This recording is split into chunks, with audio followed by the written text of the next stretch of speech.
Good morning, weekend, and hello, hunters. Welcome back to another stream. Hi, guys. How's it going? Hopefully, everybody's having a good day, a good week. Go ahead and get some hellos out of the way. Hello, Laquan. I hope that you do feel better soon. Having a cold always sucks. Hello, Elizabeth. Hello, Montoya. Hello, Lady. Hello, Sarah. Hello, Kira. Hello, Kat. Welcome. Am I missing anybody? I don't think I'm missing. Hi, Violet. Hi, Veerly. Welcome, everybody. How's it going? Oh, no. Why are they only playing sad? Hi, Kachik. Sorry, I don't choose the music. I have it on rotation on, and so if sad music comes up, I'm apologize ahead of time. I'm sad. X02. It doesn't say anything when you put on his outfit. It'll probably come back. I wouldn't be surprised if it's a later thing that they do. All right. Well, since the surprise is spoiled, this is what our chat box looks like today. We are in the Fractal Library. I thought it was fitting. Don't you guys think? I thought the Fractal Library was a good choice. I'm gonna just scooch myself over just a bit. You can eat chicken and you're not allergic to it. I suggest chicken noodle soup. It has healing properties. Okay. I'm gonna tell you guys a little bit of a secret about me. I don't eat soup. I have a fear of soup. I think maybe I've told you guys this before. I've watched too many horror films. And my biggest fear is being poisoned by soup. So I agree with Laquan that it does have healing properties. I do not eat soup myself out of fear. 100%. It's completely irrational fear, but it's a fear. I like the lore book. Thanks. Best place to discuss lore. I think so too. I'm skipping the banner. I have 10 pity, so I'm queuing it for the multi. I don't blame you. I'm not pulling on this banner either. I'm gonna save it for Raph's birthday because I need his 2024 birthday banner.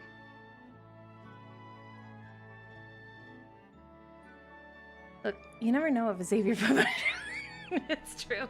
It's true. Gotta watch out. It is, yes, that's exactly it, Kat. It's the Sixth Sense trauma. I've watched a few other films that do it too. Ghost Ship also does it. But it's between Ghost Ship and the Sixth Sense, I've just never really been able to get over that fear. So I don't eat soup.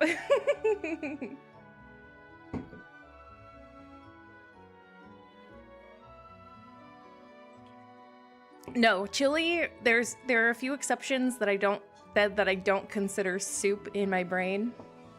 Chili is one of them, but I also make a thicker chili. It does show up a lot in horror. I also don't count ramen or pho out of out of soup, which is don't ask why this fear is irrational, but it doesn't count pho or Ghost Ship is such a great movie though. It's so good. That first scene, that opening scene is just, it's so gnarly. I love it so much. I love horror films though. I'm a huge horror film fan. If the soup is cooked from scratch though, if I watch the person make the soup and it's made from scratch at home, I'll eat it. All phobias are irrational. That's true. That's true. Chowder particularly is the biggest part of my fear, actually. I will not come within feet of chowder. Chowder in particular actually is a fear.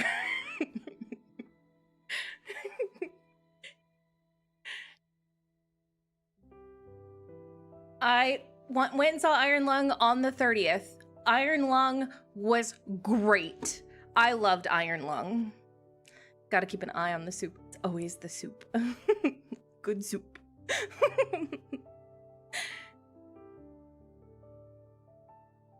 Yeah, if you guys are into horror films, I suggest going and seeing Iron Lung. It was really good. I really liked it.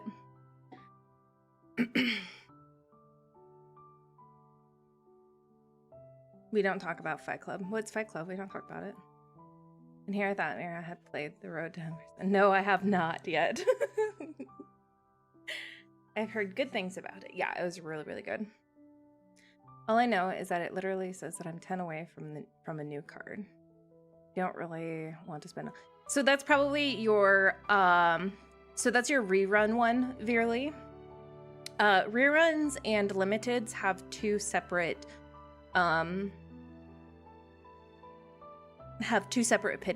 pity systems. The reruns share.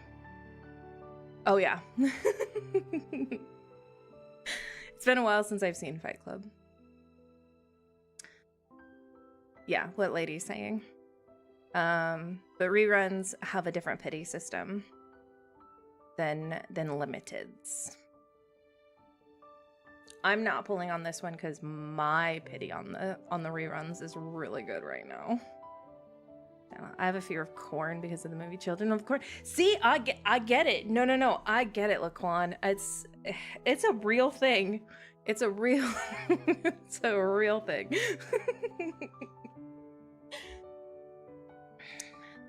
Anyway, still don't have to go. That's fair. I mean, I would still save it. Superphobia is a thing. Oh, I didn't know superphobia was a thing. I did learn something new today.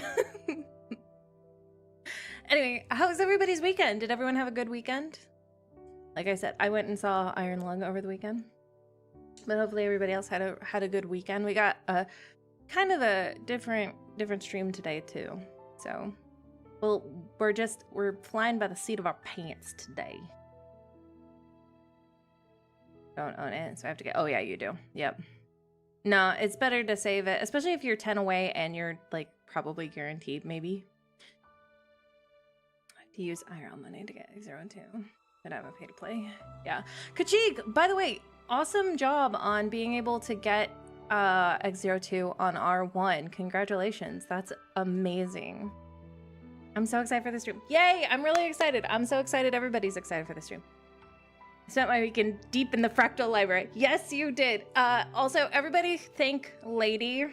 Lady took the time to go through the entire game, every Xavier and Raphael section, so that we had comprehensive notes for this stream, should we need to refer to them. So make sure that you take the time to thank Lady for doing that, because these notes are insanely detailed.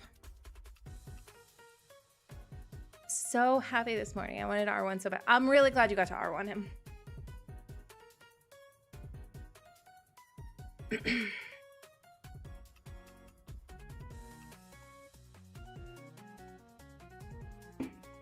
Always the lore queen. I know, she's so good.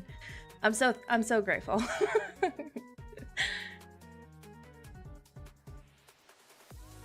Fortunate to get a double 5-star and get. Wow, that's amazing, Kira. Good job. That's amazing too. If I'm going to get Caleb, meh, I'll just wait for his third. I mean, might as well. It's so close. In March, yeah, definitely in March. I think definitely in March.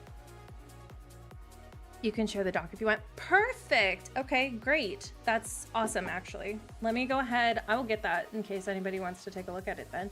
I did jot down some notes of my own, but they're more questions that could probably get answered eventually. If anybody is interested, here is the document. You guys are welcome to take a look. Literally comprehensive. This lady really took the time to dive into everything. And I believe it's in order too. I think she did it in order also. Like chronologically, she did it in order.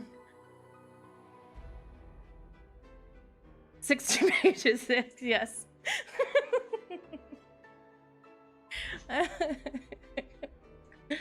She literally did everything.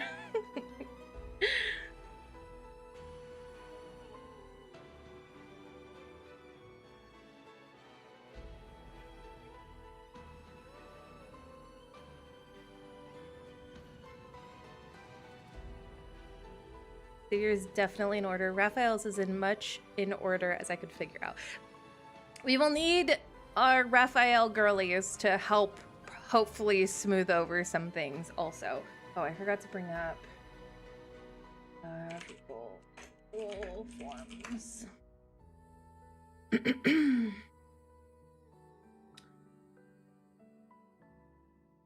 Fishy crashed the party for me. Oh no! His first card came within 20, then Fishy, then Box. Thank goodness for Box, yeah. Thank goodness for the Box. This is seriously the girly to turn to for lore theories. Oh yeah, me and Lady talk about lore a lot.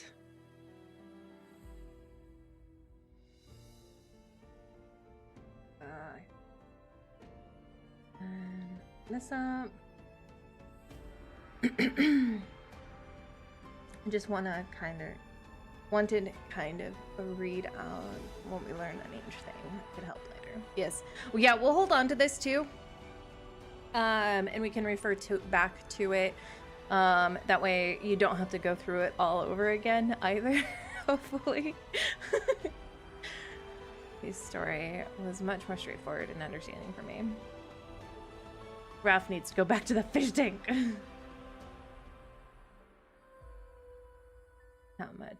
Not so much other boys. I appreciate it, Chancellor. Yeah, I'm really excited. I think this is gonna be really good. Got a few. I'm gonna bring up.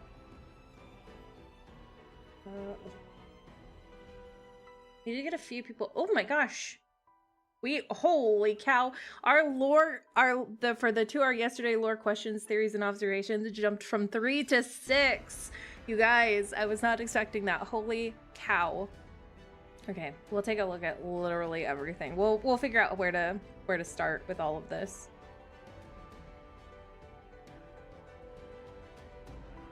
Caleb card blocked himself for me. Oh, I hate when they do that, Kachik. Got hidden waves at R3 now. Well, at least that. He just loves giving hidden. I get so many hidden waves. It's insane. It's once right after. I'll probably add to the doc too when we learn new stuff. Eventually, I want to do the same thing for the other boys, but Zane and Silas's third myth were a lot. Yeah. I went to hard pity twice and left it. No, Sarah, I'm so sorry. That's so rough. It's out the motivation it does.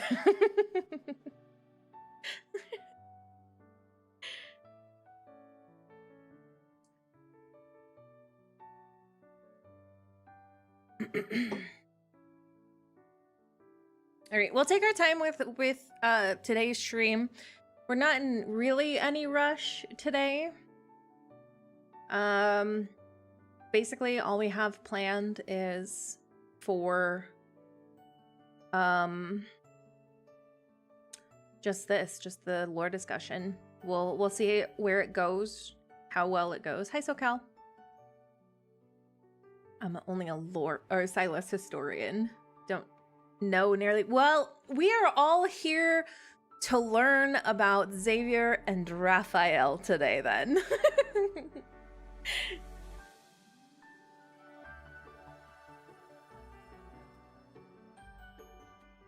The only good thing about her. Yeah, that's true. Great pity, and you're guaranteed. Are you guaranteed too? Because that's always the best feeling. Hard pity and guaranteed.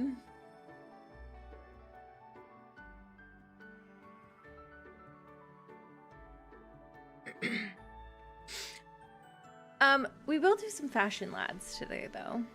So maybe we'll go ahead and get started on that just for funsies. Always gotta, even when we're not gonna be in game, we need to do fashion lads.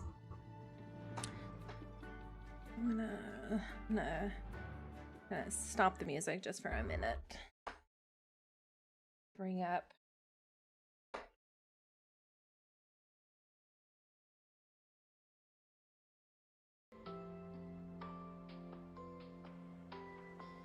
I guarantee is always, yes, it is.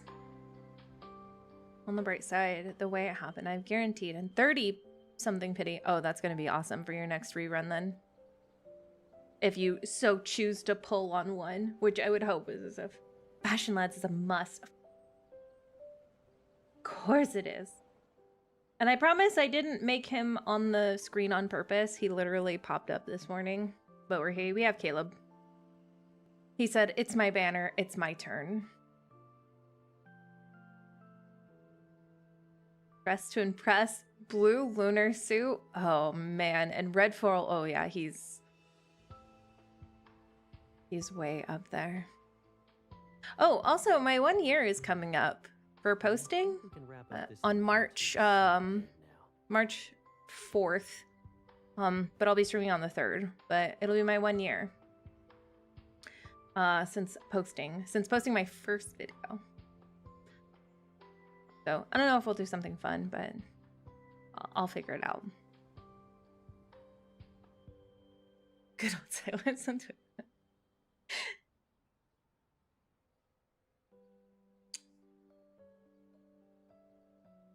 All right, let's get started on Fashion Lads. Yay, anniversary! I know, I'm super excited about it.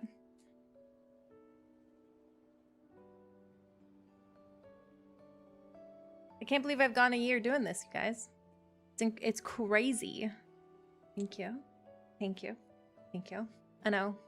It's been a long time coming. I mean, it's been quite the wild ride for myself as well. It's been a lot of fun though. A whole year. I know. It's crazy. Can't believe it's already been a whole year since I decided to throw up some random battle content for funsies. No red suit? Ah. I'm reviewing these documents and you're nodding off. All right. Let's bring him up. You're taking the initiative to call. All right. I feel like I need to have music for the beginning of Fashion Lads. And be like, Fashion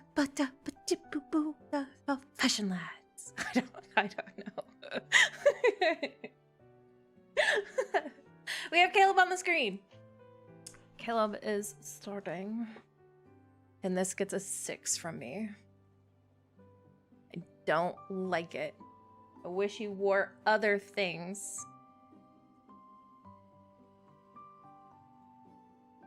It's just like that movie we watched last night. Basic. 8 out of 10. Yeah. Fashion Lads theme song. I'm gonna come. Yes, a jingle. I'm gonna have to come up with a jingle. 5 out of 10. 3 for Caleb. Yeah.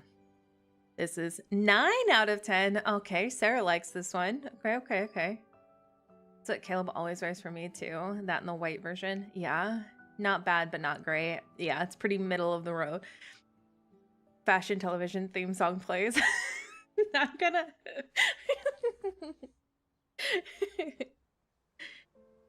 You don't have this one? You should. This is his basic outfit. I think this is just one of the defaults. 6 out of 10, no accessories. Your likes those accessories. All right, so this is like a middle of the road 6, 5 or 6 for Caleb with the occasional 9 because Sarah really likes this outfit. All right, Caleb, you're boring. We have nothing to talk about with this one. Sorry. All right, Xavier, what you got? You don't have any outfits that I don't particularly dislike yet, so make it a Fashion Vogue music. Like the fashion song start. Yes. It's a good look. I just see it all the time. I think Caleb said it's comfy. I mean, I can see it being comfy. I think this color you get. Oh, from the trials. Okay. Not the... No, the white one is basic. I don't have this one either. Oh, okay. No, okay. That makes sense. All right. Xavier.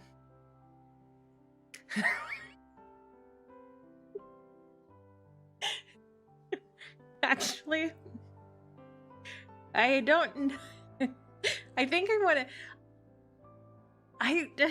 I'm bouncing between an 8 and a 10. And really what's losing the points for me is the scarf. While it matches the headpiece, I don't like the color of it still. I wish he would have worn the white one, I think, instead. Pretty good at being silent. You know, it doesn't match. The bunny went all out today. Have him in his X0 to XL. I mean, that's fair. What the fuck, Xavier? Xavier is looking like mine usually does. That is so 8 out of 10. 11 out of 10. So cute.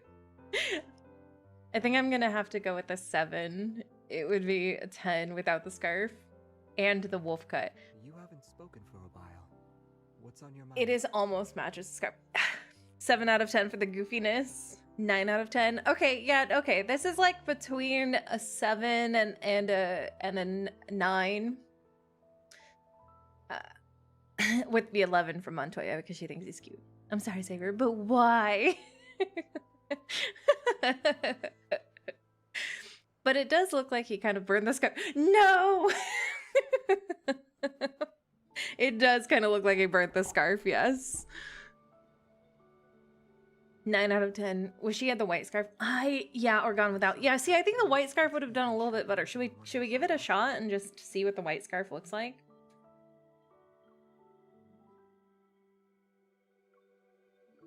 Oh yeah, see, the white scarf would have been so much better, Xavier. The scarf feels nice and soft. Does it? I think I'm about to fall asleep. Do you fall asleep anyways, my love? It does match, but it's so weird. Overcooking.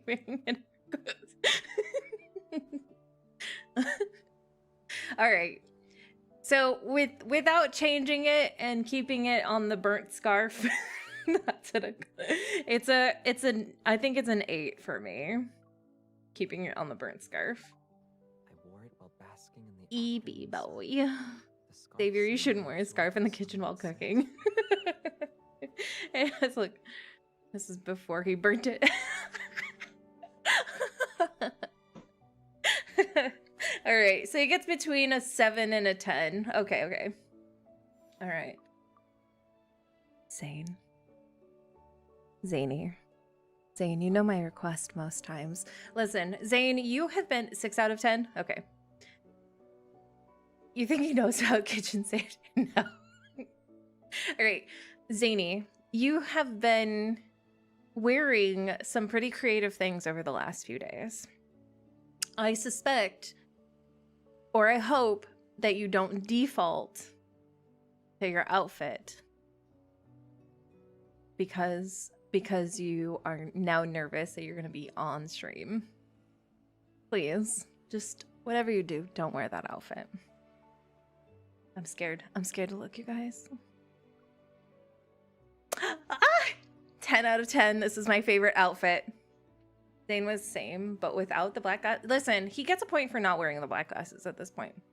But he's wearing the Arctic Medic today, which means he gets a 10 out of 10 because this is actually one of my favorite fits. I got the box of tomatoes ready. He doesn't need the tomatoes. 9. Great luck, Zane. He knows kitchen safety, which is even more ridiculous considering his age.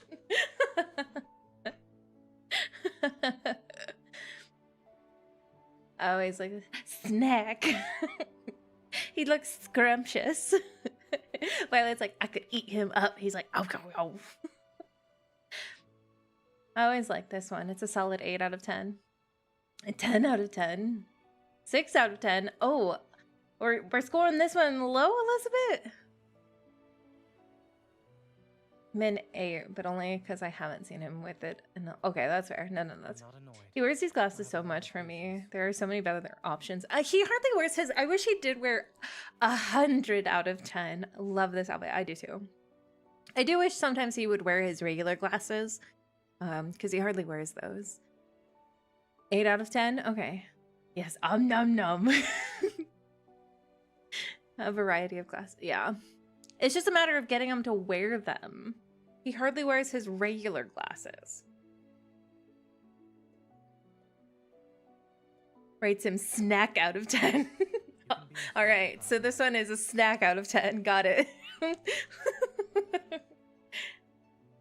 All right, this one gets a solid like 8 or 10 with the occasional like 6. All right, good job, Zany. You got 10 out of 10 for Laquan. Oh, that's fair. All right. Zany, good job. I'm so proud of you. Yeah, that's my official rating. The glasses that came with the black top. Barely see them. Yeah, I know. Oh yeah, yeah. I see Silas wear them. 5 out of 10? Ooh. Why? So low. All right. Let's see. Rafi. Rafi, you've been pretty creative over this last few days too.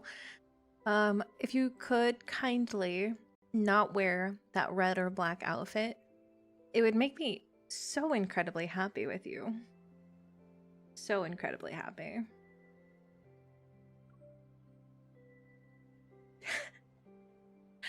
He wore this. I'm not even shitting you guys. He wore this yesterday too. This same exact outfit. And honestly, gets a 10 out of 10 for me. Creativity. I hate the coat. Okay, okay. No, that's fair. That's fair, Anise. Also, welcome. 10. I think this one gets a 10 out of 10. Well, okay. The Clover. He's like, I'm your luck. They hardly ever wear the headpieces, so I have to give him extra credit for like having the headpiece on his head today. Make sure your setting didn't turn off. Yeah. Oh, make sure it's not off on him. It shouldn't be. Let's see. No, he let him decide. He just really likes this outfit. My explorer bestie is ready. Let's go, babe. 100 out of 10. Love a man who recycles his good looks. Yum. He has a little Clover. I think I have a lot. Yeah, 10 out of 10. Love the Atlantis fit. I accidentally turned Xavier off and was wondering why he was on. I'm from Fallen Cosmos on YouTube. Didn't pull on him. Yeah, no worries. Welcome in, MJ. He is here to bring luck. 10 out of 10. Well, my boys wear the headpieces too much. I hardly have them wear it. They hardly ever wear the headpieces for me. 10 for creativity. My stylist is wearing the dust sweater for like 3 days now. Listen. It's such a vintage look. I think, depending on what Silas is wearing, I think Raphael might win this one. Honestly. All right, we're looking at a solid 10 out of 10 for Raphael today, though. All right, last gentleman. Silas. I don't normally request, and this is my, I know, it's good. It's good. I think this outfit is great for Raphael. I 100% agree with that, Verily and Kachik. I think Raph won last week too. Bro, so he's on top. Okay, Silas, you gotta one up Raffy. I normally don't ask you not to wear the mist outfit, but I kind of want you to be creative this time, Bib. So 8 out of 10. That's fair. All right, let's go, Sai. Sai. Oh man. Sai, I'm sorry, Sai. This gets a 7. I really like this outfit on you, but after seeing Raphael and my hopes that you were gonna wear something a little more exciting, I'm sorry. Maybe an 8. An 8. I think he gets an 8. I do like this fit. This fit is one of my favorites. It's casual, Sai. Oh, okay. That's good to know. Curly. Okay. Over a river. I ordered one for you. It'll be sent once the measurements are correct. So boring. He wears this often too. Yeah, 7. Oh, he's just normal. 7. Perfection. 8. I'm okay with it. He did this to me too. Dang it. 6 out of 10, no accessories. NDZ is exciting though. It is. Yeah, I'm sorry. This is just such a classic fit. 8. Yeah. 8 out of 10, no accessories. My girlies love accessories in this chat.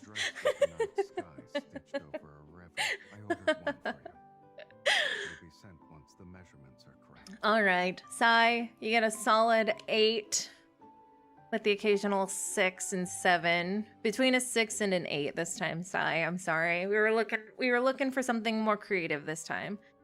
I will always give Silas a 10. That's fair. That's fair. This is a normal date side to me. Yeah. No, this is normal everyday date side. A solid 8. I don't think the boys wear their towels fit anymore. I don't own the towels. I have to. It's cold. What do you mean, lady? They'll try to warm up with the scarves. Because the scarves help, right? I prefer when they don't do the accessories. Since the ratio of accessories I can't stand versus the ones I actually like is so unbalanced. That's fair. No, that's fair, Kachika. I get that. All right. Caleb does get to be on the screen, though, because he did pop up on the screen today. All right. Looks like Rafi won again. Rafi is really putting on a show for the girlies. He's all about... Yeah, that's true. Has anyone had them wear the towels with scarves? Scarf and towel. Perfect fit. I share the same name with one of my... Oh, no. That's cool. Okay. So it's Verly. I like that. That's cool. True, Kira. I think I have to make them wear it because my Raph never wears his towel. Oh, man. Silas is still a 10, though. He is still a 10. Of course he is. Nah, my favorite fit is when Xavier decides to wear his TC22 outfit with the scarf, like it's gonna help them nips.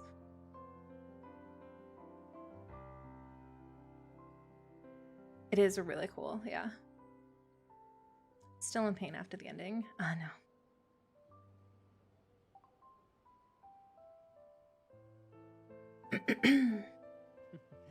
I didn't accidentally use my evol to freeze you in place, did I? No. You're not moving. I'm not moving. You're right.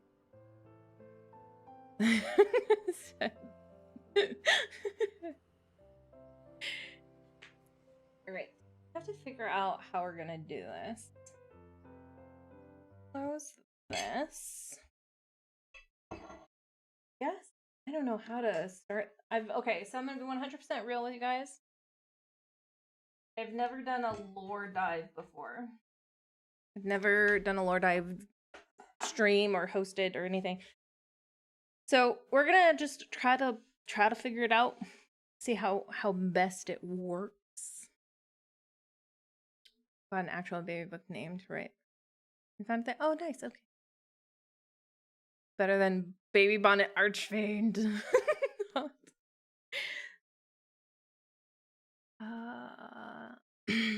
Oh yeah. Not using their free will to their advantage. True. Is there anywhere in particular that you guys wanted to start with this deep dive? Did anybody have any particular questions? Maybe we should just start with the questions we have.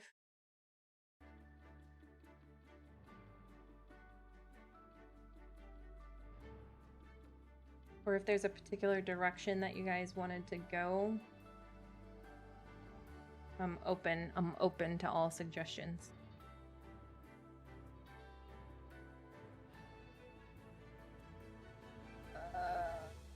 Trying to figure out how best to display everything.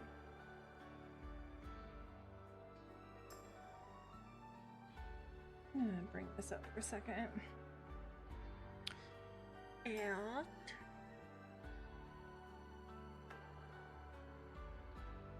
let's go ahead and close this, and then we're gonna actually add a window capture. I think a window capture is good.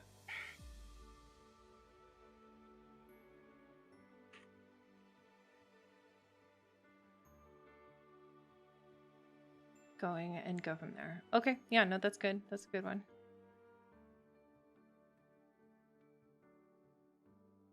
I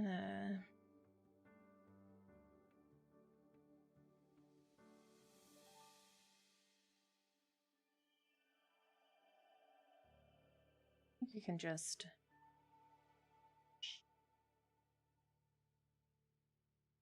find me.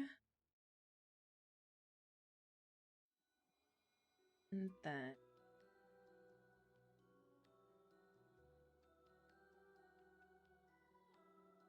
Let's we'll bring this over here. Oops, that's not what I want to do. We'll do that. There we go. Here. Oop.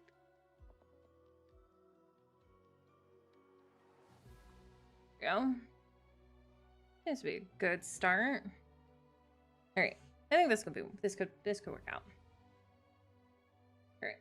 We'll just start with what we had then on questions. Kind of just see.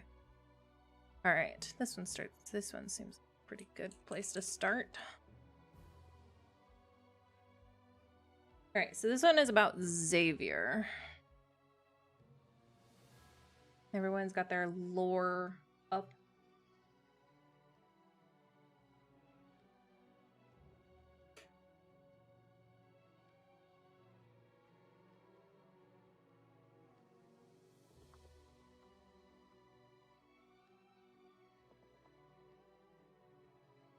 Question: did Raph meet little memory impaired MC in this life? I believe so. A lot of time in the main story, I believe he was referring to the bond when they were kids. Confirmed. Yeah, okay. When they meet and bond. Yeah, I feel like the bond has been a continuous since the last. Well, okay, hang on. We might be onto something. Since we're already talking about Raphael's memory, I think we actually have memories. That's, yeah, we have questions about Raphael's correlation. I don't know. F memory.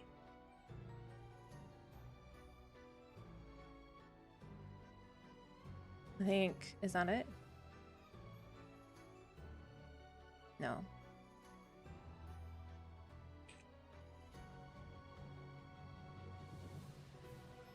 Oh, here. Well, this one's kind of associated with it. Let's go ahead and.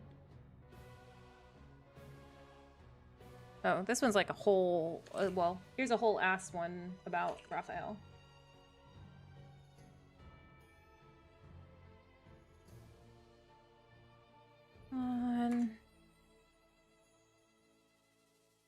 All right.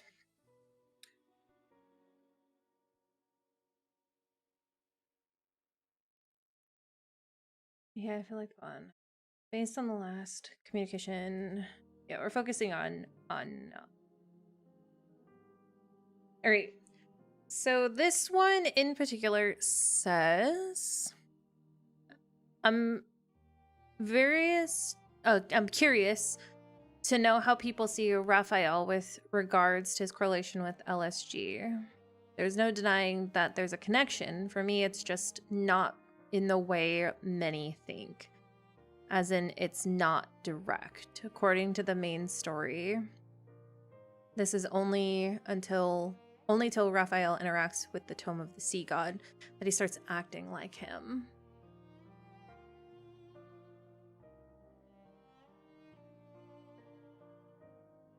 Before the Chrono Rift.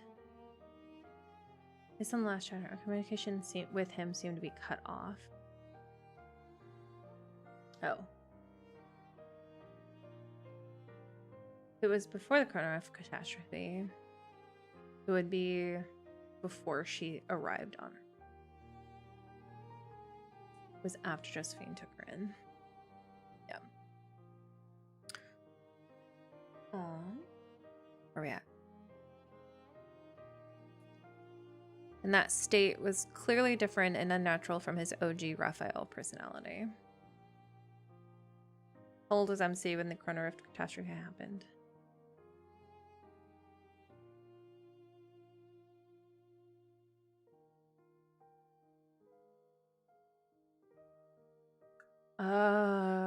She was pretty young, I think.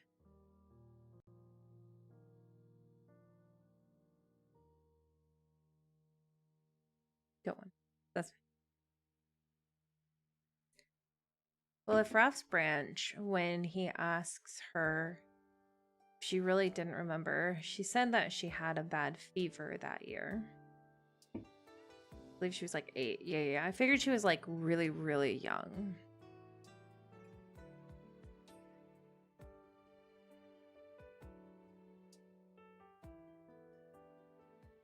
Actually, we have this information, don't we? 5 and 7. She was with Gaia. Yeah. In reference to the long test on screen, I see the sea god as something that's kind of overwrites his Raph consciousness when fully powered. Yeah, it's Raphael's personality, I think, was one of the things that we kind of wanted to discuss with anyone anyways. Because I think Lady was also having a hard time clearly seeing where Raphael was as far as his personality goes.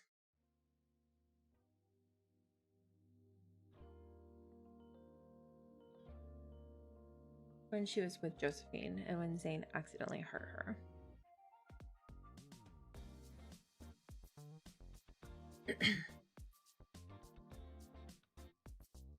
So I know when she met Raph, she was already adopted with him. When she met Raph when they were kids, she seems to have forgotten about that because of going kaboom in Gaia. Story. The sea god power seems to be almost a separate entity. He literally fights it off. It's been 14 years before main story. And MC is assumed to be like 22 right now. 12, 11, 10, 9. Yeah, she would have been 8 years old if the Chrono Rift happened 14 years ago. It's very much like a possession. Yeah, that's what it seems like. It seems like a lot of times he doesn't remember, but he kind of does. The way I always akin it to with Raphael and his 2 personalities is like, his body acts before he does. Like his body remembers he's a sea god, but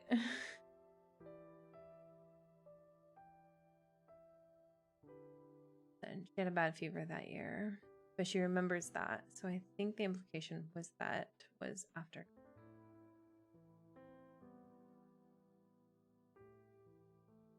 Ooh, this is. Do we have this information? No. Like almost a DID thing. Yeah, kind of. Sorry, I gotta bring over my Raphael notes too.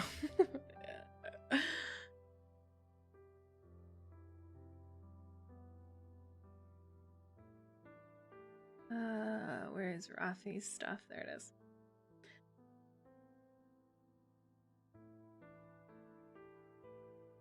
Acts possessed with the sea god. Yes. I don't see why she would have been at the beach alone if she was still under Gaia's watch, because she doesn't seem to have left the facility. I always assumed that she didn't leave the facility until Josephine adopted her and Caleb. She doesn't remember times when she and Zane spent together when she was really young either. So I don't think she just had a faulty memory due to experimenting on there. After a while of interacting with Raph, which I took as another time she starts remembering pieces after her kaboom. I wrote off the fever comment as people around her lying for some reason. Yeah. Wandering off while Caleb was playing. Yeah.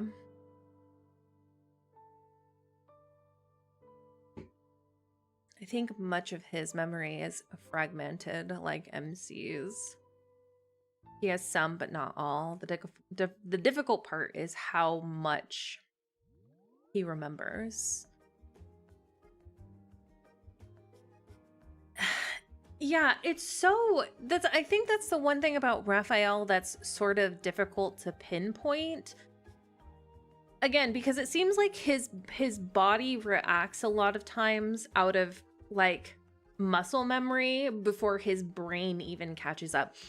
Like like in the first chapter when you meet him, or when you guys go to Hat Island and he's like, oh, you can breathe underwater. Like, he doesn't realize that she doesn't remember, but it's almost like I don't know, like his body just reacts in a way that is sort of like,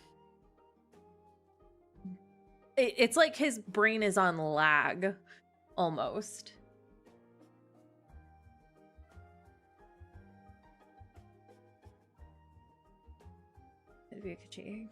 But after her Aether core could have also been unstable after the catastrophe, which could have led to her. It could be like when Caleb has a fever with the Turing chip. Left Gaia around the corner and met Caleb at the orphanage. After weeks, she was adopted by Joseph. More knowledge on MC's timeline.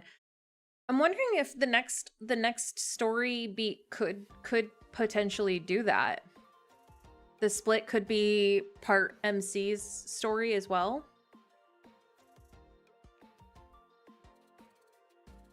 Doubt they'd wander off that far, like all the way to the beach. Caleb and MC always stayed near the shelter or abandoned areas.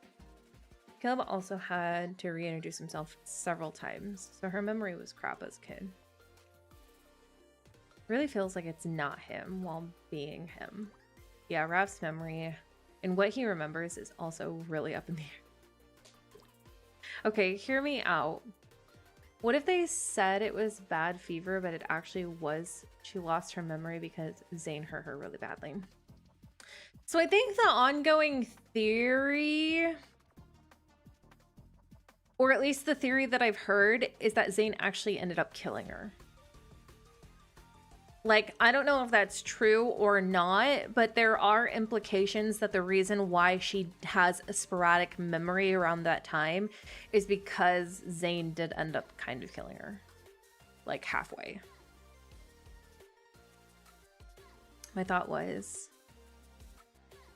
later she was adopted by Grandma.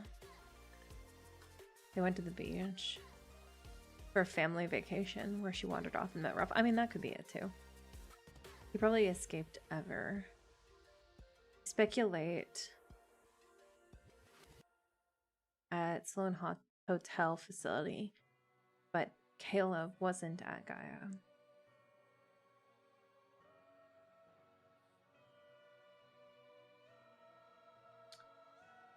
But he must have been.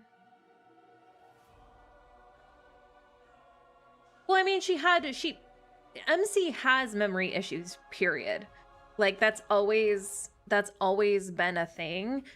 What's dependent on it is when she goes kaboom. Or when her body ceases, how am I trying to do this? I don't think we've gotten confirmation yet of Caleb's involvement as a kid. Gaia also killed her multiple times, so the fever is possibly due to that.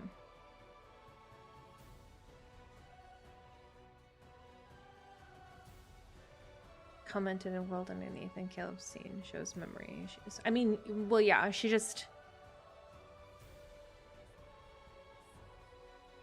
Was there, when they were going through all of those... We didn't go through that part. But when they were going through...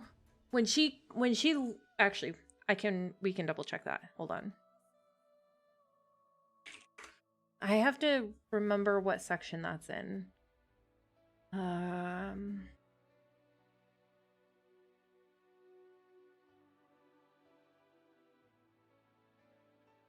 Where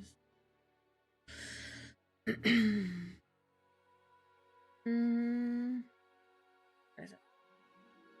Nope. Paul's Let me see if I can bring up my Death and Rebirth. I think it's at the end of the chapter 2. I think I can bring up the transcript.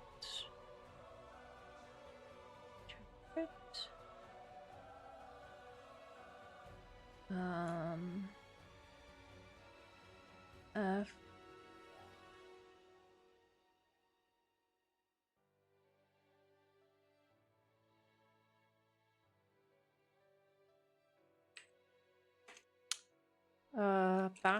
Maybe backtrackers? Oh, here we go.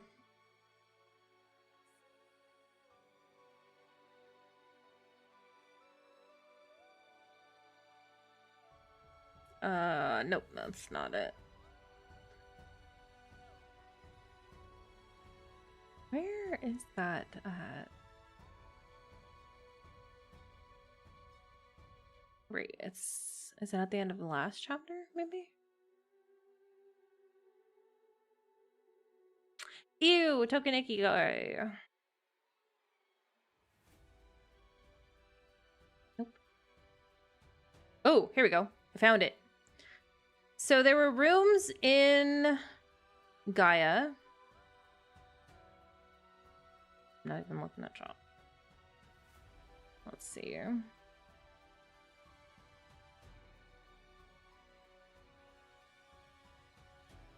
Hi, Nori.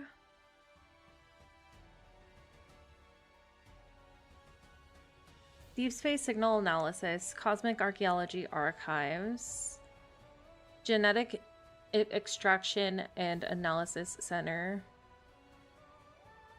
Okay, research. That's just her talking. Life in the Future Backtracker. That's one section that they had.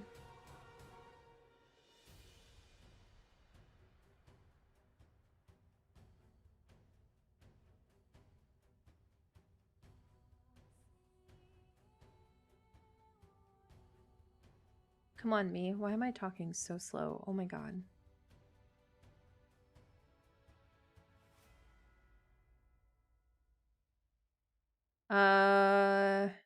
Life Forum, A Higher Plane of Existence, Emissary of the Divine, which is Zane. Life from the Ancient Ocean, Lemurian Civilization.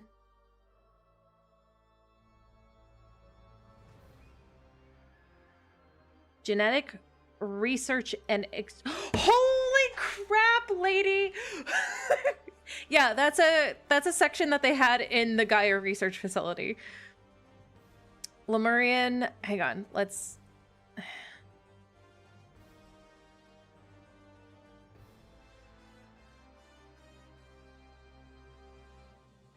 Hi, Dirty. Play, hold on. And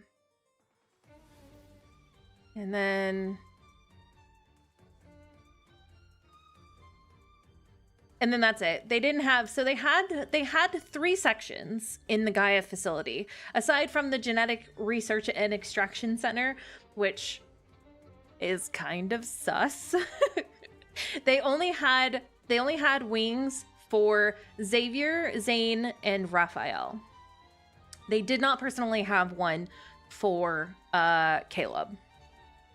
Now, does that mean that they didn't have one, period? Not necessarily, but they didn't have one stated for Caleb.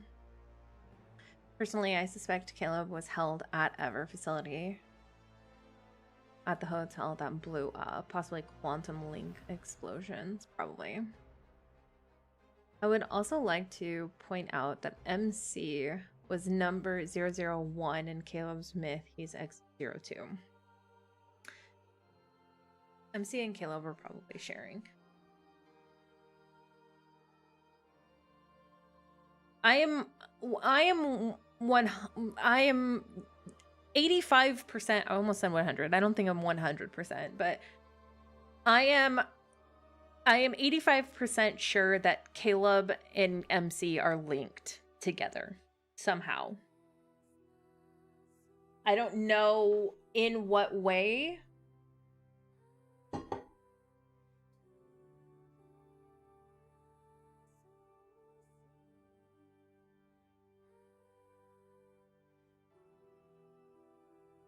Is it 002? Yeah.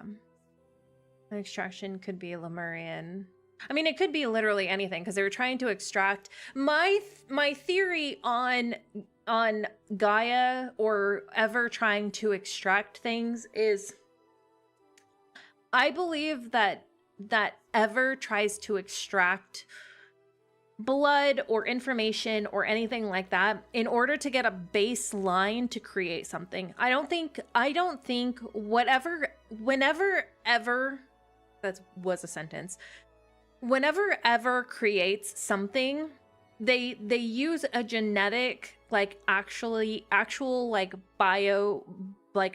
biometric reading of somebody in some sort of way in order to get a baseline on how they can replicate what they're trying to replicate. I don't think they're ever trying to, like, they don't ever intend on keeping someone hostage. That's my theory. Is they're not in the line of kidnapping, and they're not in the line of keeping, well, let me rephrase that. Anybody who may have family or anything like that, or people who know of them, they never intend on keeping them in the facility. So like with Xavier's evil, I think that they tried to extract his blood, or they tried to extract something from his evil. Yeah, like what, or the Lemurian blood, they're gonna extract that. But then that also comes back to our theory of Caleb being a clone. Yeah, we talked about this. Yeah. They want to just utilize anything they can. Yeah. They don't ever intend on keeping anybody. They just want to be able to. Well, that's what I said, is that they don't have. Did Luke and Kieran have family outside of what they already had? Because that's what I'm saying, is like they're not going to keep. They're not, unless someone has. Because they could have easily kept Xavier, but they didn't keep him. Instead, they told him to go be, or they said that he was going to be by MC's side. But they tried to extract his. Ever kidnaps and will just kill Emily Looks. I don't know. I feel like when MC was summoned from Deepspace, Kale was right behind her for some reason. Yeah. With Xavier, they wanted to strengthen MC according to the... Not that we know of. I don't... This might be me giving Ever too much credit, but Ever never struck me... The little... Oh, God. Oh, you're right, Kachik. Oh, I'm so wrong. You're right, Kachik. Oh, no, you're right. Oh, no, you are so incredibly right, Kachik. Oh, no. I've never been so wrong in my life.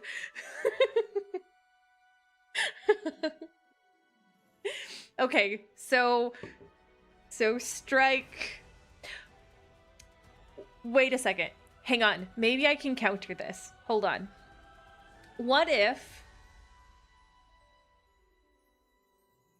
Ever thinks the kids in Homecoming Wings, their parents were part of Ever, right? I don't know why I'm typing out what I'm saying, but just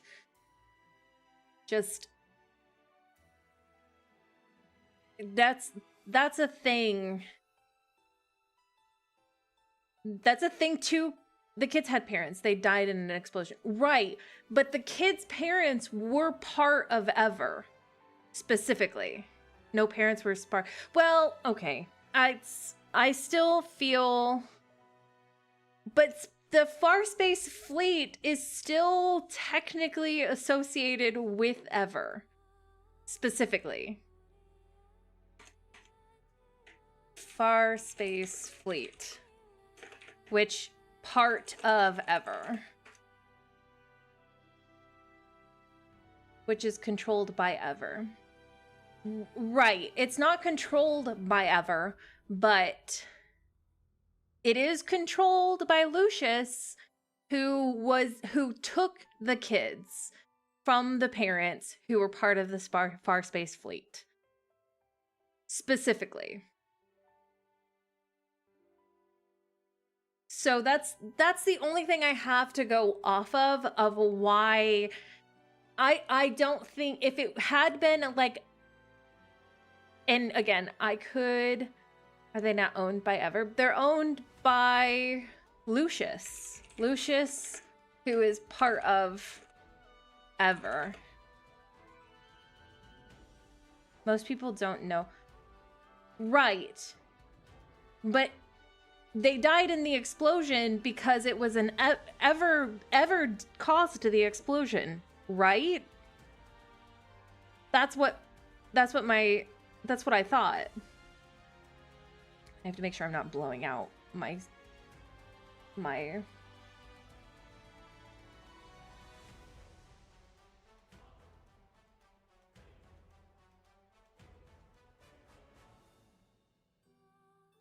I think the only, and it was because the parents were threatening to,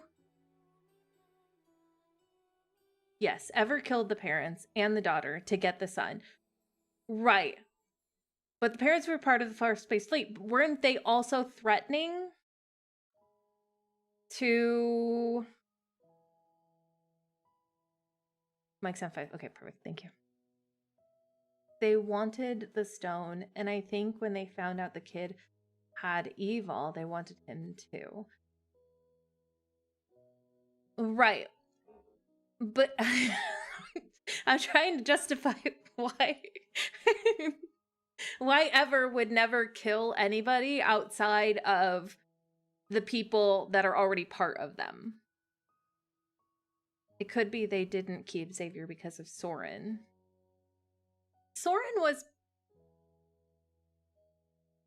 Soren, maybe. Lucius is one specifically using the Taurian chip. So it's his sector.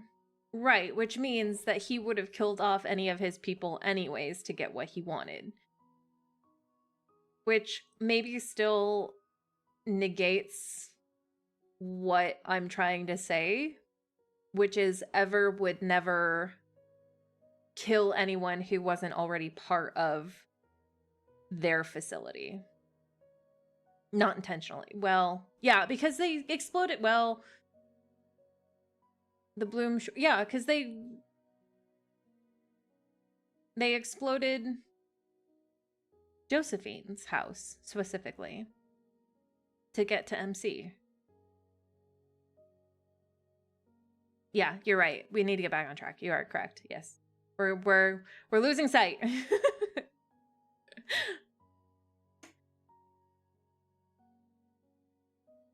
I think they didn't keep Xavier because they wanted him to feed MC's Aether Core. It said so in the sealed descent. Yeah, we can bring that up. Where is...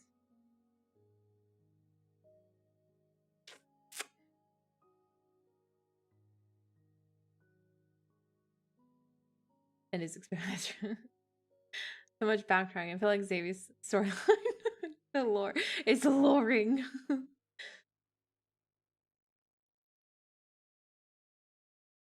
Okay. Also, they exploded the house to get some of Josephine's papers. That is also mentioned in Sealed Dust. They hired the backtrackers. Yeah, okay. So, let's see.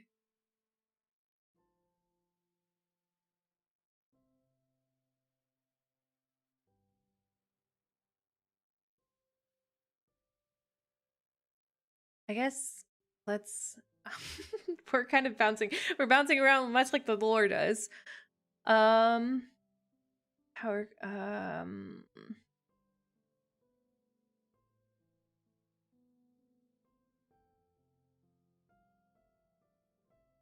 Hello, Neko. Welcome in. Happy to have you here. They hired him. Benedict is part of Ever, and he also created Wanderers. So you are right, Mira. Okay. I thought so. Ever was also backing Sherman, and he rampaged the end.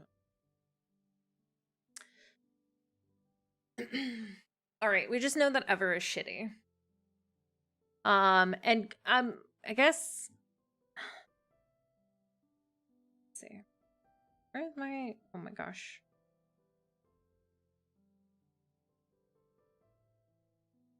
There we go.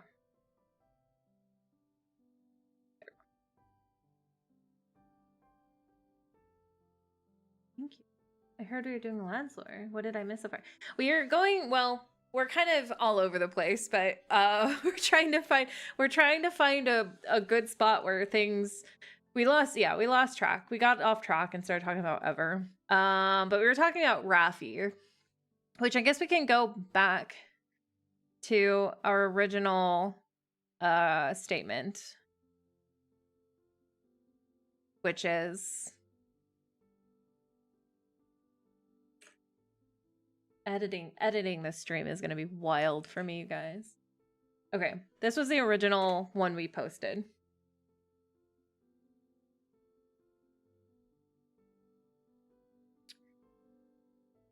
Which is Raphael's, and then at the end of the story, I have no idea why Turn MC is so happy go lucky state he was. Oh yeah, and then the way Raph returned. Thank you. She's very lovely. Supposed to be focusing on tour. Yes, we are mostly tour yesterday. Isn't Ever creating Caleb to be the perfect weapon? That's something that we're still wondering about.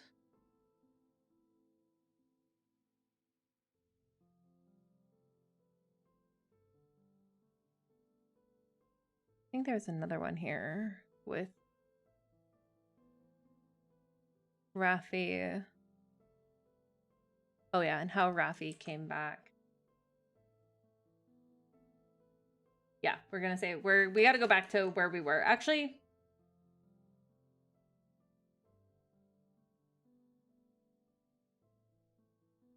all the guys connected to MC.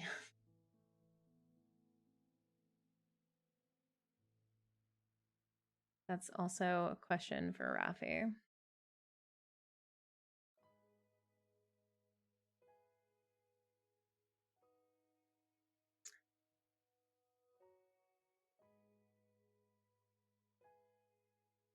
I guess, well, since we're already kind of talking about the backtrackers, actually, scratch this. We'll come back to Raphael. Let's since we're talking about Xavier and the backtrackers, let's go ahead and bring up. There wasn't much on Xavier. That's sort of a general. Okay, here's the Xavier one.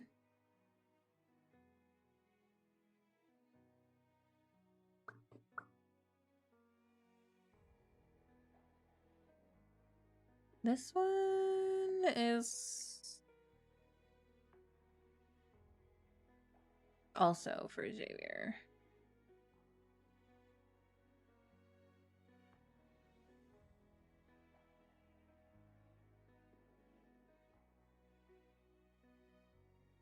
And the deaths are supposed to be.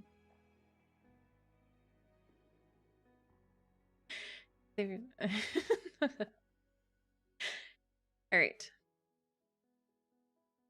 This is more memories stuff.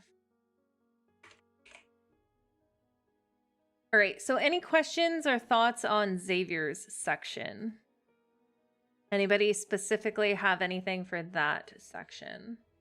To be fair, I think Xavier's section answered a lot of open questions, while Ruff's just made more sense. That's true. Xavier's was actually pretty straightforward. What I'm left more open with the Xavier's section is what are they going to do with Soren? The other question I had was, I think my biggest question relies in Isaiah. Like, oh, why didn't I grab this one? This one also.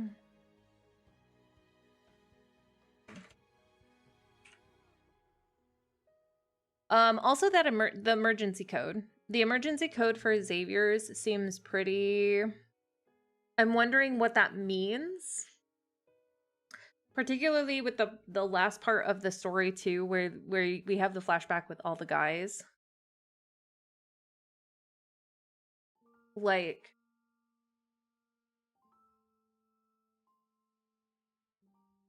even supervisors have blind spots. Oh, wait, I didn't even...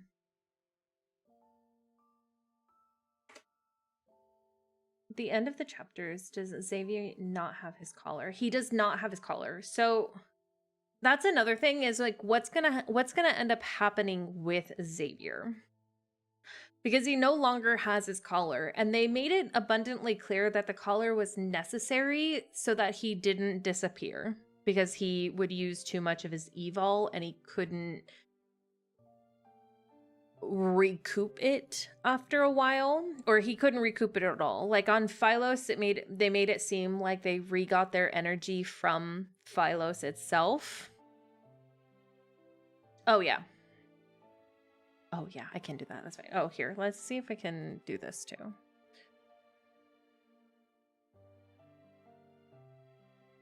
Ooh, made it bigger. Much bigger. That's big. Okay. So the first question is, how far do Xavier's powers go? In the text message emergency code, Xavier and MC are discussing how to contact each other. If one gets kidnapped and after MC suggests, Xavier says screaming Xavier 3 times into the sky would be more effective. Remember to do it where there's light.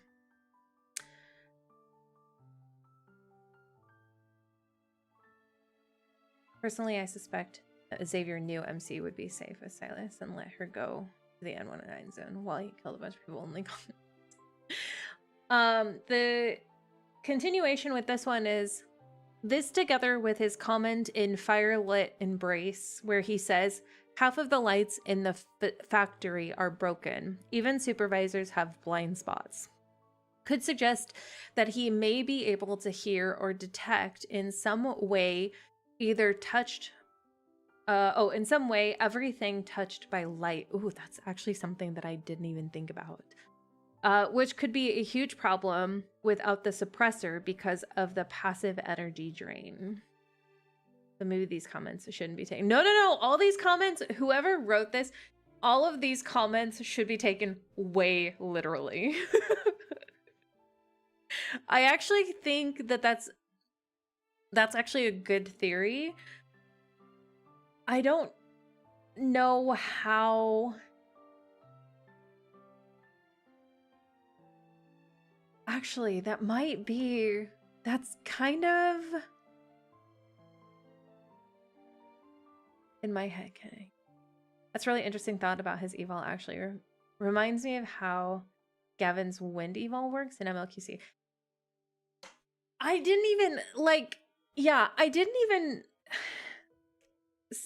guess I didn't even think about Xavier's being effective outside of his person. I don't know why I didn't, because a lot of the guys, it makes sense because they would effectively do things outside. About Xavier's section. Is Xavier's evil special, or does his whole family have the evil? Oh, that's another good question, Laquan. Does his whole family have it?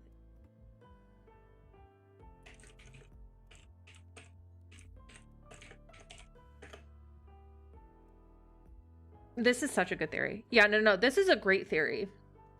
I didn't even think, because he can manipulate things, but all of the guys can manipulate things outside of themselves. Isaiah has the light evil as well, just not as strong. Yeah, does that mean that the king had the evil? which then would bring up the idea, how did the king die for Xavier? And did the king die? Could there have been a possibility that the king on Phylos died because his evol couldn't be regenerated either? I don't think we actually have an explanation on that. But there is that gladius ceremony he had to do to become a crown prince or something. This is reminding me of AC now. The way his evil is associated with his emotions too. Like when he creates a ball of light for her and it starts bouncing when he gets... Oh, yeah. A way to show them the truth about Starfall Force, yeah. I suspect his mother had light evil because of her protocore. What were those? Oh yeah, no, that's just a headcanon of mine. My headcanon with Xavier's mother is that she was actually a sacrifice, and the royalty only married sacrifices for Phylos.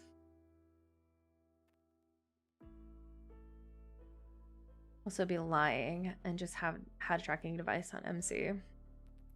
He's not the kind to have a tracking device on MC. Going back through the story now, I do think that all Philosians have been consumed by the planet. I mean, it makes sense that they would all be consumed. But does that mean, going back to this comment about his evil is passively also being drained? So the suppressor, not having the suppressor anymore, means that he's like slowly losing his evil again. Like before he wasn't losing it maybe, but now he's just like passively losing it because of the lights around him. About his dad, since he was finally sacrificing his own wife. Well, that's what I'm saying, is like they only marry sacrifices. That's my headcanon too, because we hear her voice in KOD. At the World Tree. Yeah. My guess is that the royalty only...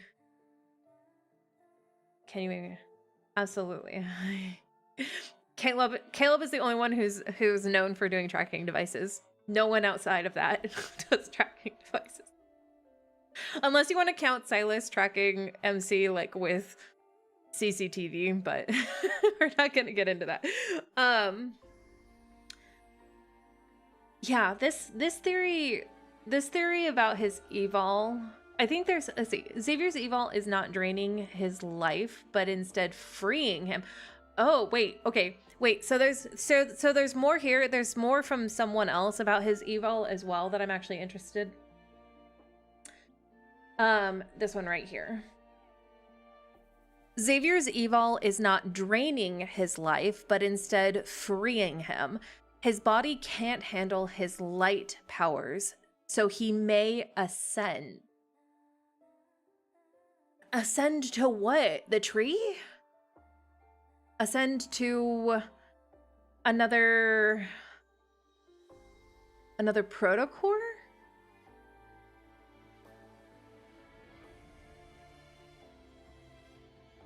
His conscious... Oh, wait a second. Hold on. Hang on. They might be onto something. Feverish Attempts was about losing his light. It's the same as losing his strength. We are going to get a lot more about the effects of not having his color. That was just what happens when he overuses his evil. Not specific because of the draining or the suppressor. We still don't know where he got the protocore from, which was going to cure MC, who gave him it.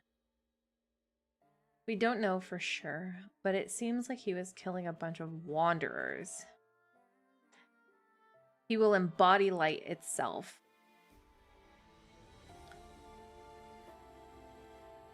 Yeah, hang on. I kind of like this ascension theory, though. Okay. So then I guess what it comes down to is what do people think? Do we think that he's what are both sides? Both sides are I don't know. I need to move this because this is in the way where I need to. Oops.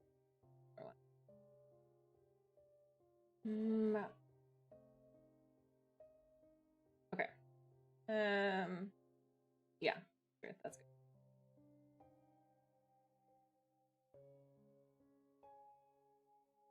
Okay. So both sides. Is he losing his evol and eventually evaporating because of the light? Or is he ascending to become light?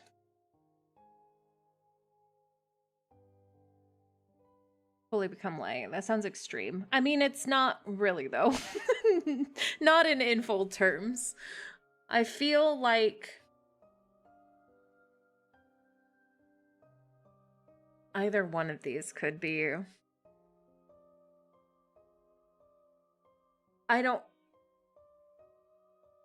actually, so if I think about it more, I guess it really depends on what you think of the difference on Earth and Phylos. Okay, so the reason why I think this theory works a little bit better, this ascension theory, is because Ever wanted him for power, right? So if they wanted him for power, then where am I trying to go with this? The collar needed to come off. Come off. It was draining his evil.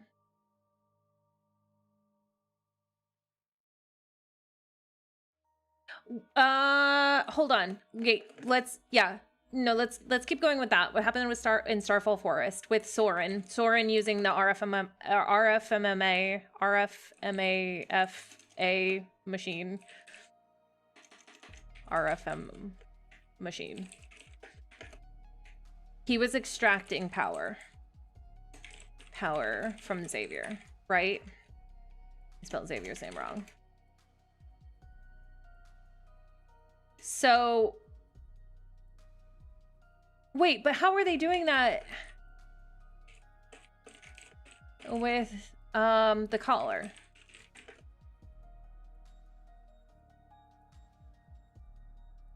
Or at least that's the theory. The theory could be that theory. I spelled evaporating wrong. You guys are gonna see my poor spelling. Was the one who wanted the collar off. They wanted MC to take his power. Right, but they couldn't take it off, right? And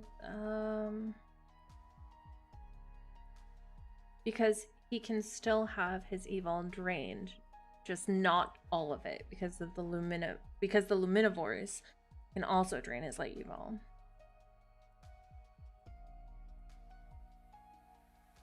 His evil is taken, it would fade to dust. I mean, that was the implication when he was talking about it, was that if he drained his evil, he wouldn't be able to come back. Like, he would just cease to exist. Power and longevity.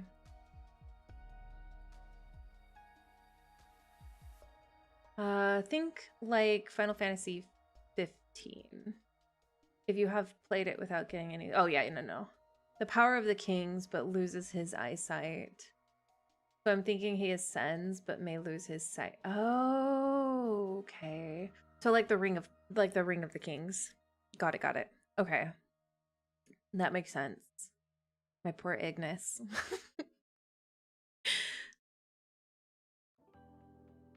Okay, but But then that kind of like, if ever couldn't take all of it, I think when Soren did his thing with the RMFMA, it was some kind of trap he set up to drain Xavier's power, see if Ever's theories would work. The ascending theories, yeah. Ever also wants immortality, and Xavier is the best person for it. But I thought that's the immortality, well, they're kind of trying to achieve it in different ways. But if they wanted the immortality, they could have gotten it from any of the backtrackers. It's something about Xavier's evil in particular that they want out of it.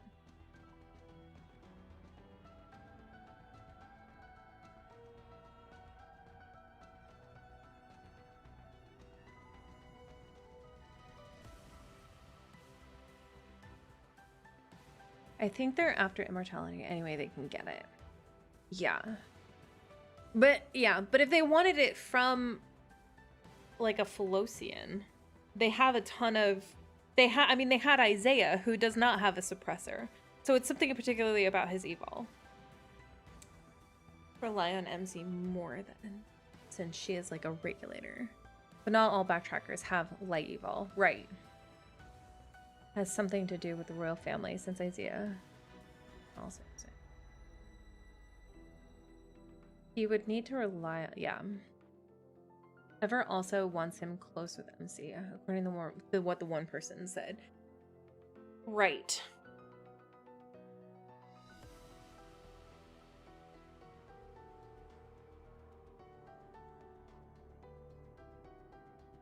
So there's something about the combination of him being... Oh, wait, so what was the series... What was the series of events for that one? It was... But wasn't the collar given to him by his parents? So he doesn't drain his power all at once. No, it was a suppressor.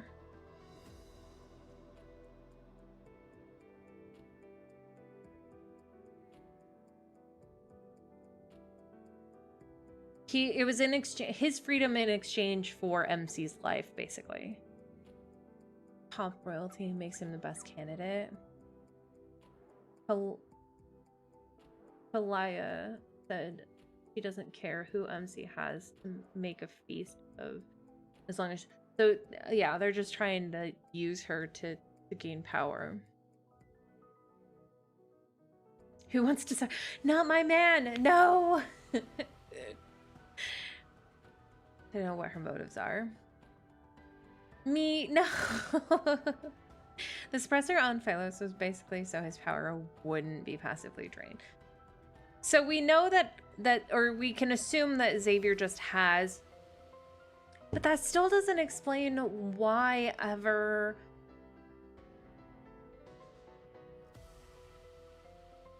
wanted... What am I trying to say? That still doesn't explain why Ever wanted his evil so bad. Because his evil doesn't necessarily mean immortality, but he is very strong. So I'm assuming it's to boost MC. Okay, yeah. So basically, Xavier's going to be like the battery that needs to boost her to make her stronger, basically.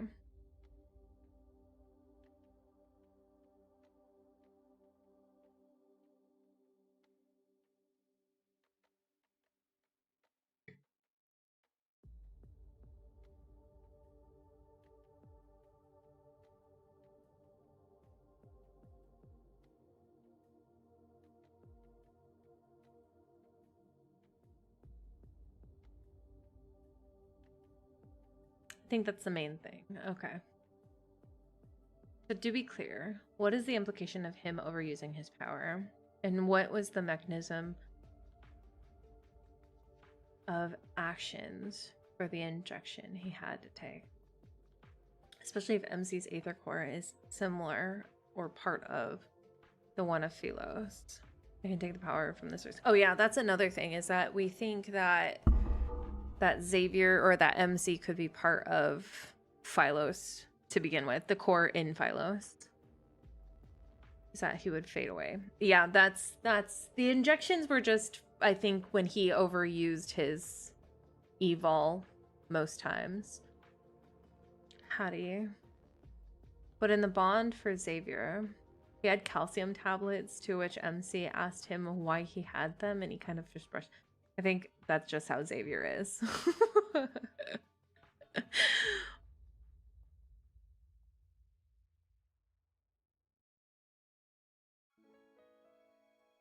I'm trying to see. Let's see. There was another one here that Xavier is being set up to eventually become a Tenebra. The Hunters Association is becoming more suspicious, and the increasing appearance of the Evil Police. Actually, I didn't even take the Evil Police into consideration, but they did mention the Evil Police a lot. Xavier could be found out to be an alien by the public and blame him for the slices of light in the sky. Jenna wouldn't be able to protect him anymore, and so he'd have to leave without telling MC. That'd be Ben. Snacking on Tums. I think the injections were just to help fall out for the suppressor, yeah. He likes the taste. The injections are keeping his energy up, so when the suppressor goes crazy, he's good. Yeah. And then, what's this? I definitely think he's going to turn into a Tenebra. Yeah. Because I was thinking maybe him being an alien with a light evil could be making his bones fragile or something. No, I think that's just Xavier being Xavier. It's just a Xavier thing. Hi, Ada. Thank you, Ada. He mostly eats meat. I mean, true. Xavier's story has been a bit more straightforward than Rafi's, so I don't have a lot to add on it. I am satisfied with it and don't see a lot of plot holes in comparison. I will say, I hope, as a nice ending, they find a way to replace the core energy with something sustainable and totally not living beings. Ethically sourcing their energy like solar panels and turbines. Who sent this in? I wanna give you praise because this is amazing.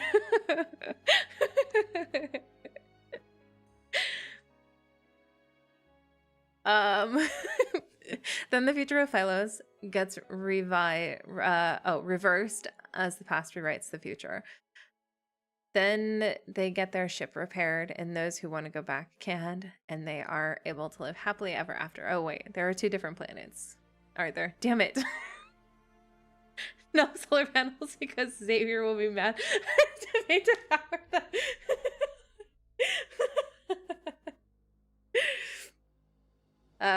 Oh wait, there are 2 planets, aren't there? Damn it. This is one thing I'm actually confused about. Is Phylos Earth just renamed or a totally different planet? Because for a while I've seen Earth as just a passive version of Phylos. Given Earth's decline, it is showing signs of deterioration like Phylos. Or is this just how the universe be acting all the time? Everyone and everything just likes to detonate. No turbines. This sounds like a Wolfie thing. Is this Wolfie? I'm starting to wish there was a simple solution to this, like going into the fractal library, finding a book that is Earth, tearing the last page out, crumbling it, and blowing torches. That ever-loving depression out of it. Then rewriting the end of the fresh sheet. Shubai shouldn't mind. Phylos is an artificial planet. It's a totally different planet. We get confirmation that we see Phylos dead. Actually, Lady wrote something on this. Hang on, let me see if I can bring it up.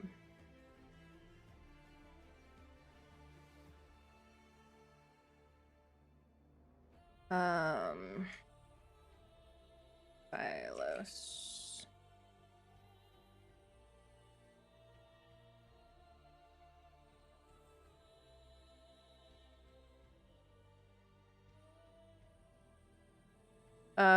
So the shooting star anecdote, or when shooting stars fall anecdote. The story is set in 27 on Phylos. We get information that marks 214 years since Phylos was created and Earth's demise. Yeah, I have notes on all that. It's the galactic galactic sunset. Yeah. So there's this section right here, which is, can I highlight?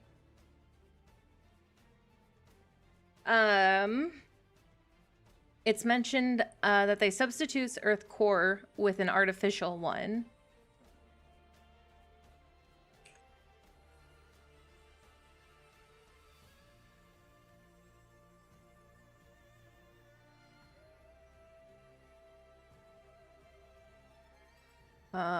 And then what was it? Oh, galactic sunset.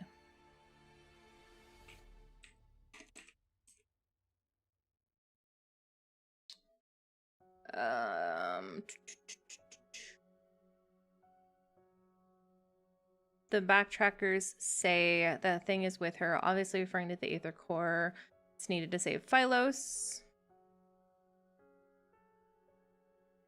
Oh, when Xavier kills the backtracker. Oh, here we go. Yeah, oh yeah, because I forgot. That's at the very beginning, too. They do mention that Phylos is Alpha P01159 as well. So these are two, they're separate altogether items. There we go. Leave my son Shubai alone. Zane is stressing out.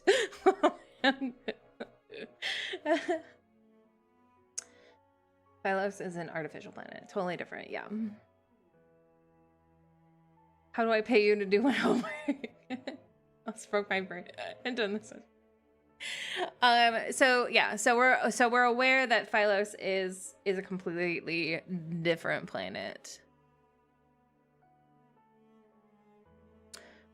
I'm tearing out the page. Should I? So I'd had it in my head that all the allies have memories from previous lives. Oh, that's a different one. Xavier hasn't died, so he has the memories of 100 years ago and 2 previous incarnations of MC. It also seems like Phylos is in a whole different solar system since Xavier talks about all the planets he visits.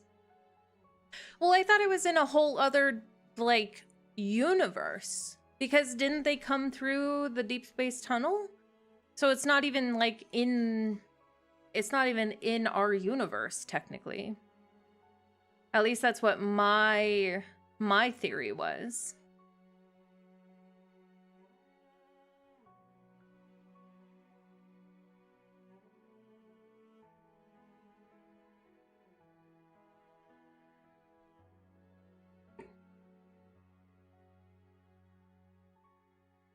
Was that it wasn't even part of it. I really hope Caleb doesn't have memories of prior lives.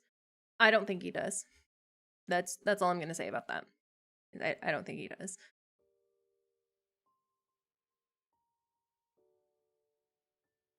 The deep space planner for backtracking time travel. Oh, okay. They did come from other galaxies. Yes, okay. That is trauma overload, yeah. Okay. So it seems like everyone pretty well, aside from Xavier's, are there any other questions people had about Xavier? Xavier also touch. Does Xavier also touch timelines? No, he doesn't. He just interacts with them. So maybe not a different universe, but different timelines. Yeah. That's what it felt like.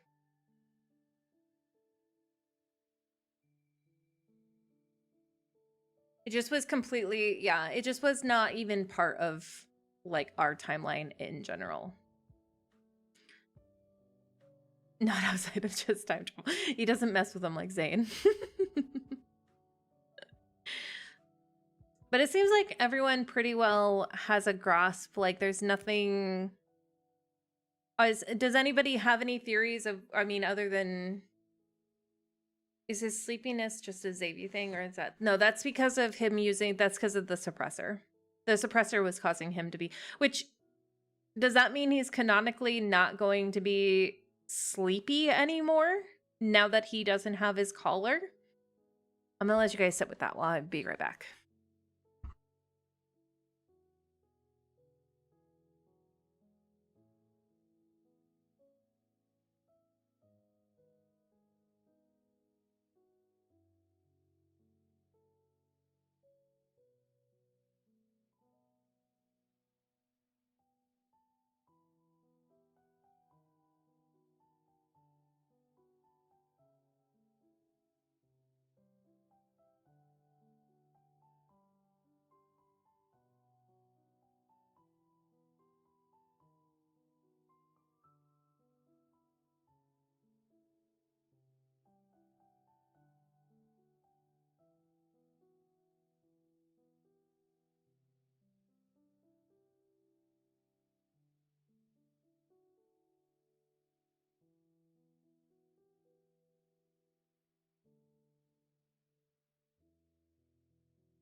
Bye, Kira.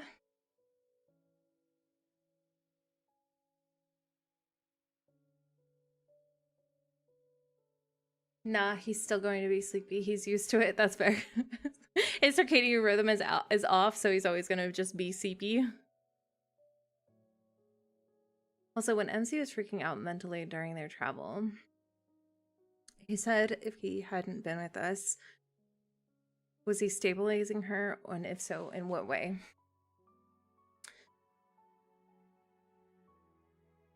So Xavier is most jealous of all.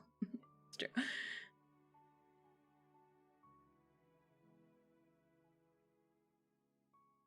So as far as the yeah, what does everyone think about the visions that MC had during the warp that Jeremiah did? I think there's a few theories floating around, but I'm interested to hear what you guys think of MC's visions during the time traveling. Through time. He doesn't know schedules.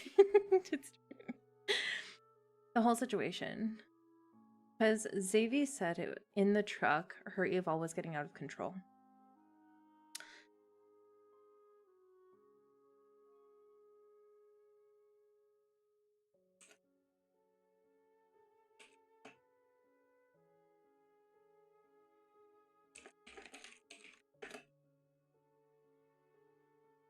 Pull my notes up for that if you can, Mira. Yes, I can. Let me see if I can find where it's at. Here. Let's see. Visions. MC's visions. Here we go. Cool. Right at the end. Oh, here. I'm gonna bring up this whole section actually. Is this section? Like a good section. Okay, I'm just gonna delete all of this. All right. So MC's visions first. So Lady here has written this scene reminds me of what happens in Silas's part of Death and Rebirth. MC has found herself out of time and space again. I think this is MC resetting her body, remembering that she isn't actually human whenever she suffers huge mental or physiological trauma. The image of the hollow planet, Earth, I think this is showing the original timeline before MC reset the divergent point in Where Stars Scatter. In this timeline, they made it to Earth when intended during its destruction to collect the Aether Core, the original intent of the backtracking missions. This is mentioned. It's mentioned that Xavier receives a cosmic transmission during their mission that led to their change of course. I think this has something to do with MC's choice to change the timelines. When MC sees herself during the vision, she sees herself as the eye we see earlier in the main story. Not sure what I think about this yet, but it's worth remembering. During the warp, MC's evil went out of control. I think this is due to her Aether Core being overloaded, which is what led to her having the visions, since she's basically almost exploded again.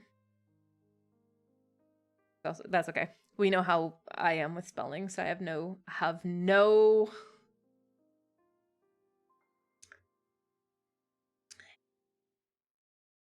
basically, I think that happened when was the act of the warp overloading her Aether Core and almost made her blow up, which made her have the visions like we saw.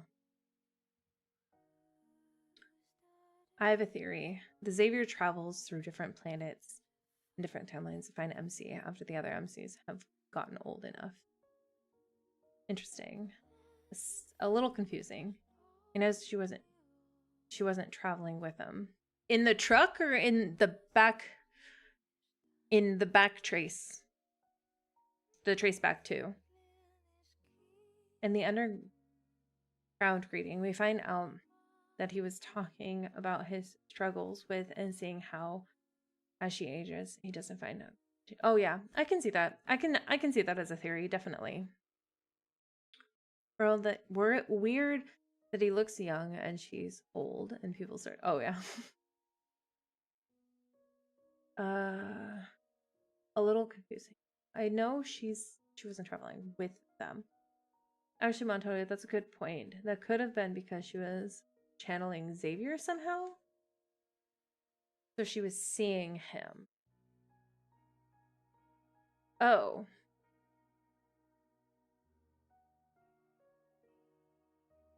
There are two eyes, though. One that looks like part of the sky or space, and another that clearly looks mechanical and pixelated when it disappears.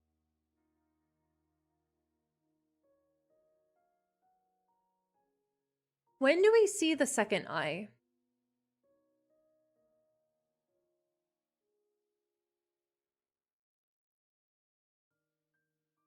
Her being the eye makes sense. During long-awaited rivalry, when Silas was using his own Aether Core to bring out her desires, I believe it was MC's Aether Core that desired to eat Silas. Yeah, I think her being the eye is definitely a thing that's. But also, if she is a cosmic power, then it would be assumed that she can access anything and any memory in the universe. Oh, you know what, Kat? That's actually a good. Oh, I like that. Oh, I like that so much, Kat. Oh, I love that so much.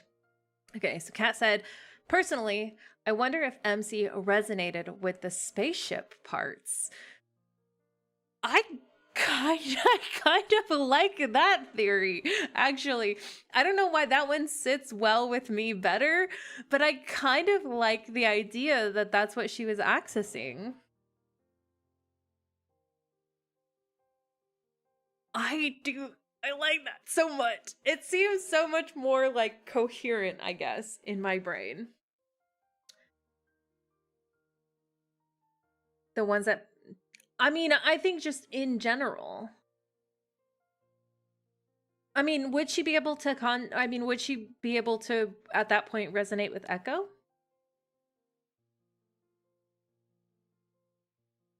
I was thinking the eye was basically the Aether Core, or her mind symbolizing or attracting a visual representation of the Aether Core. Basically her in a way. Yeah. I think that's It does make sense because she did the same thing when they were on the ship. Went to the ship. But she was in the truck.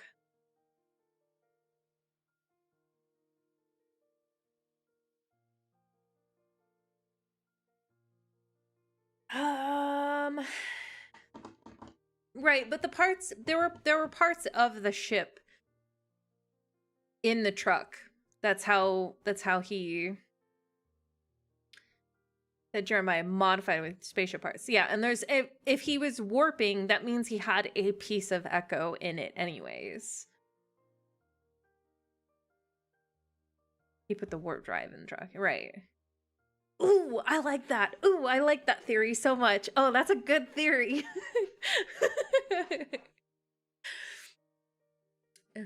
So we think that so the possibility would be that she was getting ready to explode and somehow got connected to the spaceship or got connected to Echo. Like on a conscious level.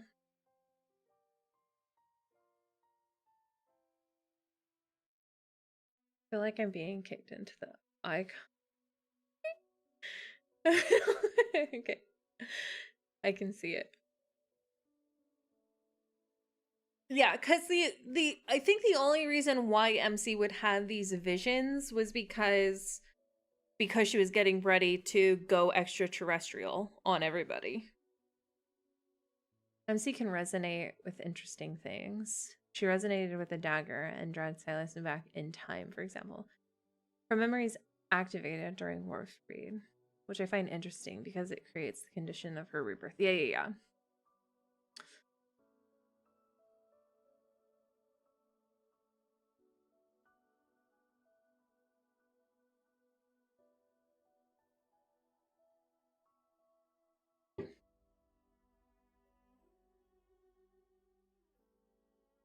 Let's see what other notes you have here too. I like the theory that she can resonate with items as well. It doesn't say that she can't. And in fact, I think her being able to resonate with the flux nexuses only like solidifies that theory also. My theory is that since she only started getting symptoms after they started traveling, the time traveling and witnessing of the many memories and various of her was making her aether core react. Well, I think that's what it is. I think that's what was making her her aether core actively react, which was getting ready to cause her to explode. She resonates with Silas's soul because she her dragon.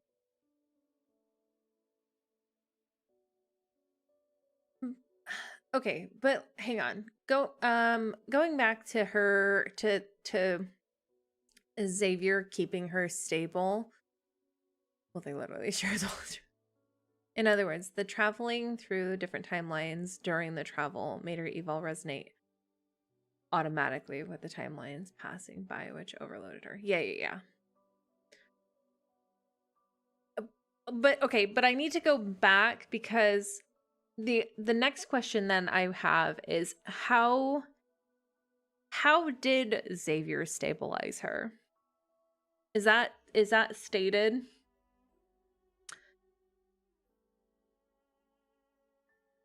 How did he how did he stabilize her?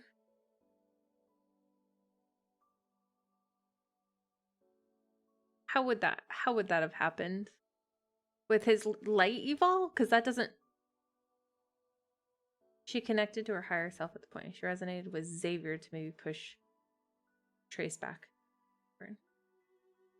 That was just a theory. Well, yeah.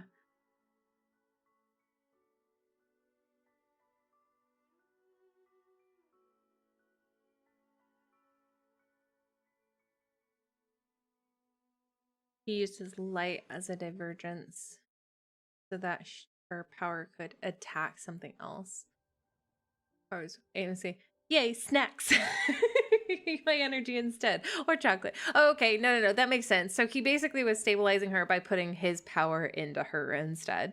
Okay. Yeah, he snacks. I guess if she resonated with him, then he could have had enough of a connection to pull her back in. I mean, that makes sense.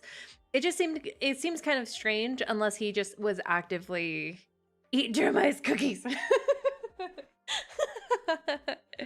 So he was supplying her with the light for her to resonate with and not, yeah. So basically he was saying, hey, here, eat my light instead of the space core that's keeping us alive right now. Okay, no, that makes sense. I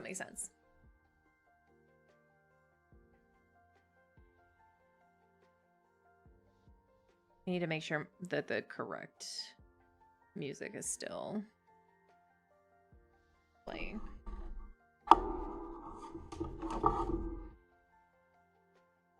It is.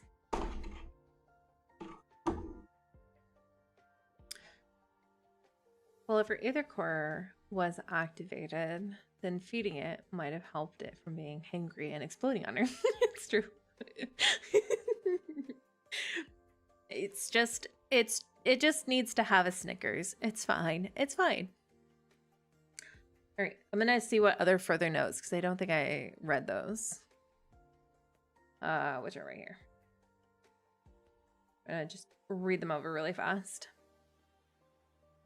Dairy-free, low-carb meal replace a Nepal snack.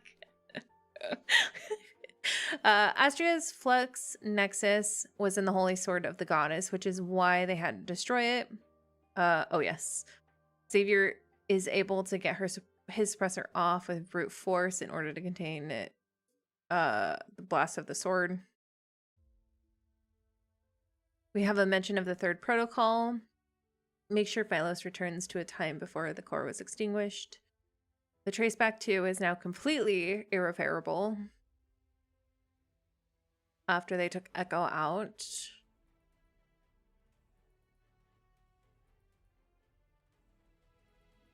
The sword at the end seems to be a remaining piece of Phylos that is not deteriorating. What does this mean? Will it come back later? It feels like it's possibly important. It's referred to the Knight's or the King's sword. Seems like MC was light at the time when she went out of body, so he resonated with her as, yeah. That's what it seems like. I'm thinking sourdough starter. She just needs to be fed. It's fine. And making homemade soda. Ooh. That sounds good. With the ginger bug. All right. I think that's pretty good on Xavier.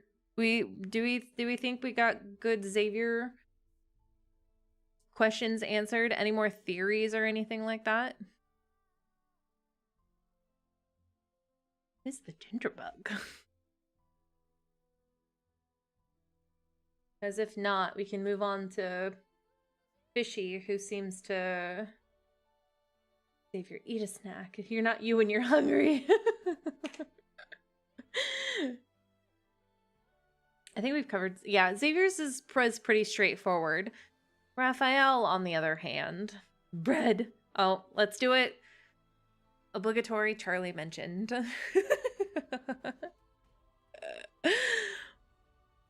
No, how Jeremiah and Isaiah didn't realize it. Isaiah is on purpose obtuse. He doesn't pay attention to anything. I don't know. They were too busy arguing. It's true. Natural soda starter. Oh.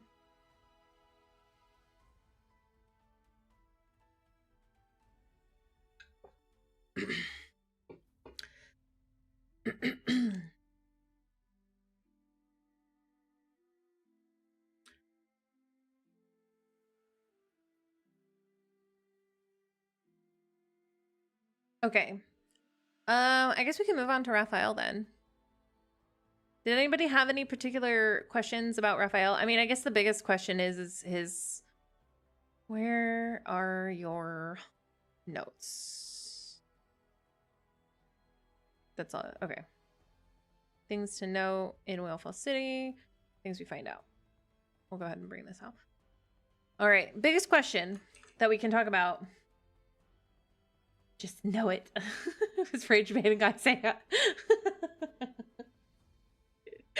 Jeremiah and Isaiah kill me. I love them so much. I love my two boys. Charlie is our sixth love secret. Sixth love. No. Okay, so the biggest question people had for Raphael was his memory.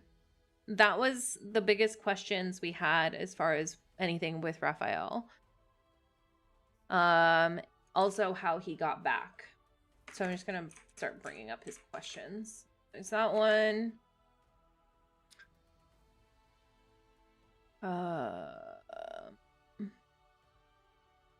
I wrote the story. I'm starting to wonder how much him and Caleb actually remember.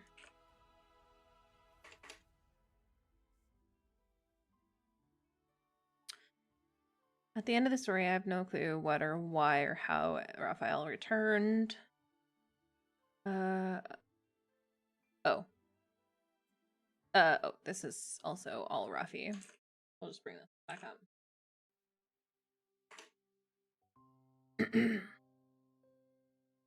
Oh yeah, and this one's kind of a cool theory. I think this is Nori's. Okay. Isaiah is funny. I think his voice is companion. My husband. Let's go. I think I heard Isaiah's voice in Infinity Nikki too, actually. Okay, but we're not gonna get off topic. We're gonna stay on topic.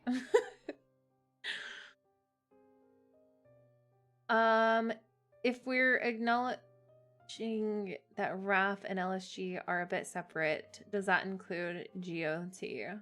So is LSG, GOT, and RAFI all separate, or does LSG include the GOT version of RAF?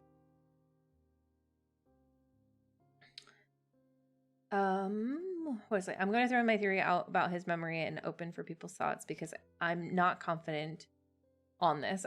But basically, I noticed that RAF has had several physical rebirths. Been shipping him with Simone. My little plankton. I think that he loses his memory with each of these rebirths and then starts to remember when he begins to come into his sea god powers again. GOT and LSG, I'm pretty sure, are linear stories.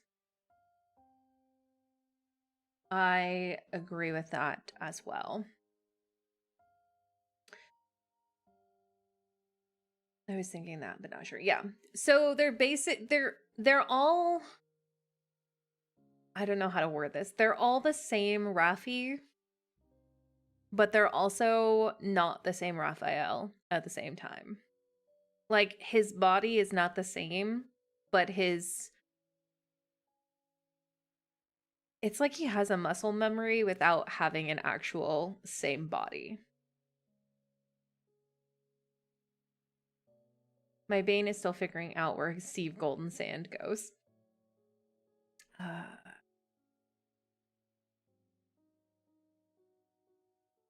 Land of Secret Flame. Yes, I haven't saw Steve Golden Sand. Yes, Raph is always Raph. Yeah. He's always Raffy in some way. It's just Raphael 2nd edition. Yes, we have a Raph girly too. Elizabeth, you can help with all of this as well. Like when you transfer your files to a new phone. Yeah, exactly. Yeah.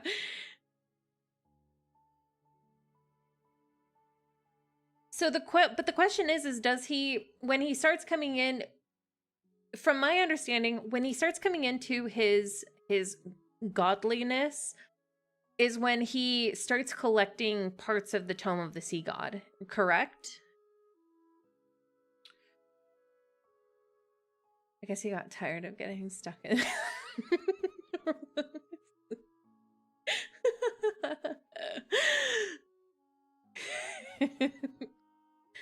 Haley stands out alone. feel like it's the closest to the main story, though. Well, because they used it in the main story. It does have references to GOT. Yeah. GOT and LSG generally get brought in together. The only references we haven't had is for Abyss Walker.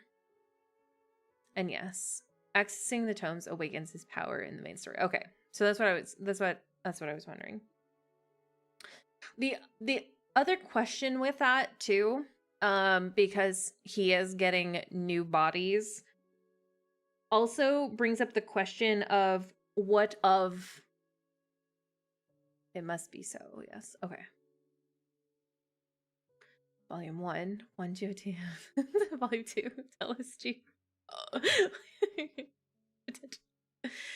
Well, in LSG, we find out that it was directly after GOT. Yeah. I feel like Abyss Walker is like KOD, where it's the bad timeline.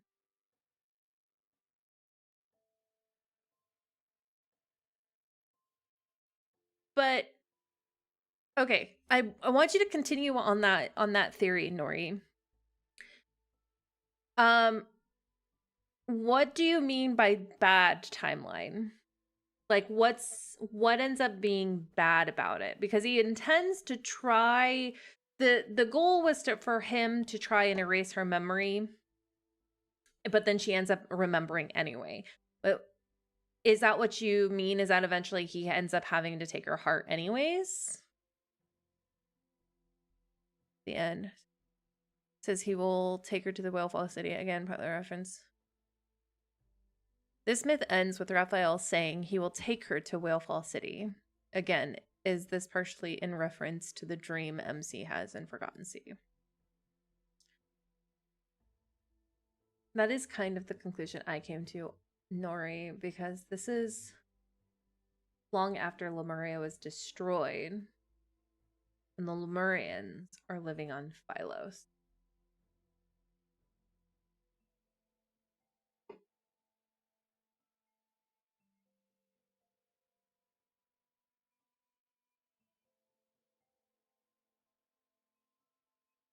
Where's Forgotten Sea?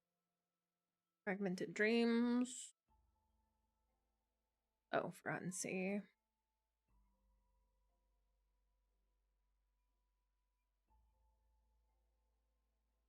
When you say bad timelines, I'm thinking alternate endings. I mean, that's fair also. Yeah, the dream in GOT is actually really interesting because it basically details the last part of Golden Sand, but Raphael kills her in the dream instead of changing the tome. Oh, MC's dream. Here it is. Okay.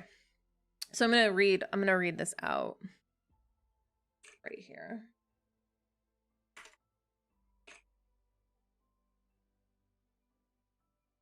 All right, so this is MC's dream. In the dream, MC is walking in the desert along a dry riverbed and sees a young man, Raphael, sitting beside a giant sea creature, singing a song. I don't want to think about what that song is. Raphael points to its bones resting on the sand and says, "There's Whalefall City." MC, "That's where I can look at the sea." Raphael says, "Yes." They arrive at the destination as the sun rises. Raphael takes the dagger and rips her heart out. She sees a flame feed on her body, and a crystal appears in the flame.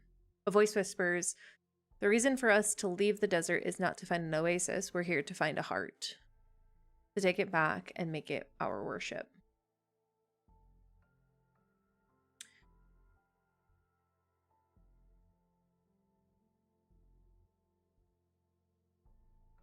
Nothing but sand. Lemurians are known, and they are being hunted down. Raph has all of his memories. He does have all of his memories.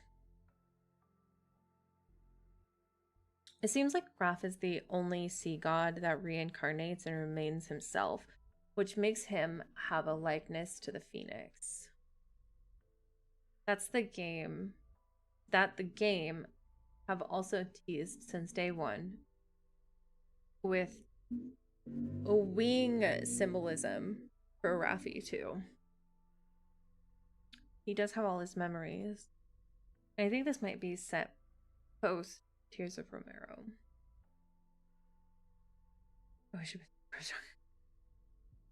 My theory is on that is because he never fully finished the ceremony. He has his perpetual loop. But I had forgotten about the Phoenix symbolism, actually. So that's actually something I don't know who wrote this. So whoever wrote this, I think your thing is clever, actually. This might be Elizabeth or it's Nori, one of the two. Anyway, right here, it says, Raphael is a phoenix. This wasn't my own idea, but it's being used as a jumping off point for my theory. There's a Chinese mythology about a creature called a peng, about a whale that turns into a giant bird. Although the mythos is scattered throughout time, which makes it prime territory to branch off. I believe Raphael has shed his sea merman body and has a new reborn form with wings. That was you. Okay.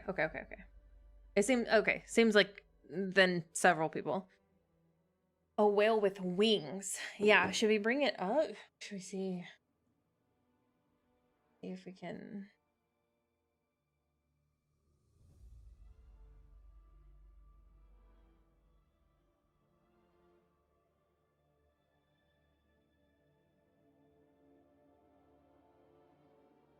Ooh, that's a fun image.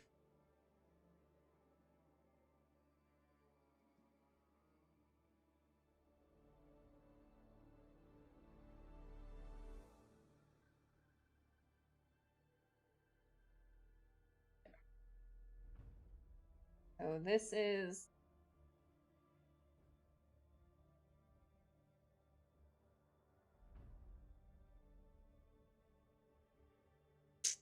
Didn't download.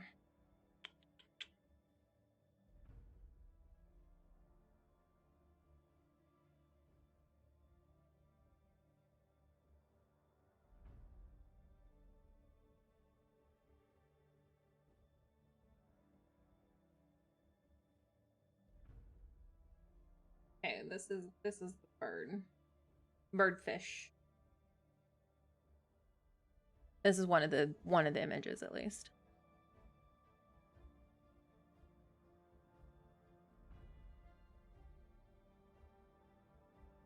Like a whale creature we always see in the whale fossil. Oh yeah, they do say that, don't they? They do mention a whale with wings.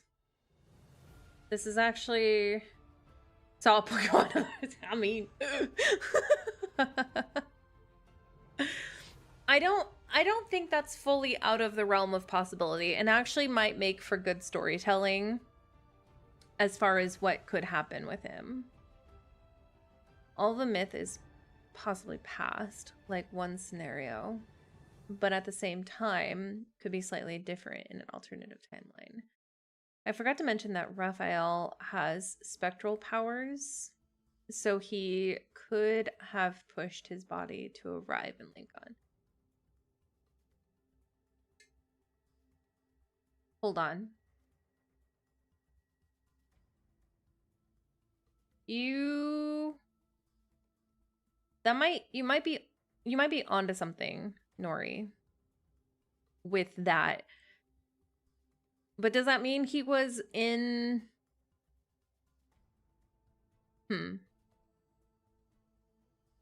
Does that mean he was in Whale Fall City?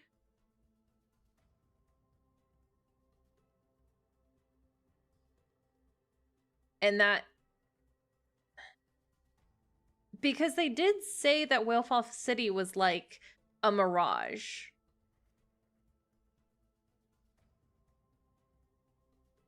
And that... Okay, wait. Hold on. What am I trying to say here? Hang on. I'm gonna write out my brain. my incoherent thoughts, and maybe you guys can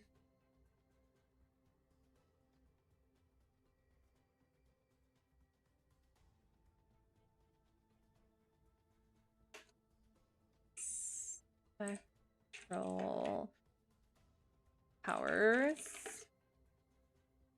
What if Raphael brought Whale Fall City to Lincoln, left Whale Fall City, and then promptly forgot about it?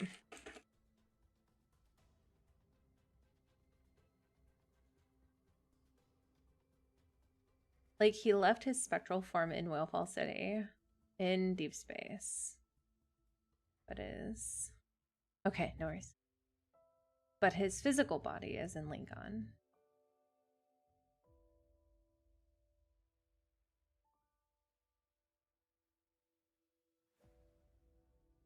I kind of like that theory. That's kind of a neat theory. I mean, there's no reason why he wouldn't have that possibility.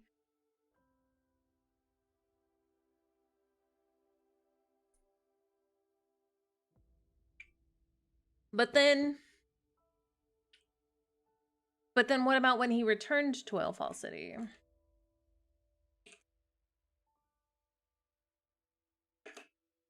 Then it disappeared.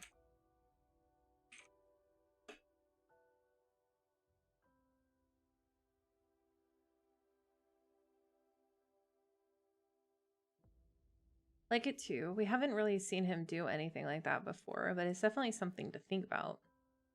I don't think it's out of the realm of possibility. Why else would there be like spectral?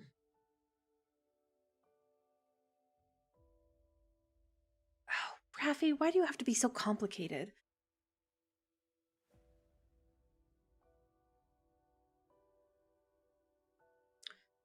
They went out of their way to show us his LSG form.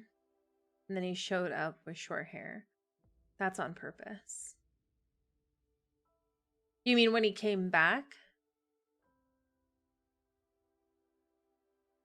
Hang on. You might be... My brain...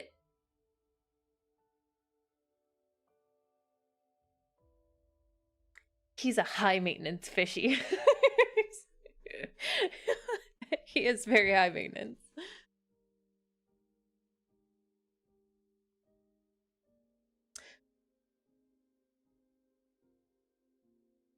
I don't know, like, Nori, what you're saying makes sense. So was the LSG form only in flashback though? Well, no, because he turned to LSG right before he disappeared. But why would he have turned to... Okay, so there's where my hang up is. It's not a hang up, but it's where the confusion lies. Why did he think like Throne of Eros? They show up using spectral chains. Eject objects himself. I know we had him in the battle, but I don't know how much I credit that to being part of the story. Princess happens to be his favorite. Okay.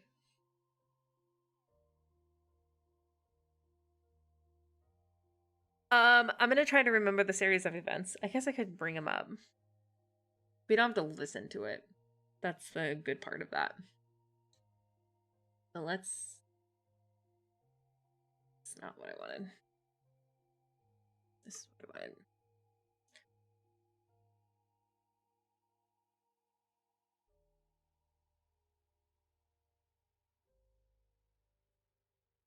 All right, get ready for sadness, you guys.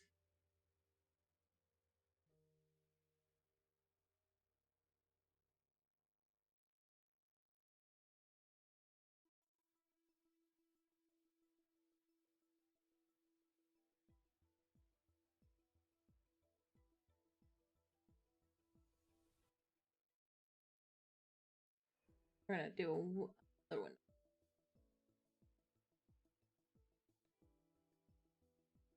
All right. So the series of events.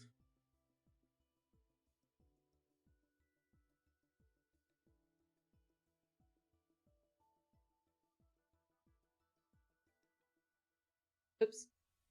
No.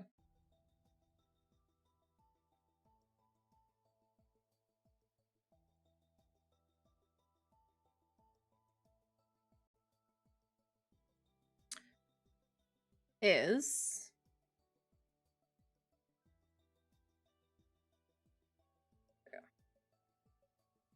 so he's Raphael now. We're getting ready to go to the surface.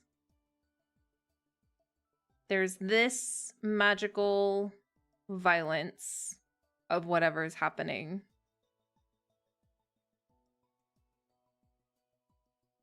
And then he turns into the sea god. So he's actually the sea god. Like I accompanied this to him actually being the sea god. But the question is if we go off the theory that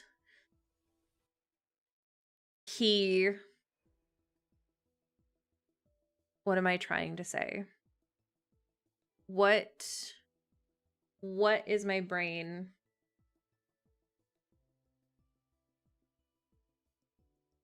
What is my brain trying to... If sea god memories?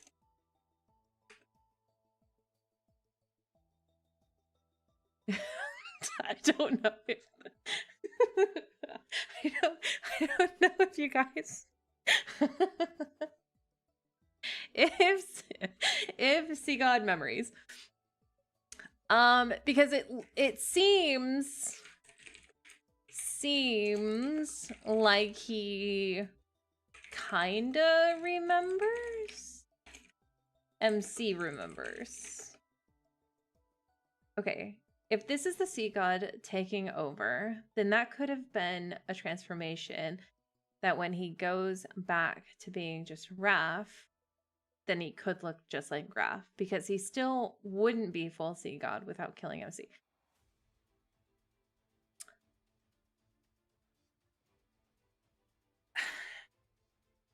Personally, I believe Raphael becomes the sea god like Aang becomes the Avatar state in the Avatar law. So you think it's like a temporary state that he takes on in order to save Whalefall City? But it's not...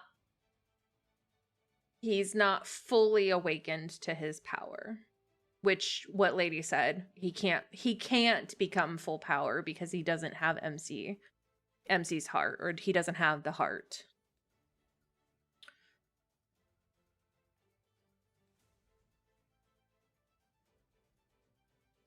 Sea God Raph and Whalefall.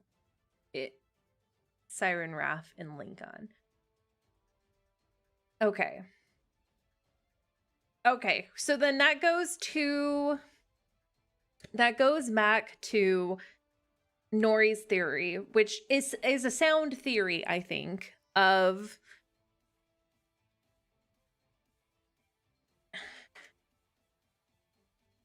Raffi full form in Whalefall, Raffi half form in Legon. Spectral Raffi.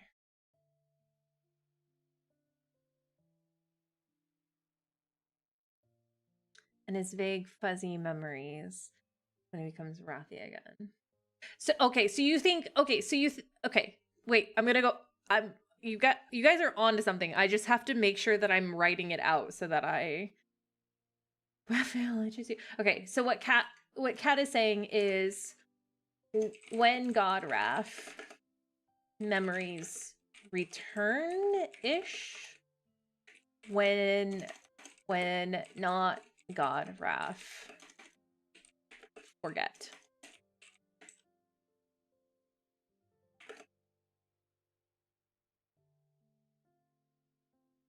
kinda.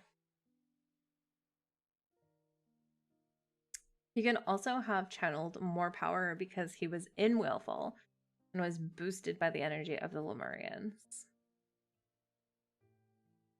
He for gore.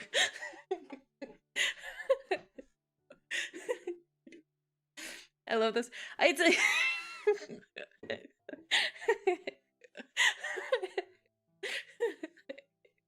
okay, so the only listen. It's the only way things make sense. Things are all is too complicated already. We need to make this easier on ourselves. I almost spit out my drink. Okay. Also channel more power when he's in Whalefall. So when Raph forget, Raph main time equal Raph main timeline. Yes. So then boosted Raffi. More memories than not Raffi, but also not fully because no tone. Like form. Full memories. You wanna get jumble mess and hazy snippets. Exactly. When Raph forget or Raph writes yeah. Okay, this is going to cut deep, but I also just remembered that in TC22, Raph has no memories of his life before he became a predator, and yet none of the other boys have this issue. Raph forgetting is kind of an ongoing thing.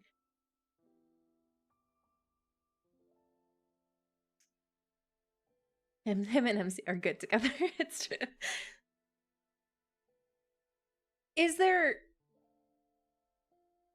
Are there any other, like, throughout all of Raffi's Raffi girlies, I'm looking at you. Is there any other mention of him, like, partially remembering or not remembering, or him kind of being like, because most of the time what it seems like when with his memories is it's like it's hazy for him. Like he kind of has a semblance of there's a memory there, but Tears of Romero, Raph only gets his memories when Hawkern opens the tome. Oh, wait. Okay, wait, you're right. Yeah. So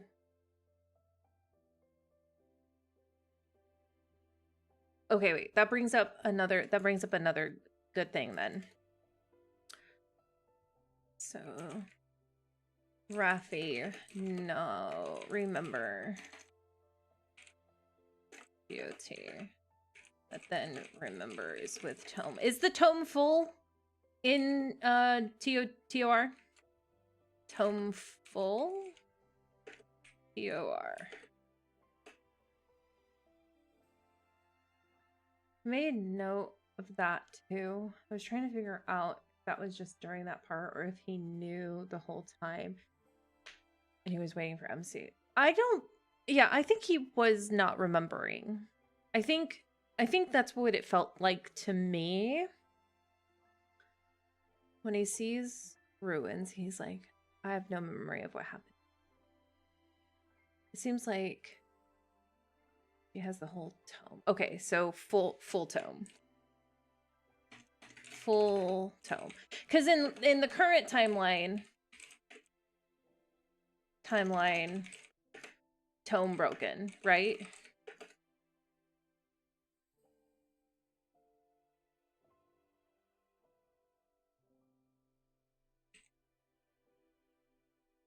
Abyss Walker,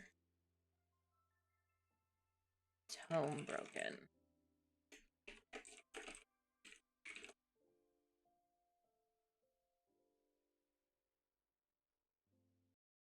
No, just hints from behaviors, actions, and what he says in the main time. Okay.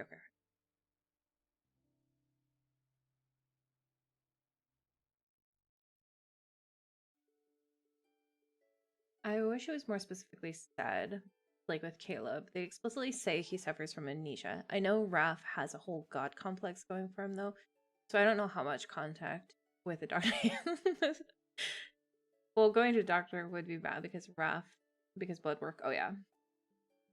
She locks him away in TOR. Was it a different era? Because TOR MC didn't remember doing that. Plus, she was young, too. Yeah, he says it was like 1,000 years that he was locked up.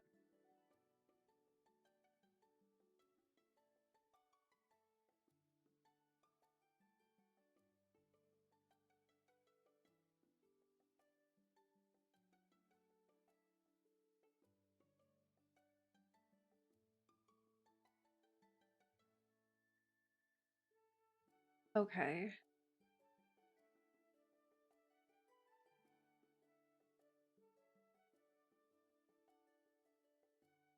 Thanks. Yeah. So, well, that also he was in the hospital.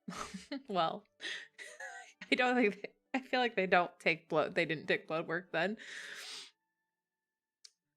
for 800 years. Okay, but that was to get it. Yeah. Okay. So wait. So, that brings up another good question then. GOT. Oops, that's not that. GOT.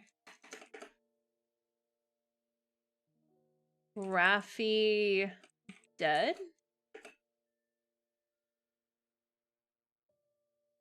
I don't think I want him there at all.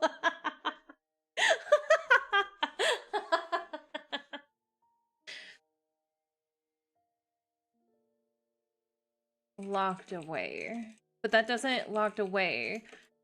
But if he got locked away, it was 10,000 years from GOT.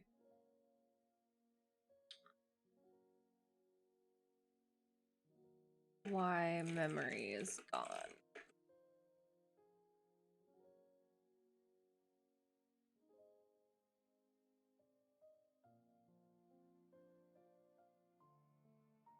But okay, so we are aware that GOT and TOR are canonically first and second to each other.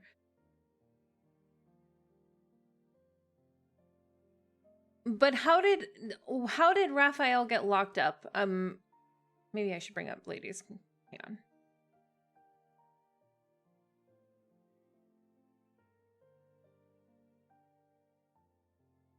We learn later that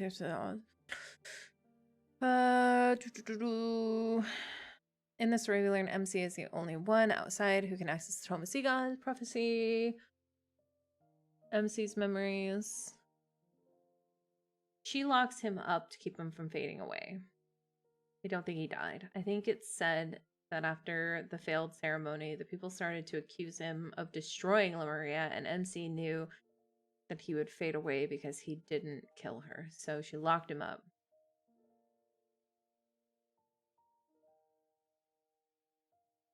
It's in the MC's memories. Okay. So we'll bring this up.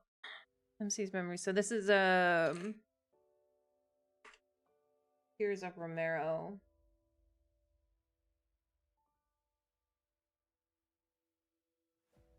When former Castellane Hawkern captures MC to get her to turn against Raphael, he uses a drug on her that causes her memories to be jogged.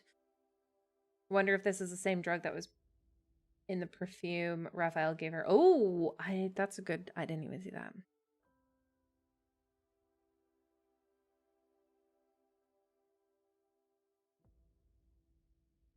She was reborn in that time. Yes. Okay. Am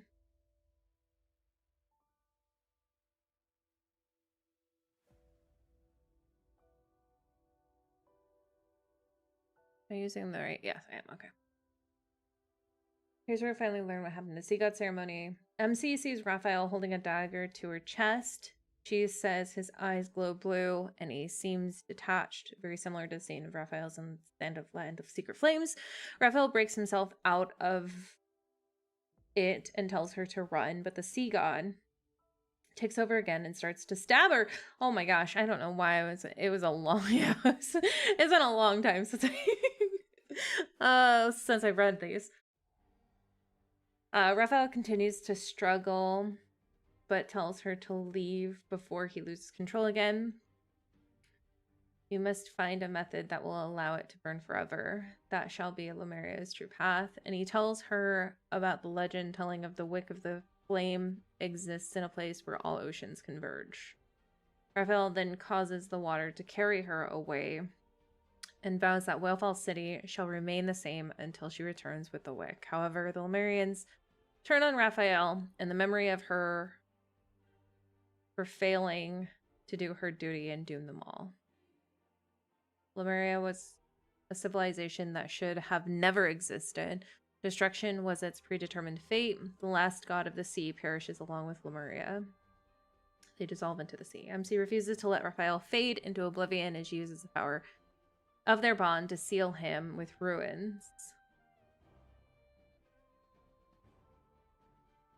Until Lemuria offers the opportunity for rebirth.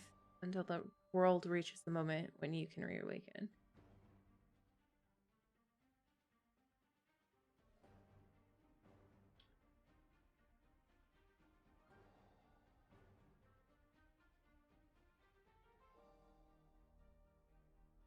Oh, I can give it to, I can replace. Here is the document again.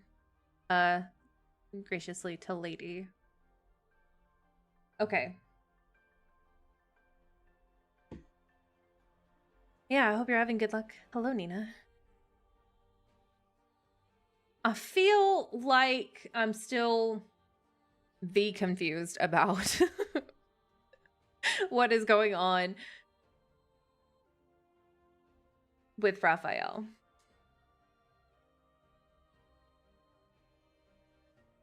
Because there's so much. There's so much. Like, maybe you guys can help me out with this then. No, it's also okay, so it's not just me. Okay, so confusion.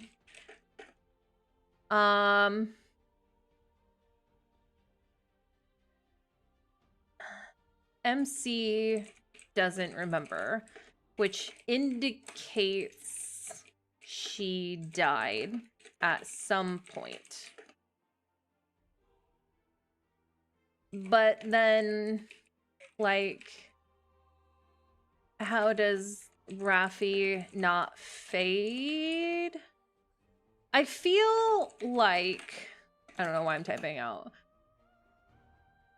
Confusion is the epitaph when it comes to the last letter. And Raffi's not gonna need a part 2. I feel like something still should have happened to Raph. Even if he didn't disappear. He doesn't fade because she bound him. Basically, like what she... Oh, okay. That makes sense. No, that makes sense. Okay, so basically he can't die. He can only partially... He can almost be kind of dead. Like the Princess Bride. Got it.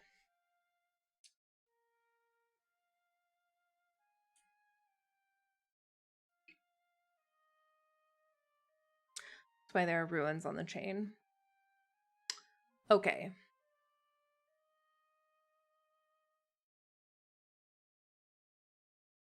Mostly dead.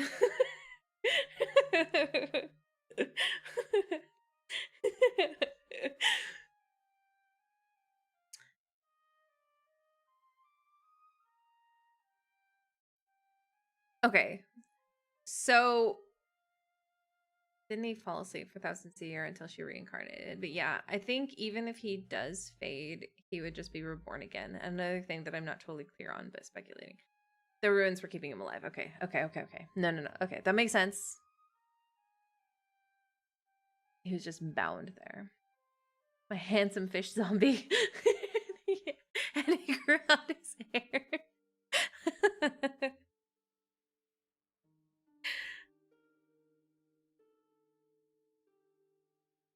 Yay! We're talking about Raphael's lore.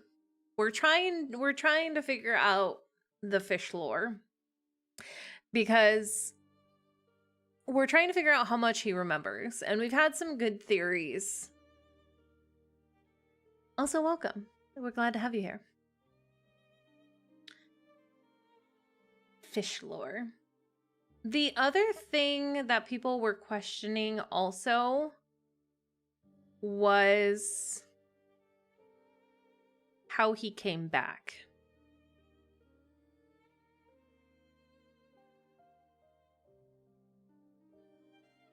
Plus, if she passed on that and on a technicality, then he would be able to stay alive. That's true. Love it. Woo! Welcome. But I guess this also, they're not specifically bound together. That's true.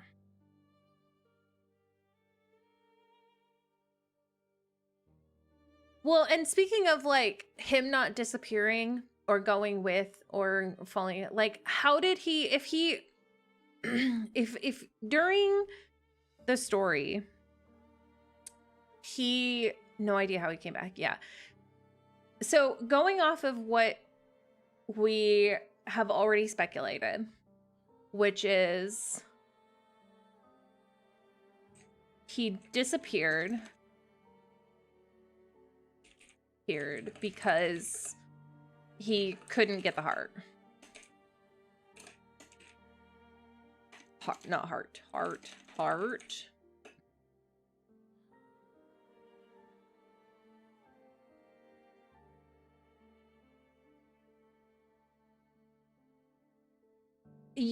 Yeah, there is. Because she forgets, just on a side note, he forgets that she forgets that she doesn't remember that she can breathe underwater. So he expected her to remember that, and that wasn't the case. No idea. I mean, outside of the actual bond, but it's not related to their lives.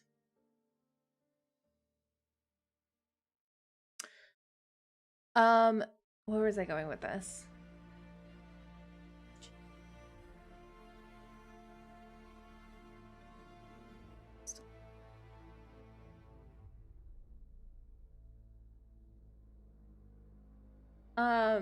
Where was I going? Hang on. My brain lost its train of thought. All right. Disappeared because he couldn't get the heart.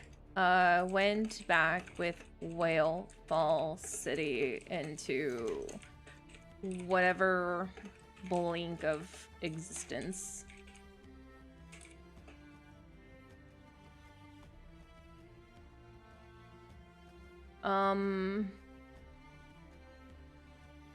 Yeah, how did he come back?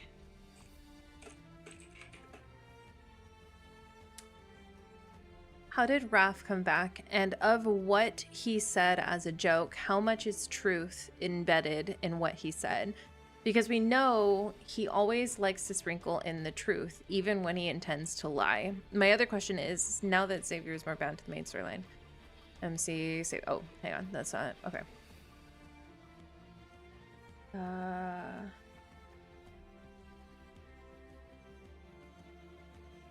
See God. The end of the story, I have no idea what, why, or how Raphael returned to MC in a happy-go-lucky state he was in. When LSG told main timeline MC that he doesn't know when he can show himself to her again, he was referring to his LSG state. Or was he referring to LSG state or as Raphael as a whole? I know he did say that he could come back tomorrow or maybe next week or 100 years from now. So that is confusing to me. Did the MC even question his state of mind when he reappeared, or what happened to him after? Where he went? This is where I was lost, because I would have buried this man in question. He'd have 100 question exam form to fill out. His ears would bleed at that point. All this just to get back to my point. I'm not sure how unified those two souls were and actively at the end of To Our Yesterday are. Is he now more accepting of his sea god state, or will he continue to treat it as a third person? Will he bring up the marriage at some point?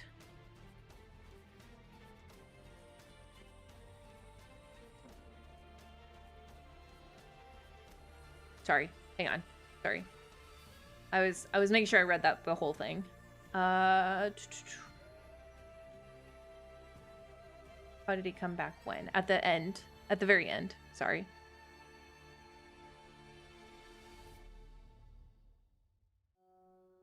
He didn't actually die. What he actually did down there, we don't know. Yeah, so this is in reference to the end of the story. Since we're talking about him fading away anyways, this time she couldn't bind him with the ruins, but he wasn't going to take her heart. And actually, come to think about it, MC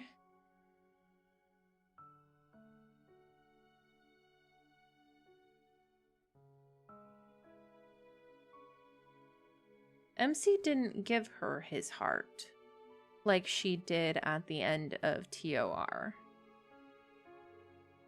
What does that mean? I don't know what that means.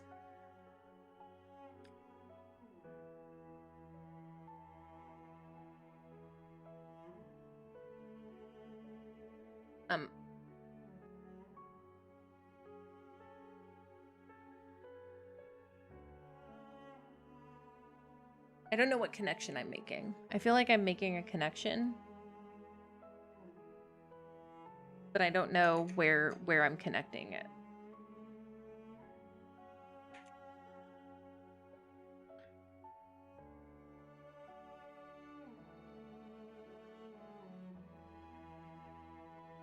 I mean that he's still not a full sea god. Does that matter? I guess it does matter. Does that matter?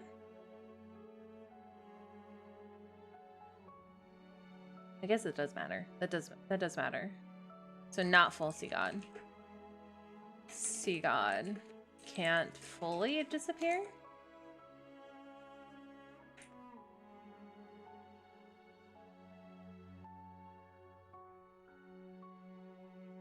But we still don't, but we don't have any idea of how he would have come back.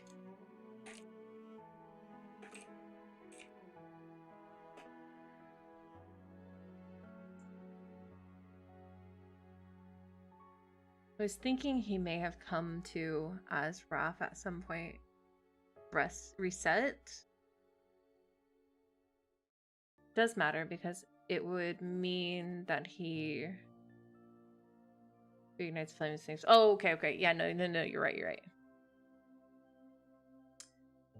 She uses their bond to tell him to go to Whalefall City because LSG is part of the temple, which is why I said he left that part of himself.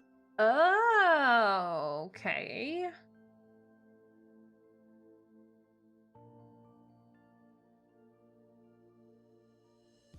And then came back to her like nothing happened. I think that's just him coming back like nothing happened is just a rough state of mind.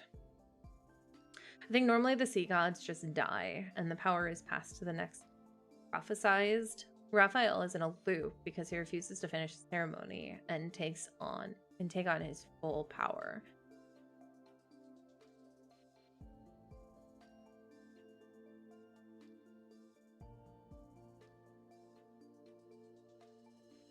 Okay. So you think he's just doing the spectral thing again?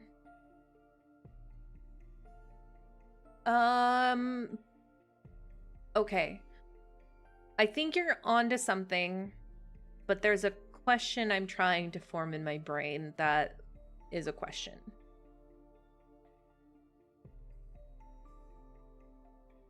For that. What is it though? Question. I'm gonna simple English this again.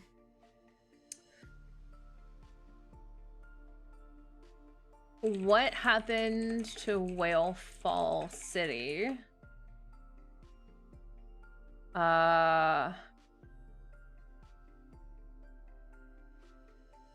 Why? What am I trying to say? What am I trying to... It's a weird. That's all. That's like the only way I know how to describe it. It's... my brain can't like latch on to what it's trying to think. Cause it had to blink somewhere. It had to blink somewhere.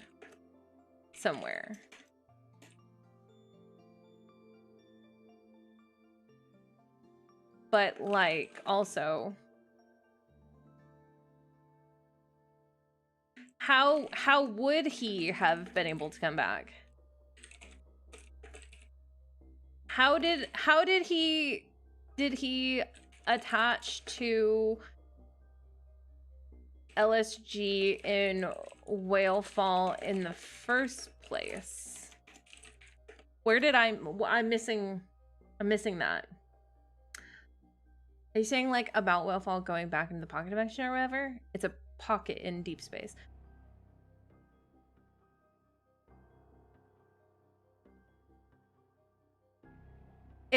I think maybe my brain is not connecting that. Like it makes sense on a game level, but my brain isn't connecting it because it's under the water.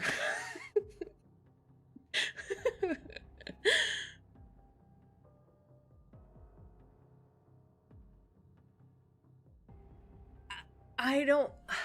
you guys are gonna have to suss out what I'm trying to figure out, because I don't even know. I don't even think I know what I'm trying to figure out. There's just a hole. I thought it was an idea or a made-up place. No. It's like an actual place. Like under the water. Yeah, which is... it makes sense on an interdimensional level. It's just the fact that it's underwater that my brain is like, but underwater, not space.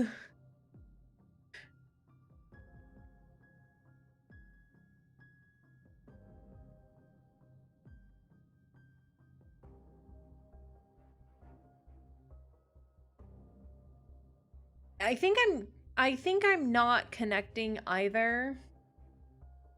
Figuring out when it was first put into the pocket dimension, I thought there would be a clue to that in one of the myths, but I didn't see. Okay. I associated Whale Fall City, yeah. Remember Amun said that the sky and sea were reversed. Now, at one time, Lemuria was in the heavens. Oh.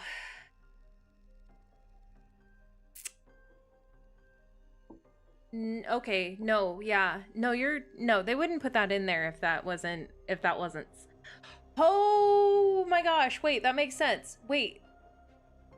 So, reverse Phoenix? Reverse Pang. Bird to whale to bird again?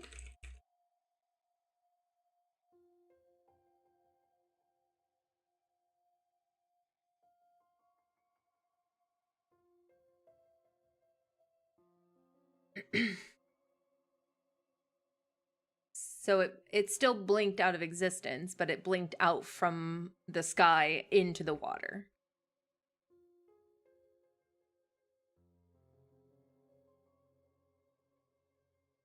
Okay, so there's one.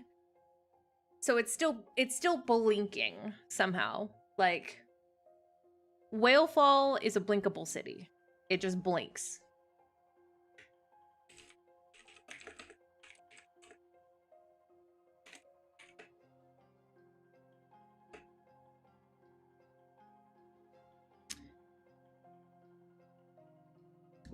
other than the whale with the wings.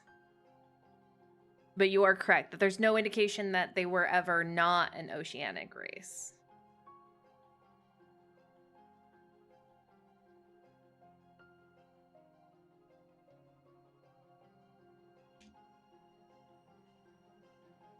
And I think my other confusion comes from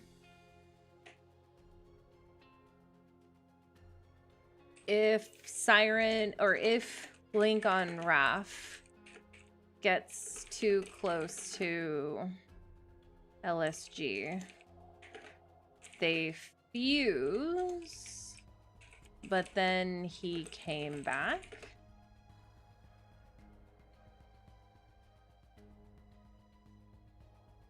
Yeah, but there's a lot of weird mythological shit, that's true.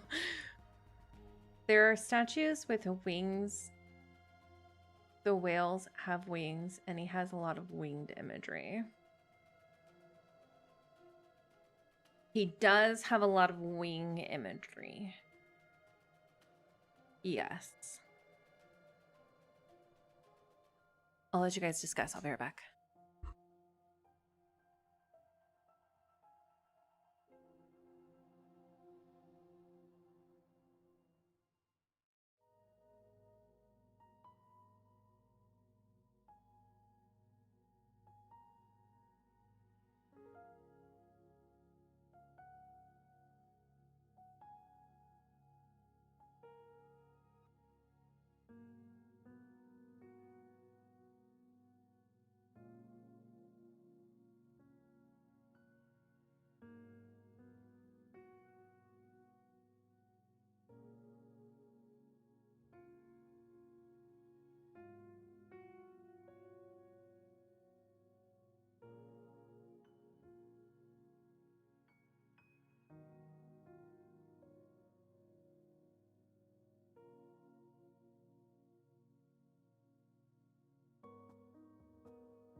Okay. I think that's something to file away for later thinking when we get more. Yeah, I agree. Raph, I command you to come here. Raph appears like Jay from State Farm and Truth.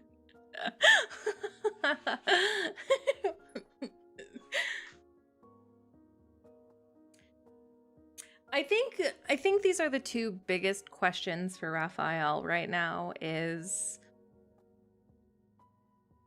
I think you're funny. I think these are the two biggest questions right now with Raphael is how do his memories work? Memories, how do they work? And what happened to Whalefall?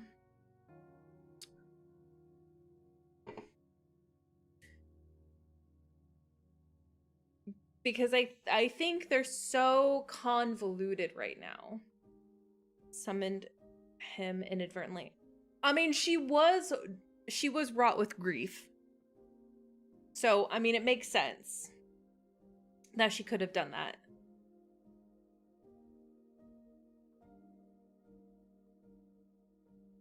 Like, she inadvertently used their bond, which, I mean, that makes sense.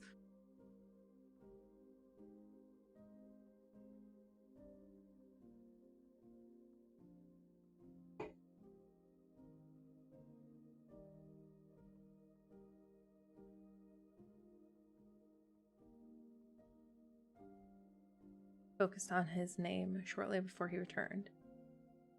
That's true. I mean, that makes... Didn't she summon him? No, the seagulls were part of when she first got to Wave Catcher. Wave Chaser? Wave Chaser. Raphael got that trauma and his memories are all over the place. Yeah. It could have been a possibility. I feel like we haven't really seen the full power of what the bond is capable of. I feel like I agree with that.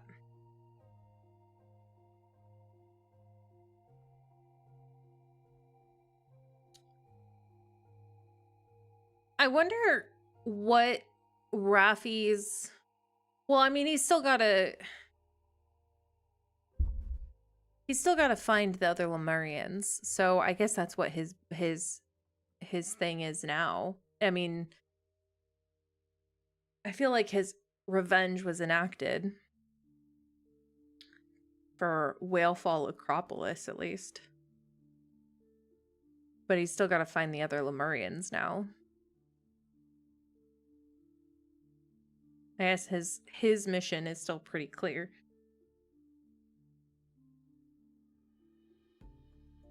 I have a feeling that Raphael remembers a lot more now than we think he does also. I think he's still going to kind of play stupid, but I think he remembers a lot more than he lets on to believe. And I don't think, unlike Silas trying to jog MC's memories, I don't think he's really going to push for it. He's just going to let it be as it is.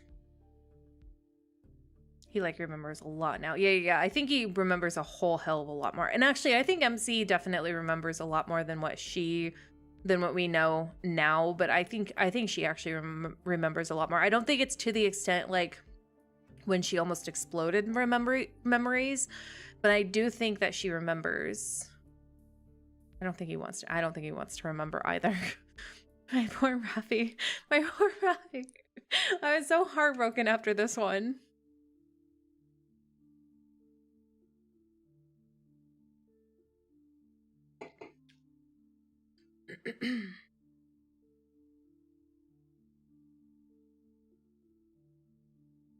Compared to the start, he's not as angst as MC's memories. I think MC will start to get more flashbacks. I think so too. I'm actually really excited that MC's gonna start getting more flashbacks.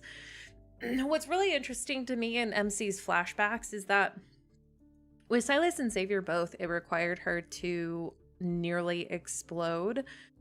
But what's really cool about Raphael's and the way that she's remembered with Raphael is it's been through his song, which on an emotional level I can't take it, but on a storytelling level it's actually really kind of a cool idea.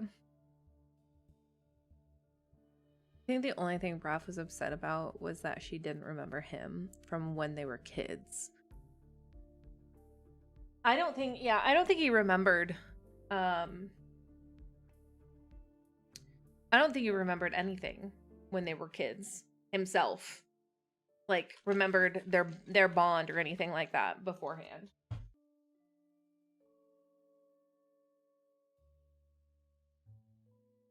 And also the tome, which might also have something to do with the connection. Oh, yeah. That's true.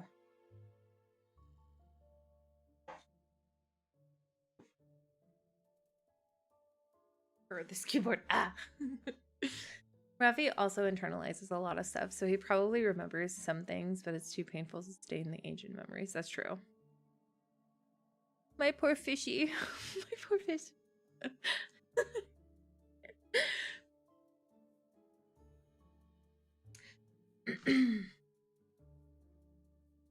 They hint MC would get more flashbacks at the end of Silas's memories. Well, they hint that she gets more. They've hinted that she's getting more flashbacks anyways with Xavier's and Raphael's as well. So MC helps or activates Raph is less about her resonance at IMO and more resilient on their bond. Oh yeah, 100%.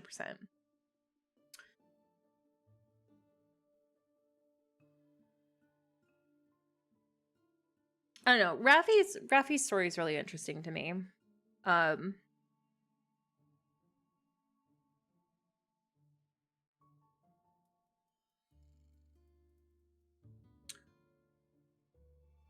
Like with Raph's storyline ammo, there is less significance on her evil and more power tied to her bond. Yeah, I agree. It's the more powerful party. Oh, 100%, yeah.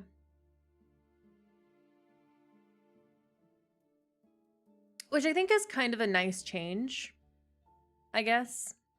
Compared to, I'm glad I'm glad they're not using her Aether Core as a conduit for them specifically. Not for any other reason than they use it for the other guys or some of the other guys. And I kind of like that their bond is the more powerful power at play. It feels I don't want to say more significant. What am I trying to say?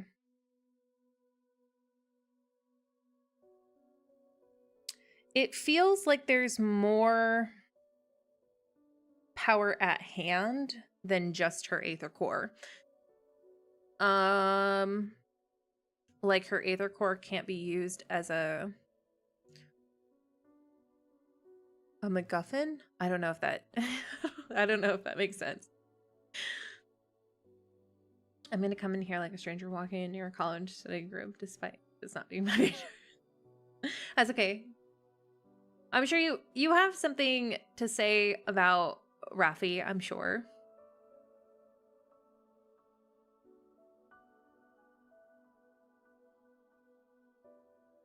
Yeah, it's not a conduit between her and Raph, and it's just what it is. It needs to be for the flame. Yeah.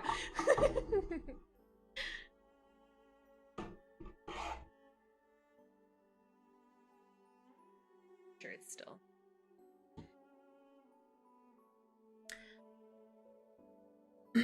Well, did anybody else have any? Did you guys have anything else you wanted to ask or add or anything like that? Back, and I'm to say that's true for a few of the guys. Silas seems more of a shared soul, and Caleb about something inherent about them being one. Yeah. I agree with that, Cheek. Actually, yeah, that he's not as handsome as Zane, but he's basically you. You have something to say about Xavier too? I'm sure you have something to say about Xavier. It's not Zane Lorday.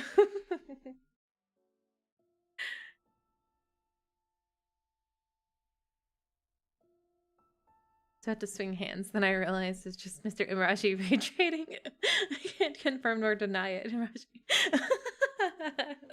Oh no, they're both here. I rest my case.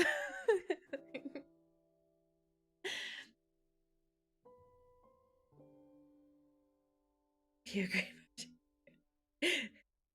Ada, don't encourage him.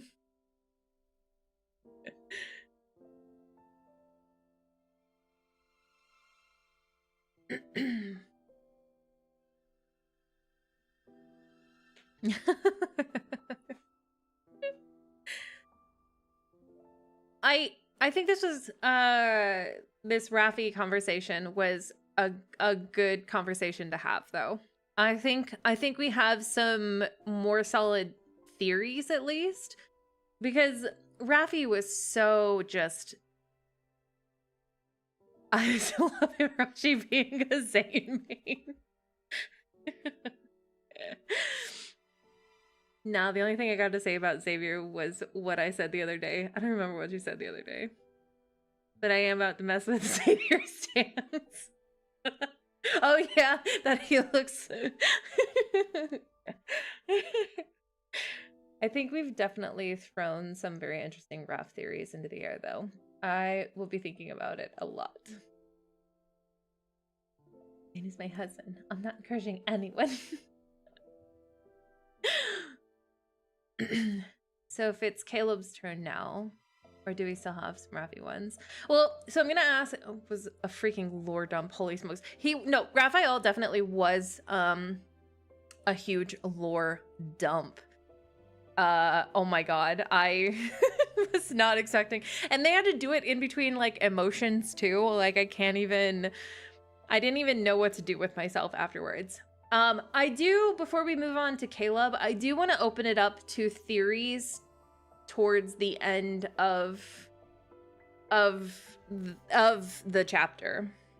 I want to hear your guys' theory on what you think is going to happen next. I thought, did lady, did you put 2 hours yesterday? Here we go. Land of Sacrifice, 2 hours yesterday. This is all. Lady, you didn't put anything about the ending of the thing at all, did you? Like specifically to the end of the chapter? Brain overload with Raph, yeah. Customize? Can't be OTV.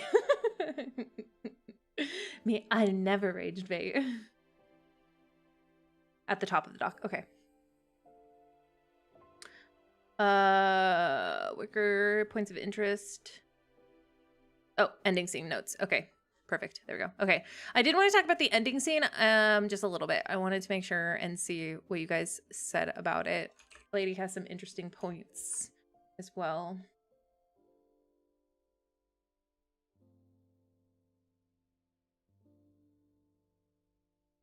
I'm gonna leave it to you guys for that, because all I can think of, Polar Nights, like Heartbeat Ablaze, is what's coming up next. Next main story, probably June or July. Probably. Okay. So I'm gonna I have I don't have very many controversial takes. Okay. I'm gonna start out by saying that. However, I have a hill to die on.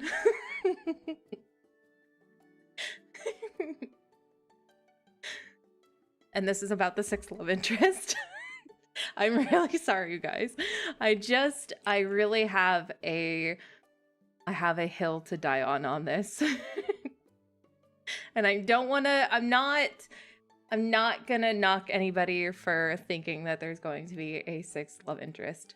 However, I do not think there is going to be a 6th love interest in any capacity. Not from a story standpoint, but from a I've ranted about this so much. But from a logical business standpoint. The last time Infold tried to add another love interest 3 years after after the story started, which is MLQC, he was so poorly received that that they actually had to nearly get rid of him. So now he's in a state of limbo where he's neither a love interest and he's neither a side content. The amount of content he gets is negligible compared to compared to the 6th love interest. He was so poorly received that the CN girlies actually boycotted the game so much that they had to say he wasn't a love interest. So I'm not saying that there could never be a 6th love interest. I'm just saying that there will not be a 6th love interest until the game needs a restoration. That's all I'm saying.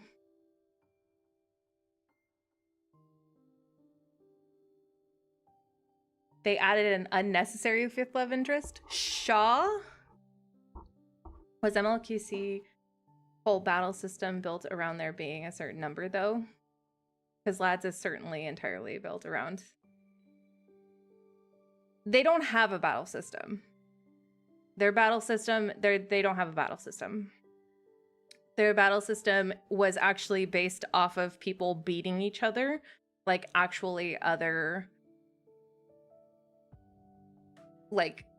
players beating each other.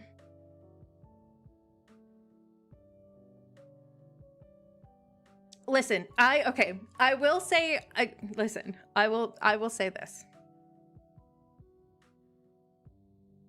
If they introduce a sixth love interest in this next story beat, I will publicly apologize to everybody. I will say that I was very wrong.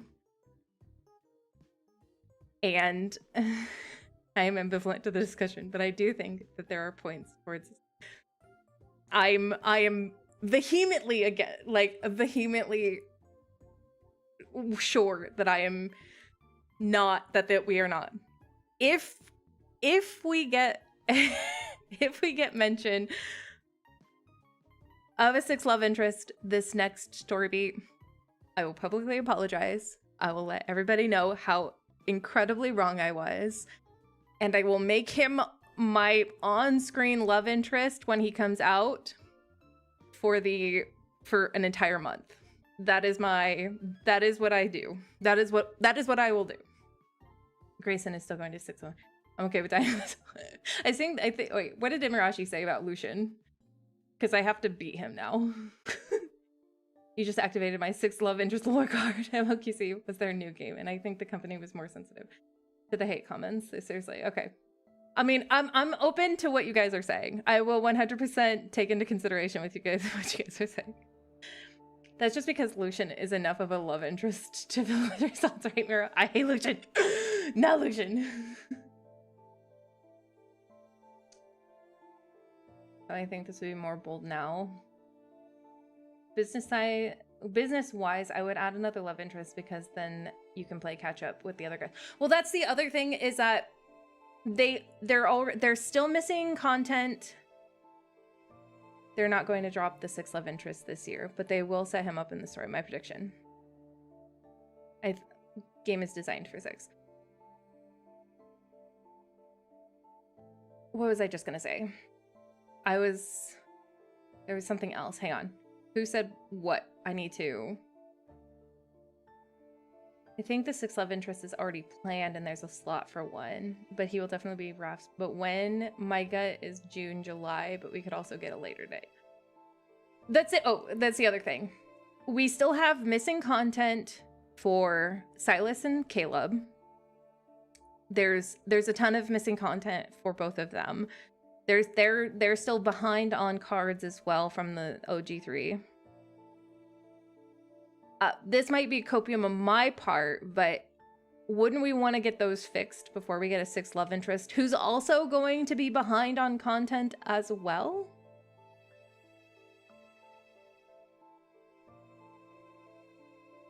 I believe there will be a game design. Lucian creeps me. I hate Lucian so much. The sixth love interest as a backup plan for Infold. But it could swing either way. I am dearly holding on to my threads of hope. And back to Sip's love. I think there's a story point towards a 6th. I think the next Caleb. I think that the next Caleb story update, there's a good chance that it's going to actually just end the arc. I definitely don't think that it's gonna set up for a sixth love interest, at least next storyline. I actually think it's gonna, my theory is that it's actually gonna include all 5 of the boys. Or it could be possibly just an MC update, which would be kind of interesting as well. I think the story is written so much in advance and the contents are so made around a year in advance, it wouldn't cost them a lot of money to suddenly change everything now. any of the newer love interests are going to be behind on cards. Yeah. Well, yeah, but Caleb and Silas are still behind on Bond also. They only have one Bond story. Who cares about card efficiency? I mean, we shall see. My personal opinion is missing content is that they are waiting for more story beats to give us more anecdotes Bonds. I mean, I think that's fair. I put in my survey that if there is no 6 love interest, that they really should remove the coming soon thing. I think the coming soon thing is a, what do they call it?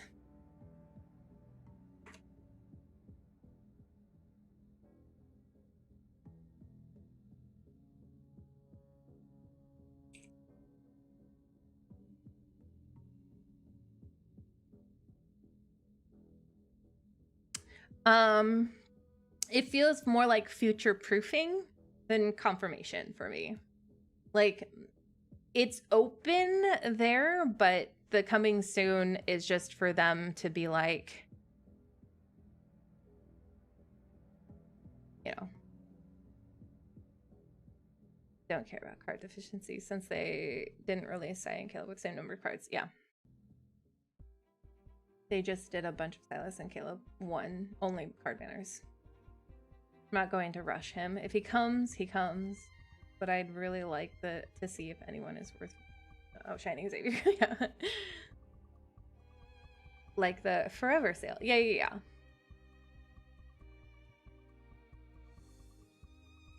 We also have a lot of issue. Again, this might be also my copium on my part, and I'm happy to be proven wrong on this. But we also have a problem with rotation already, with how uneven things are getting distributed and how long it's I mean, it took a year for Raphael and Xavier to get story beats again as well. But again, that might just be me saying that I would much rather them figure everything out before they bring out someone else. I just don't think, I don't see it. Maybe I'm just not looking for the signs, but anyway, that's all I'm saying. I'm not saying that it's not a never thing. I just don't think in the next year or two we're gonna get a 6 love interest. But again, I'm happy to be proven wrong, and if I get proven wrong, I will make a public apology about it. Story beats are just how long they take. Well, maybe that's what it is. It's the time. It's how long it takes to get to everything. It takes forever. Just want more freaking updates. Yeah, same though. Honestly.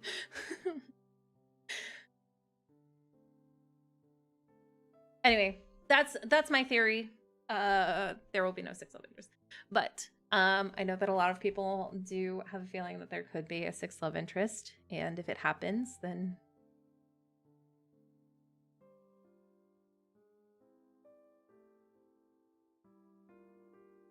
to concentrate more on multi would function with 6, but I doubt they care. I think they would see money on it. I mean, that's fair. Because we had all the branch stories and then had to introduce Caleb, but then we went back to Sai and Zane. Yeah. Watching the train wreck, and I'm gonna enjoy slow round. Thing is, everything in game is designed around 6 love interest. Like I said, I'm happy to be proven wrong.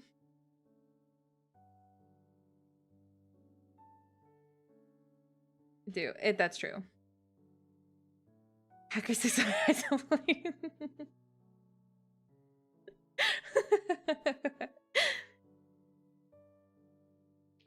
think if they take too long between Caleb and 6 love, it's pretty, I don't know, strange. Hard to wrap my head around it. Yeah, that's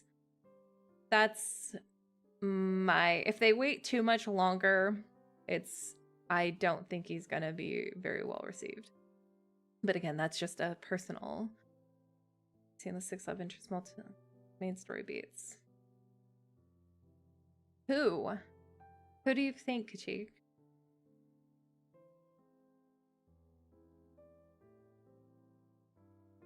Is doable. That's fair.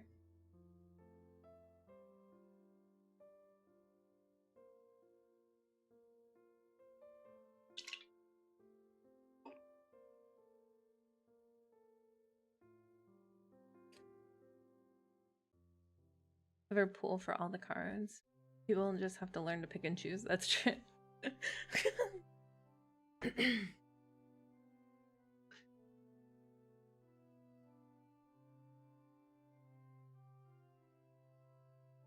Seen him with Ever. Tobias, 6 love interest. No.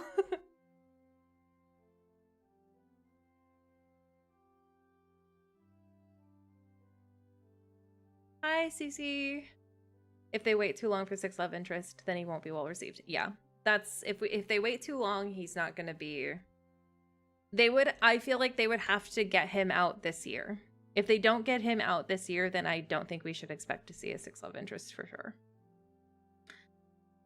Physically seen him, but he's there. That's fair.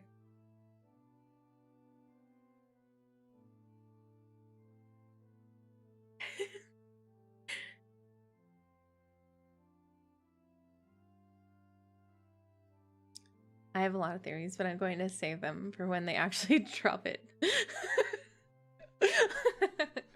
Okay. Literally be even. My heart wants Jeremiah, but my brain says Andrew. They're not gonna do, if they do a 6 love interest, they won't do another hunter. It wouldn't be a hunter.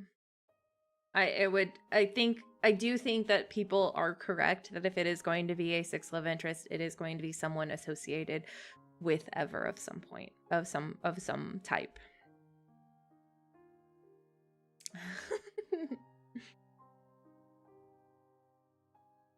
It's not gonna be Andrew, no.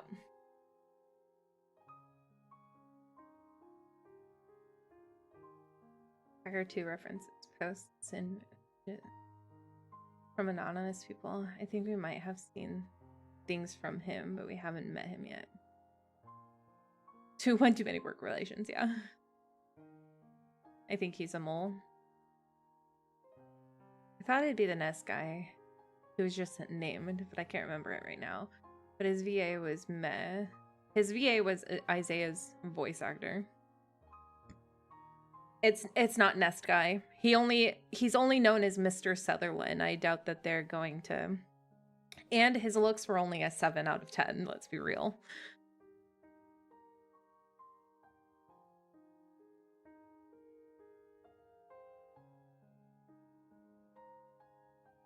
It's more of a desk jockey, yeah. Some clues. Is a Morpheus or a Nero as a creator of Abyssal Chaos. I could see that happening. I could, if there would be a 6 love interest, I agree with Nori that could be possibly. Anyway, that's my theory on the 6 love interest. If I'm wrong though, you guys know what I will do. I will grovel at your guys' feet if it happens.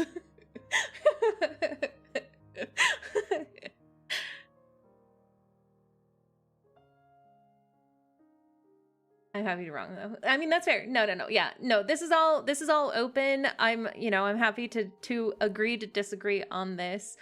I love that you guys can theorize on it. I'm totally cool with you guys thinking. I just want you guys to know that where I sit is I am vehemently part of the there is no 6 love interest gang.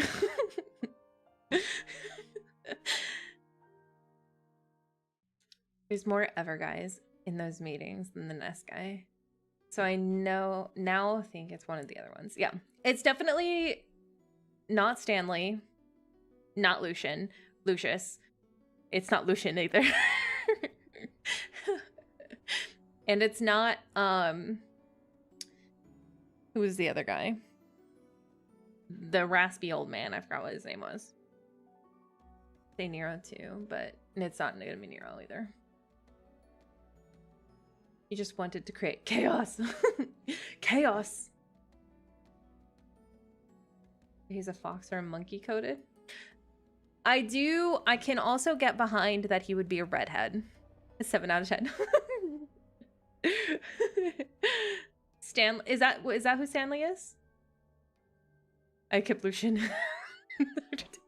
Not Lucian, it's Lucius. Is Stanley the old gravelly guy? I thought his, hang on. I have the names. I don't know why I'm trying to think about it. Sutherland. Oh yeah, okay, that is Stanley. Never mind. I was right. You were right. Yeah, Stanley is only okay. So there's Stanley, Kalaya, which we obviously know is not gonna be her, Professor Lucius, and Sutherland. Stanley is a sticky, yeah. Has to be redhead. Yeah, I can get behind it being a redhead also. If there is one.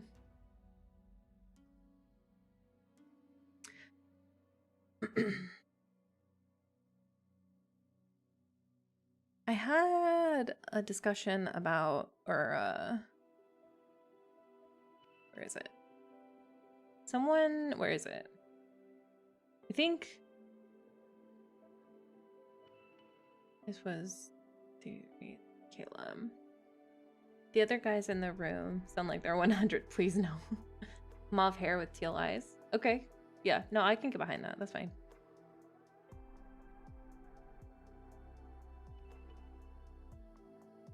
Oh man. Someone wrote in depth. I'm interested. Okay.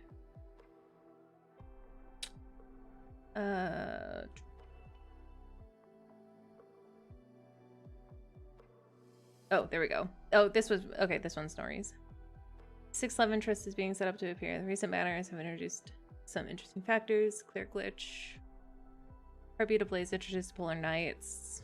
Psychic class evolvers. I think the psychic class of evolvers was brought up because of Sullivan and Soren, I think technically is considered a psychic class as well. Sky being fake. Coronavirus is AU, so I don't really take what they say. I take what they say as a grain of salt. Story yesterday gave us a warped voice asking about Stanley being alive, a random person being behind the proto field, and then a no hunt zone, which is a grand eradication. I am interested to see what the grand eradication is. I love how Stanley calls Lucius old. Like, bro, you barely got to life. I can prove Sutherland is 6 love interest. If you go back to Death and Rebirth, welcome back. It hits different after reading 2 Hour Yesterday. I'll have to... I'm still partial to Sutherland being the 6th love interest. What's your reasoning? Actually, yeah. I want to hear what your reasoning on the 6th love interest would be. I think the glitches in the sky were just from the magnetic fluctuation. Yeah, I don't think they were meant to be anything either. Personally.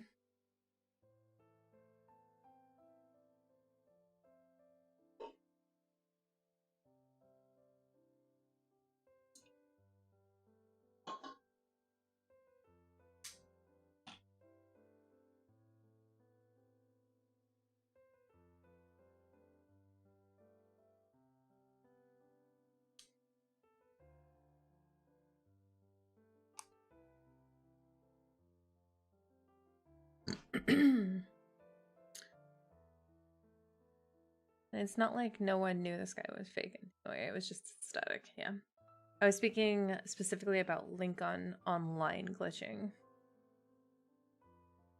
Lincoln online glitching.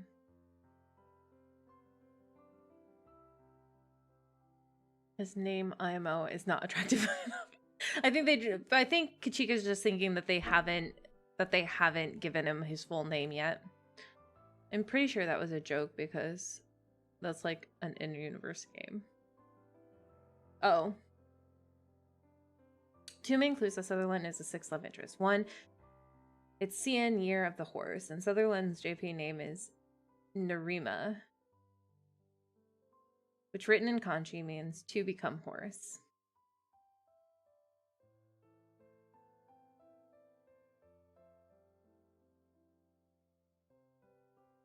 Okay.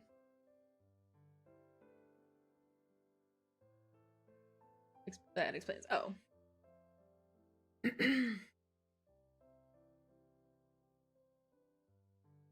can't with you guys. Ada's just laughing.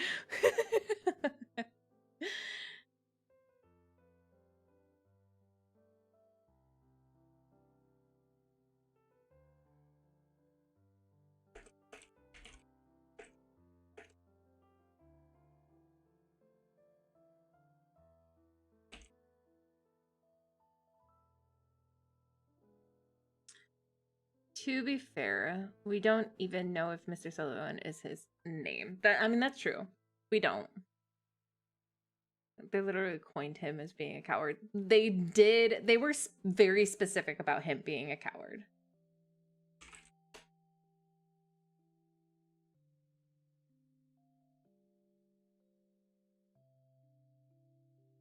MC mentions that link online was glitching, and they don't point that stuff out for nothing. Sorry, my media arts degree brain. No, that's totally fine. I mean, I think that's fair. I think that's fair to mention, because they don't say things for nothing most times.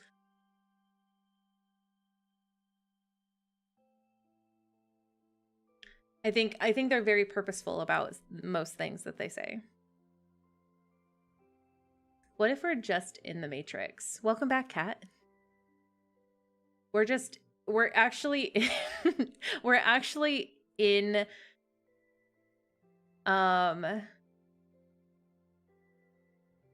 we're actually in Ever's database already. We're actually already in the Matrix.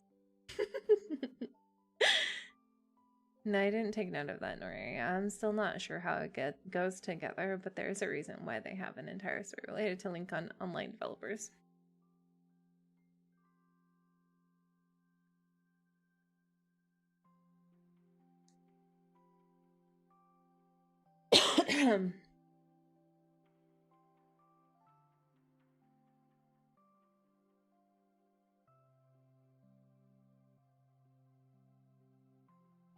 Sutherland was a character in so many different chapters of the main story fairly early on too. I mean, he was, yes. You know what? I can't really say anything about the voice either, because they did change Isaiah's voice. If we go back to Feverish Attempts, Isaiah does not have the same voice he has in To Our Yesterday. So I can't really, and I don't think Sutherland has the same voice he started out with, because I'm pretty sure that the same voice, or the voice back in The Nest was Caleb's voice, and now he's using Isaiah's voice. So I don't think voices matter in this particular instance.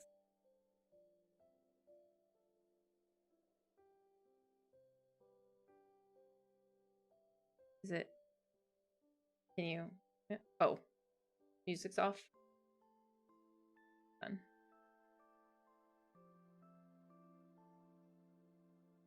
Oh wait, hang on. It's really low. Let's see what it is. I'm gonna move talking.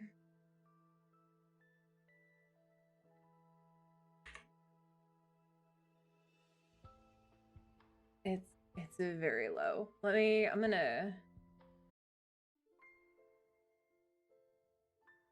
There we go.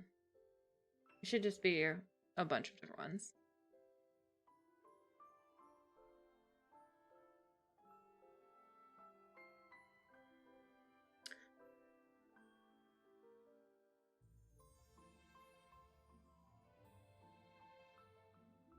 Once I meet my men, I'm gonna just say the violent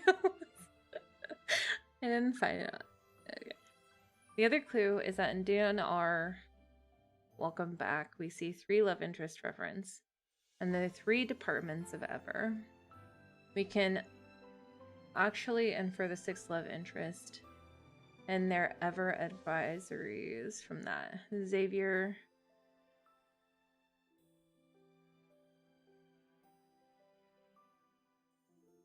Raphael with Gaia, Zane with Xander Sciences.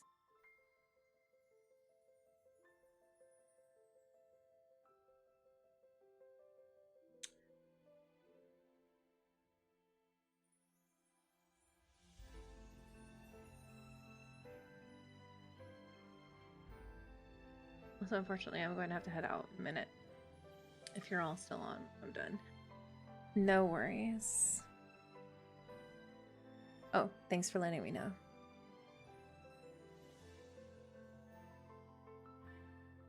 And restart. Oh, that's fine. Those are, I think those are interesting notes to take into consideration, especially the second one. The DNR welcome back.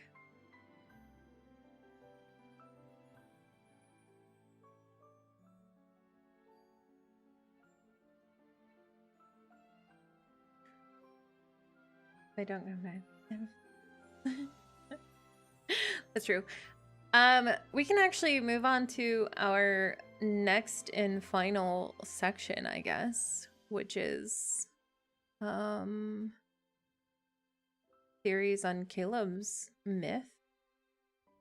Thank you everybody for being so talky with this. This was fun. I know it was a little less scripted like we normally have, but I do appreciate everybody being so active in it.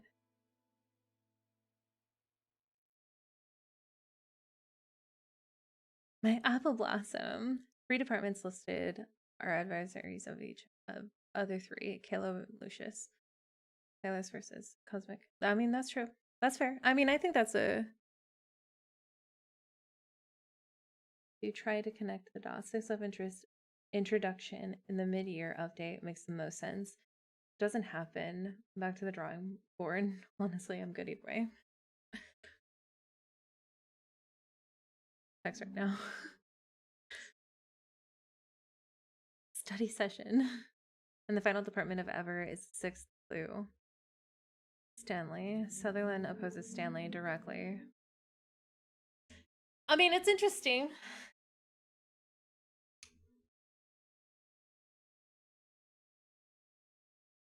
I think it's something to chew on. Living where I live, I can never participate in these streams, so I'm super happy to participate now. Hey, I'm happy to have you guys here. This has been really fun. I'm really glad that we've given this a try, because I do love a good lore dive, an open conversation lore dive, even if people don't agree all the time. That's what we're here for. We're here to discuss it. Let me get back to what we were looking at. Oh, hold on. Sorry, guys.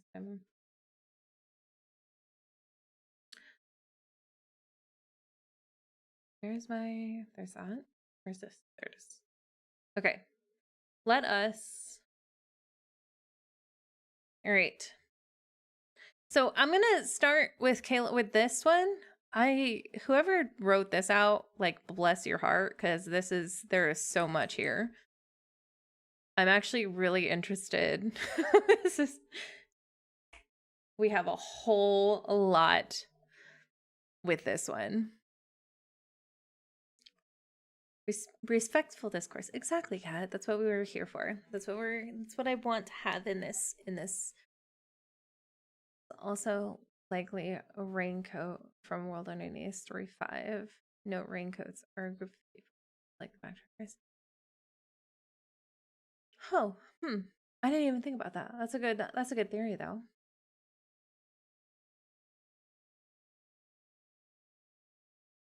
All right, should probably get into the right. Ta-da!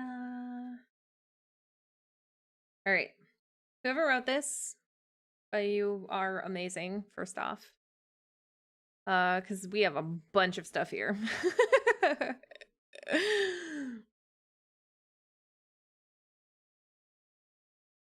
All right, so this comment is tackling his battle and his myth companion, which I actually haven't heard anybody talk about. I'll let everyone brain here. That's fair, Ada. We're happy to have you here anyways. All right. Caleb's third myth, specifically lore, has already been widely discussed. This is true. However, I wanted to tackle another aspect of his myth and companion, the battle aspect, among other things. Mind you, since we have no official definite concept, this will be based off of theories anyways. Okay. So chuck as many spoonfuls of salt. Who wrote this? I want to give you credit.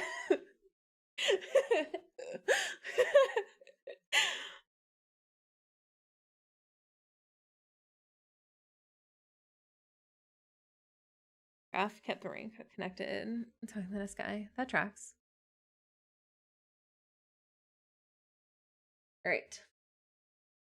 So, Caleb's companion concept, fashion. Nature themed, possibly with a lot of green. Clothes with Frey or Tarzan jungle, like a little bit. Or full on general battle commander, like a Roman, like cloth and a ponytail. God, I hope so. Show yourself.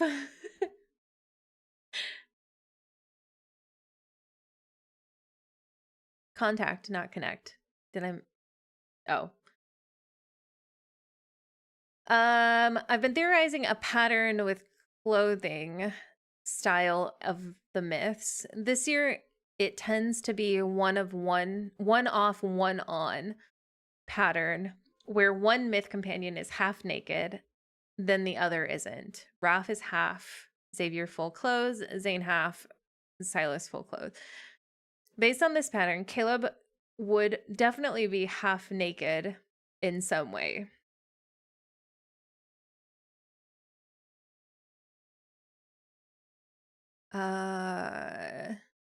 Did you know that there was some army that would fight fully naked in battle? That is who is my who is a history buff in this group? They won a couple wars with that method. That's actually interesting, and I had no idea about that. At least that's what I heard. Why am I typing this? Never mind.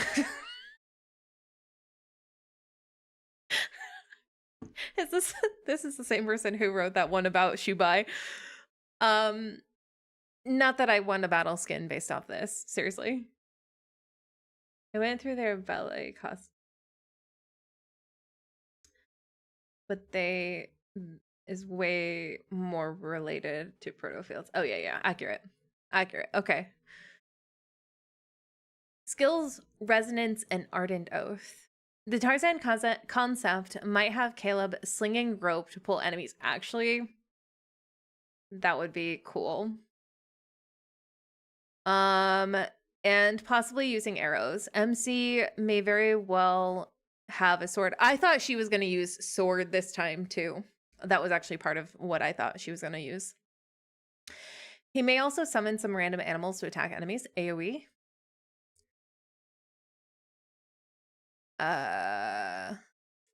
Wouldn't it be cool if he somehow turns a wanderer against another? Oh my gosh, that would be so cool. This Tarzan theory was originally for 6th love interest because I assumed he would have been a Jacob Wolf, Beauty and the Beast type genre. Therefore, I thought half wanderer, ultram person with the ability to control wanderers is one battle. I mean, that's pretty cool theory. I believe it was the Greeks that battled Nike. Okay. Okay. I've also liked romantic battle actions in the resonance skill. Xavier lifting us up with the sword, X02 princess style carrying. So ideally, I'd want Caleb to give us a jockey back ride while he swings on the vine.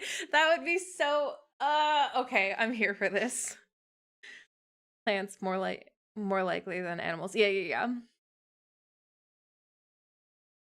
MC will 100% using a sword in Caleb's third myth. One-handed sword or claymore are the only options. Yeah, I figured she'd probably have the single sword. Pirate Caleb would be wonderful. I would love Pirate Caleb. Thing, pirate vibe. A touch of story. I think also that given what Caleb said in the 100-day anniversary audio, that MC basically found him first and made him stay with her. That the myth might be the origin of MC stumbling upon Caleb, possibly before X02. I think it would be interesting to see how X02 is referred as a past myth. I could imagine Caleb possibly being withdrawn or possibly hostile or cold towards MC at the beginning. I could see that. Some people expect Claymore. I mean, it could be Claymore, but that's one of the guarantees we have, like blue HP. I doubt overlap. But it would be awesome. Yeah. I could imagine Caleb possibly being withdrawn. Blah. Then he warms up to her, then begins the premise of the story. Then there's the Fractal Library. Zane and Caleb are the only ones that have their myth reference as a storybook based in the Fractal Library. I can predict that the ending would be the same way. A closed book on one of the Fractal Library shelves. Oh, okay. I mean, maybe. I'm not against that. I think that's cool. Shapeshifting deity would also be cool for Caleb. You know, that's something that's passed through my brain too, Elizabeth, is a possibility of him being a shapeshifter. But not in like a wolf form. He would take on the leopard form. I don't know why that does stand out to me, but that is something that has bounced in my brain for a while. There too is one, so third has to be sword or claymore. Yeah, they wouldn't stick him in with the sword again or with the guns again. Or yeah, I think they tried to give him all different weapons.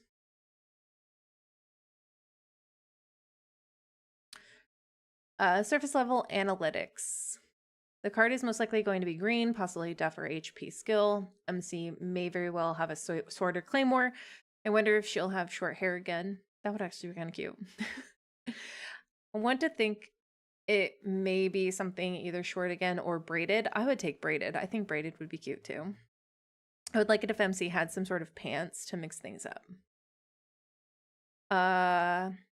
As she fought in many dresses, like a boss. I think Xavier and Colonel Caleb was the only one with long pants. Sorry, I basically vomited all of this document. I'm pretty sure I'm gonna kill myself later thinking something new. That's fine. Whoever this is, if you're watching this afterwards too, thank you. This was a delight to read.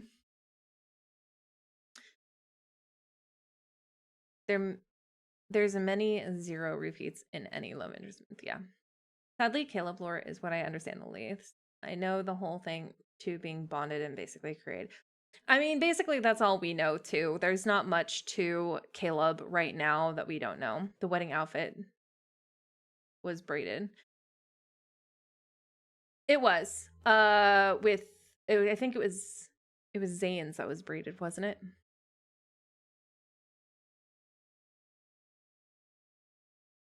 But I think whenever they have those screens with excerpts from books, I think it might be a book in the Fractal. I think that's what they're saying, is that they think it's going to be a book in the Fractal Library. Oh, and it turned out I really did almost forget something. The who's going to die this time debate. I think it's MC this time. But it could very well be also Caleb, since he always been self-sacrificing for MC, and the risk taker is in general. I shall now forever hold my peace. I had this thought about Caleb being Mowgli from the Jungle Book. That's actually a good I like that. Caleb's wedding.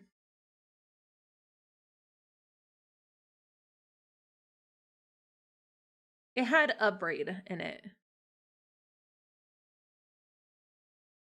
Yeah, it did have a braid, technically. I think Caleb.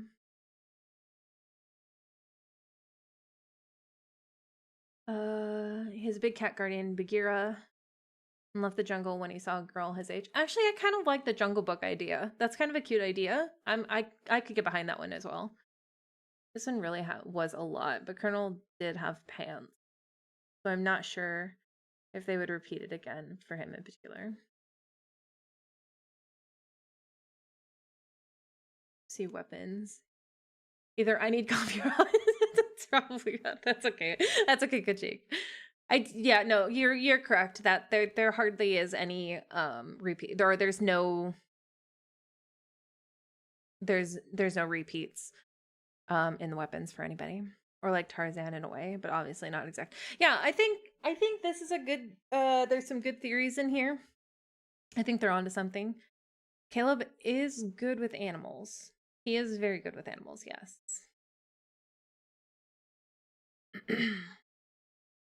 Okay, thank you to whoever wrote that. That was a delight to read.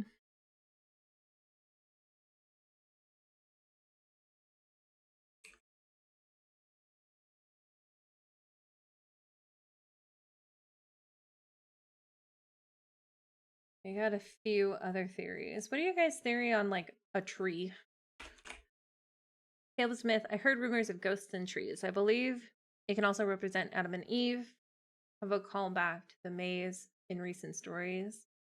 And we might have a version of Caleb that manages to have a garden protect MC. I think the garden theory is kind of a neat idea too. Fights the apple represents fall. Listen, I don't think it's going to be directly to Adam and Eve though. I don't think there's, other than the symbolism that's already there now, I really don't think the story's going to cover anything like that.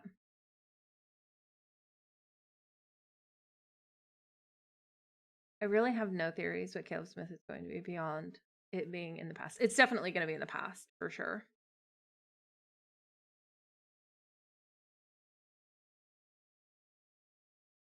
Because there was a tree in the dream. Yeah. There's a lot of trains too. There is a lot of trains. I feel like, okay, so if I think about trees and think about like there being like maybe one main tree, I have a hard time sticking to that theory. While I do think there could possibly be like a,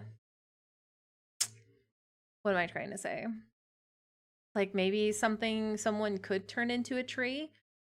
I have a hard time because Master of Fate had a tree in it, like a specific tree. I have a hard time that they're gonna redo another tree symbolism or make it, you know, the main focus. Long hair is guaranteed. I'm really excited about Caleb long hair. Percy is from TC22, who's the god of destruction, and his name Caleb is from the Bible, who helped lead Israel to paradise. Caleb's astrological sign is Gemini. That explains his trope. So it's more than likely, yeah. I do think that we're going to get more ideas on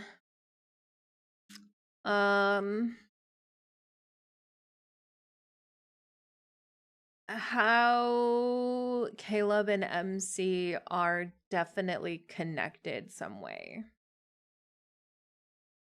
Yeah, I think it's definitely going to touch on the same source stuff. I don't know how it's going to. So has Dionysus Titans and Norse logic lore attached to him. Yeah, he's got so many potential lore dips to him. Yggdrasil is Zane's Master of Fate. Yeah. Yeah, so I mean, Could they add another tree then? Because you are correct. They did add a tree of sorts into Xavier's as well. So they could add another tree.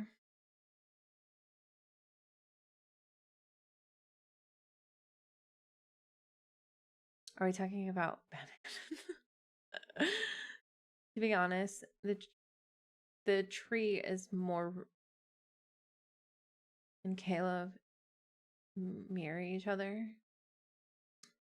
Yeah.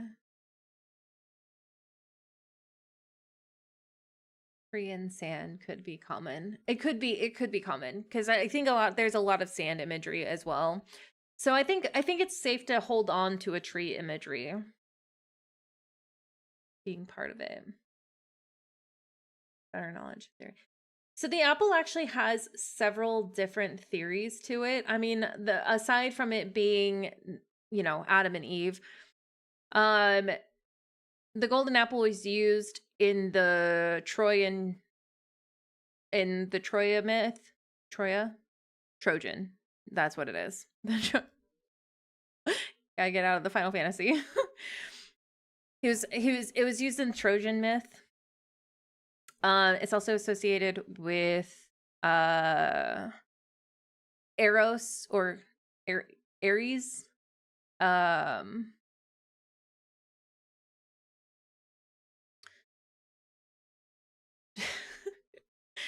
So there's a lot of different imagery with the golden apple. Most times, there's the golden apple of Discord. So there's a lot of different mythological things with the golden apple. Most of it has to do. Yeah, that's partly, but I think that's part of like the same source thing with the rib, which then triggered the idea of Caleb being a clone of MC. There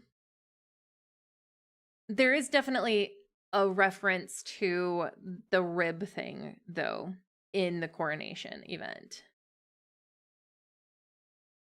The apple cilantro is about knowledge, health, and power. Oh, okay. I absolutely believe that Adam and Eve theory, the apple is the forbidden fruit. The apple across many theories is that it's never a good sign. It always brings discourse. Hints, but I wouldn't be surprised if it fall headfirst into it for the next myth.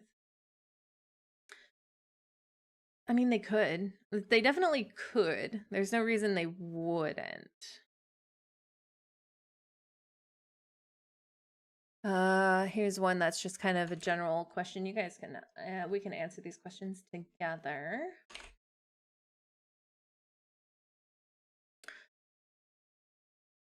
Do you think they will keep the theme of long hair? Yes, absolutely, 100%. How spicy do you think? I don't think it's going to be spicy. As spicy as GOA.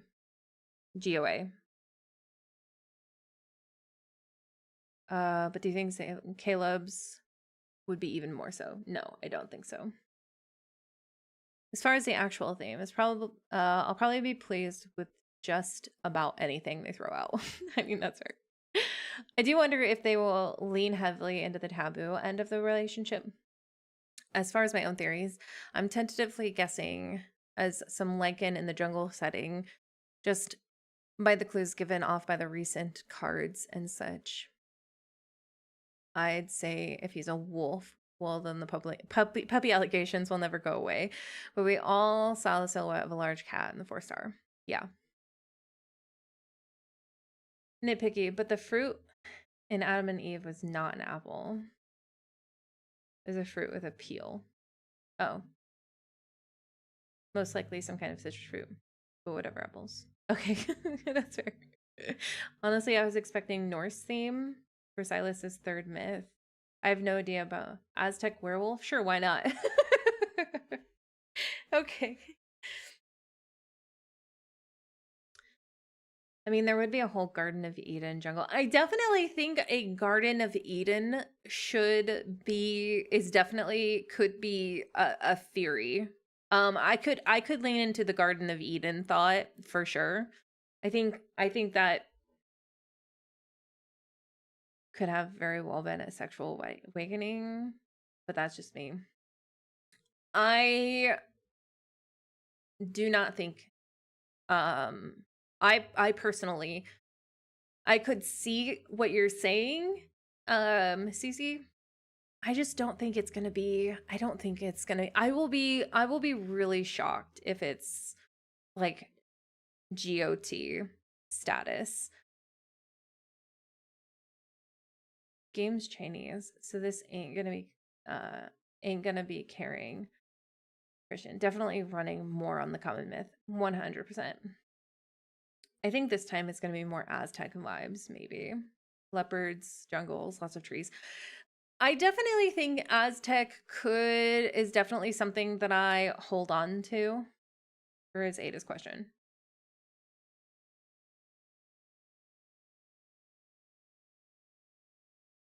Oh.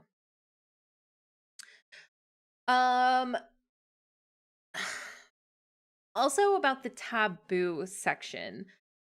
Welcome back, Elizabeth. I don't think they're gonna lean into the taboo end of the relationship. I actually think that it won't even be touched on personally. Because I think they're gonna do the same source as kind of a different, what am I trying to say? I have to map out my thought process. Not taboo, but like I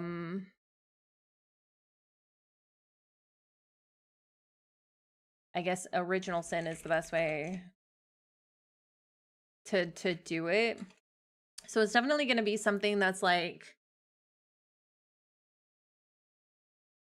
more, it's still going to be rooted in like a taboo-esque theory, but I don't think it's going to lean into the relationship part of it, if that makes sense.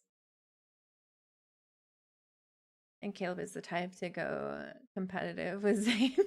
More spicy. I hope I'm wrong, but given how spicy his TOE card is and his verdant wetlands, I wonder if Caleb will fly. Actually, that would actually be kind of cool too, I think. Or will be drawn to the sky or as flying seems to be crucial. As I mean, I could see them giving him wings maybe. I mean, I don't think this could be his fallen angel thing too that people were, I know people are still holding on to the fallen angel with Silas as well, but this could be his fallen angel thing. Named in the Bible. Mentally bracing for it.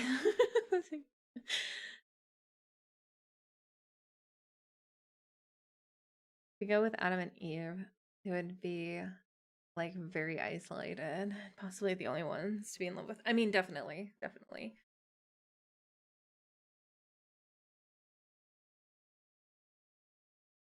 But didn't he say he wanted to isolate MC? Yeah.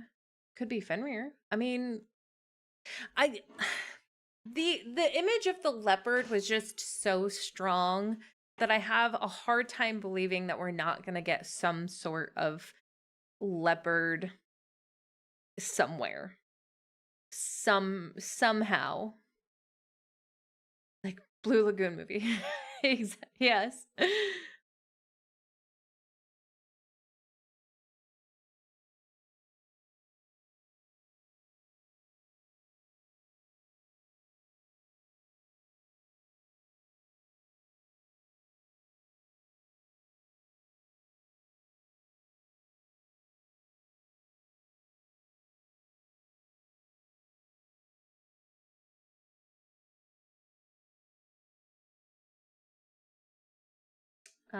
This was also brought in as well.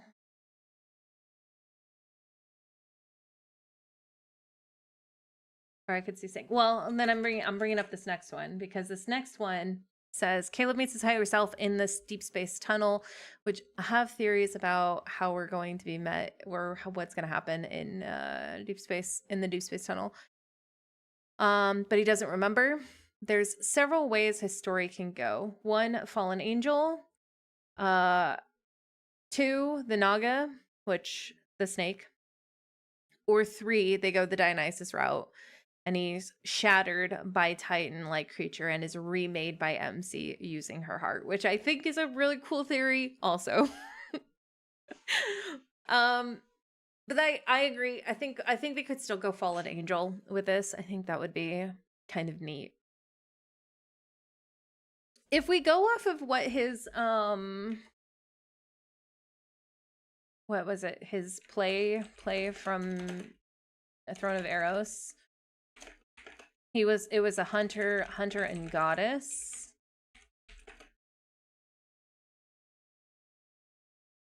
It is a really cool theory. I do like the idea of MC. I think it could prove to be some really cool imagery also if MC remade him with her heart. I think that could be some really cool imagery and a really cool story. I have an unrelated question. Okay.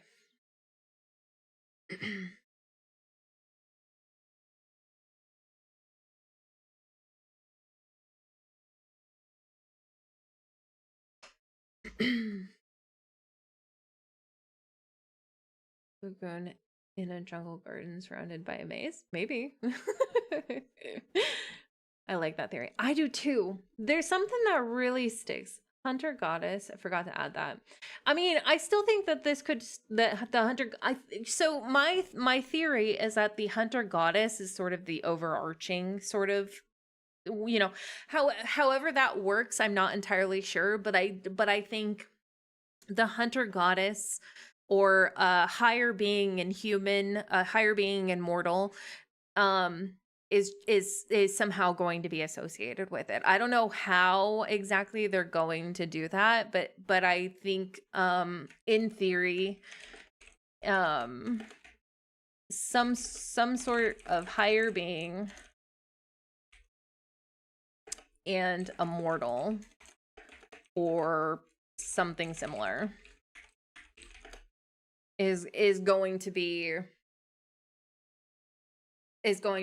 like kind of the overarching theory of it. Like MC could be the mortal and Caleb could be the fallen angel, or Caleb is the Naga and MC is, you know, the something else. Or, you know, like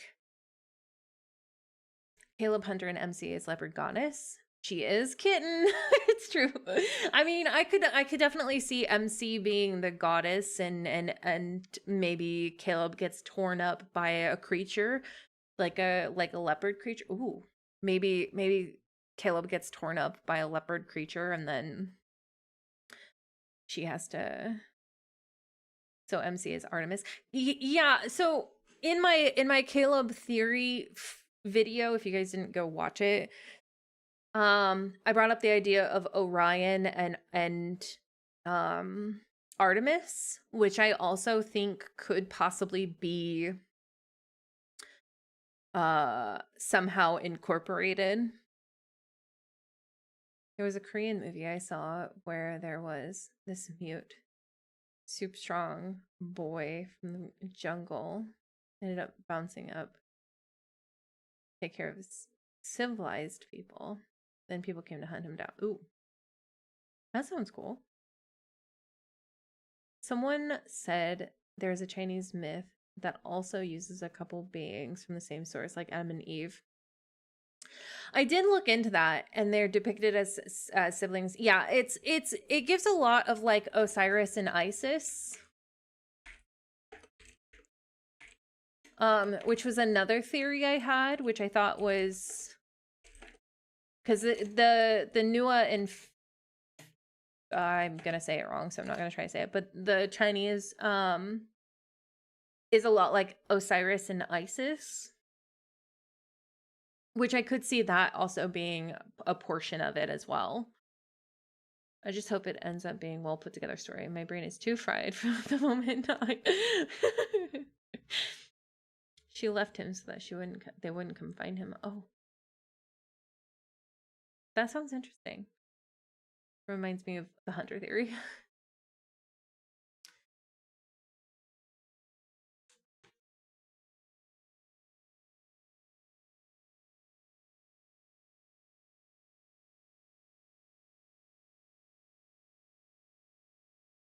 Oops. He has Osiris imagery as well. Yeah, they tried really hard also in TOE to kind of incorporate the Osiris and Isis, or at least that's what it fought too hard with the flowers in the attic status of it, but it did feel very closely related to Osiris and Isis a lot. So I felt that they were going to try to do something similar to that as well, which I wouldn't mind because I think it's a really neat story. And with the association with the two Chinese ones too that are close to it, I could see that also being a very high possibility of a story.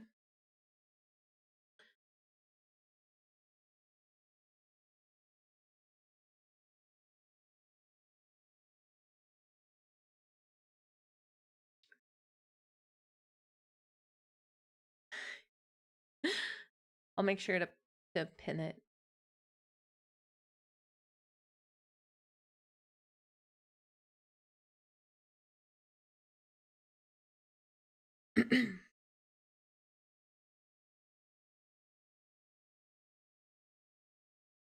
Icarus imagery would be interesting. I'm seeing Caleb trying to skip a maze, island, encampment with wings they made. Oh, that would be actually kind of neat too. They fly towards the sun and one of them doesn't make it. Oh no. Oh no, I forget someone has to die. Oh no, I'm not ready. I'm not prepared. Can I ask now, how extreme did y'all find Caleb's storyline to be? So many people were shocked by how dark. So was wondering what y'all think. I'm talking about Throne of Eros. Okay, no, we can if you guys don't have anything to add to Caleb's, we can definitely open up to have this conversation. I'm open to having a conversation about Caleb's TOE. I said what I needed to say in my video, but I'm happy to mediate a conversation about it. If no one else has anything to add. Caleb is dark and yandere.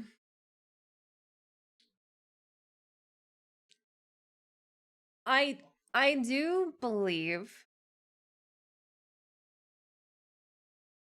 oh, I'm not talking about Throne of Eros. I'm referring to main story debut.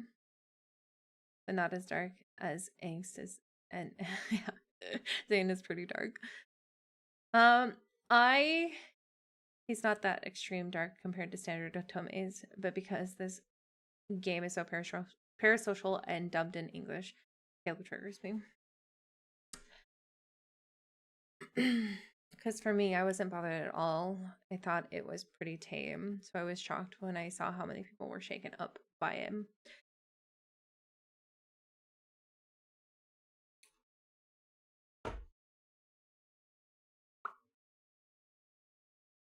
I usually dislike yandere, then Caleb changed my brain chemistry. Yeah. Made me wonder just how messed up in the head I am. No.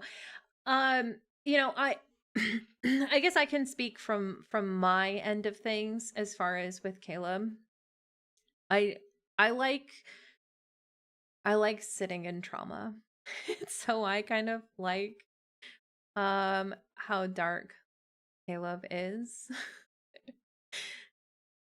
I think in his new main story, I think we're going to have to prepare for him to be, and maybe it's the first time, honestly, I can see why he would trigger people. And I can appreciate and sympathize for those um who would be triggered by it. I actually think they did Caleb kind of a disservice personally. All of them had signs in their main story that their myths were going, maybe, except for Caleb's. Yeah, Caleb's hasn't had any.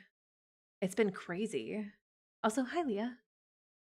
I think him trying to keep MC in a bubble at time is dark, but understandable given the circumstances. I feel like standard otomes stick more to tropes, while this game makes much more complex, realistic characters. They do, which I think is why I enjoy Caleb's trope a lot. I think it's because you see him as the happy-go-lucky brother, and then he becomes this dark character, and it threw people off. I think I was a little put off, to be honest. At least as yandere, he was. But he keeps pulling me back in, but with pipsqueaks.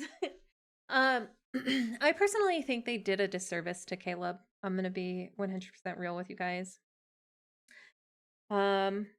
They showed him in Homecoming Wings. He was very dark, very yandere, very, very possessive, very not good. And then they gave us a bunch of fluff cards for Caleb. And I don't think they really did him justice to how yandere he can be in his fluff cards. And while I completely enjoy his fluff cards, don't get me wrong, I really think that people are going to be very surprised by his next story beat, because I think we're going to see a lot of the dark Caleb again. A lot of the trauma Caleb again, I should say. Caleb is more complex because he is stuck in his trauma. He 100% is. All the allies seem more like real people to me compared to other media. Oh, no, they 100% are. So when he's dark, it hits me a lot harder. I didn't like in Homecoming Wings how Zane had a weighted cameo. Made Zane look like the better man.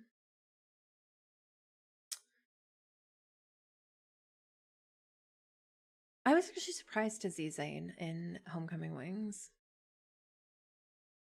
Still can't read Homecoming Wings again because I can't forgive Caleb for what happened to those kids. I mean, that's fair. Initially, the possessiveness and bulletin jealousy caught me off guard. I screamed red flag to me, but after going through the story more, I understand better now. I believe surface level fluff persons were thrown off, not expecting the story to be deep. So when it got deep, they can't take it. I don't want to say they can't take it. I just, I think they need to reset their expectations of what kind of character Caleb is.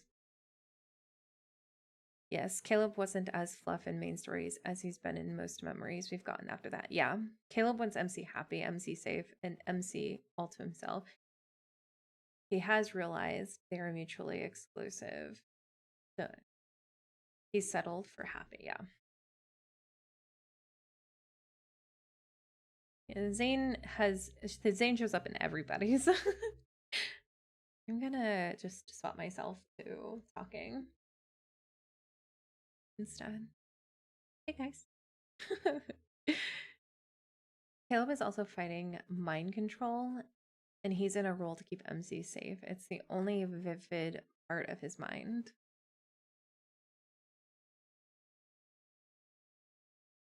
How loaded it is. Silas's intro isn't as bad as the other transitions, by the way, compared to the English translation. Oh. What I meant was it meant? Yeah. Zane's cameo and Silas's introduction monologue always threw me off. The flashback was so unnecessary. Yeah, I mean, that's fair. I think Zane's appearance in Homecoming Wings helped MC ground herself not really shown as how Zayn is a better man. It also became because Zayn was literally her foundation after the explosion. I mean, I think that's fair. Zayn did have a lot of part in the main story for a really long time. I mean, he did give her the documents, and Josephine was the one that told him to watch out for her, and so it would make sense why Zayn sort of popped up everywhere. Almost everyone's part. He is a breath of fresh air. I was gonna stop at he is a breath. I was gonna say, yes, he is.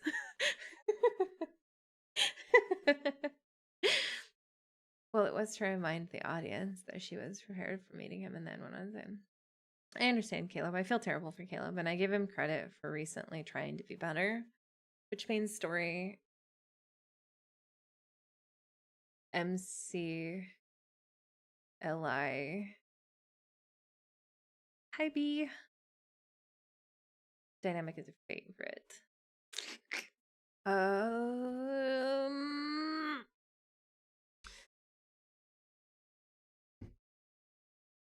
I actually don't know. I have to come back to that question, B. Zayn's cameo also proved MC will keep Caleb's secrets. Oh yeah, that's true. That's a good point, Kat. But didn't all OG3 voices appear before Silas, not just Zayn?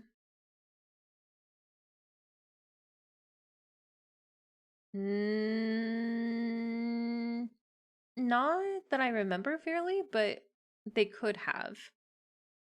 Zayn is also Caleb's narrative mirror, so his showing up makes sense. It does. I think this isn't for me. It's late and it's hard to put my thoughts. No worries, Elizabeth. Thanks for stopping by. Have a good night. Sleep well. I think Caleb needs a Silas cameo, as Silas could dissipate the Turing chip in a second, but Caleb needs it. So he can be a placeholder for MC for Lucius and protect her in his own way. That's right. It is the vein of Aaron Curly existence. You're telling me to choose? That's basically emotional torture. I cannot choose. You guys are welcome to say which one's your favorite, though.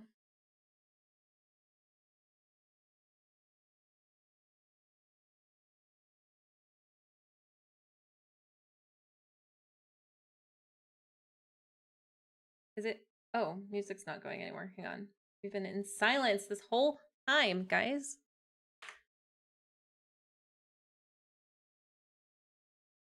Why didn't it just keep playing?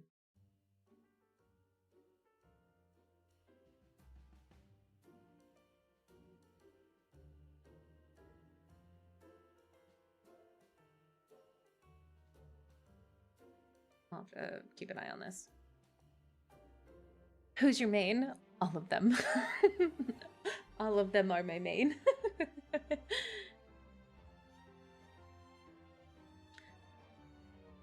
Caleb, then the others change based on the recent card. Your voice is all we need for lore theorizing. I mean, that's fair.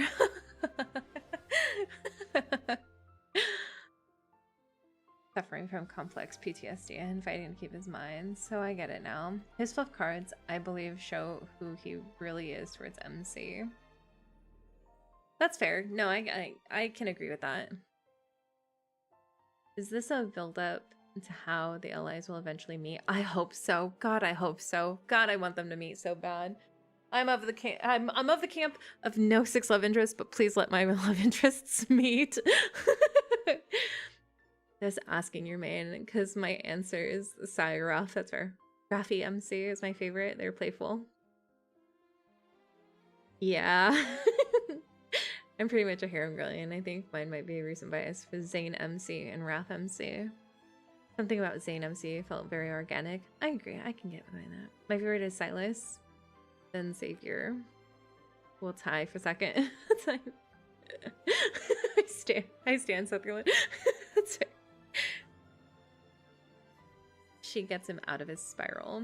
She does. She does. Her and Raffi do really good together. I will say that. I will agree with that. We probably won't stay on up too much longer either. I could do to get the editing done a little bit earlier. I've got something I've got to do tomorrow. I'm not a Zayn main either, but I love their dynamic the best. I mean, it feels very natural. I have another question. If I had to see the love interest interact in a scene, how would you want it portrayed? Oh gosh. Gosh, that's a good question. Let's do that.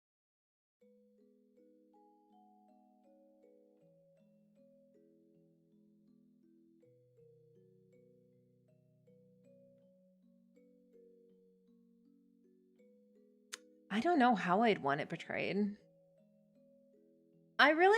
Okay, my biggest one, you guys know, well, most of you guys know, but my biggest thing of wanting to see a dynamic, give me a fight scene with Caleb and Silas, please.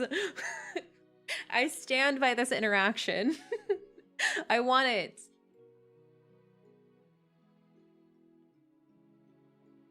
To me, Caleb is 100% orbit around MC. Says he wants a superhero, he becomes one. She wants pop star, he becomes an idol. Handyman, good with animals, whenever. Yeah, Caleb basically does whatever. Zayn and Silas for me, and Raph is my bias record. I do like Xavier and Caleb, just not as much.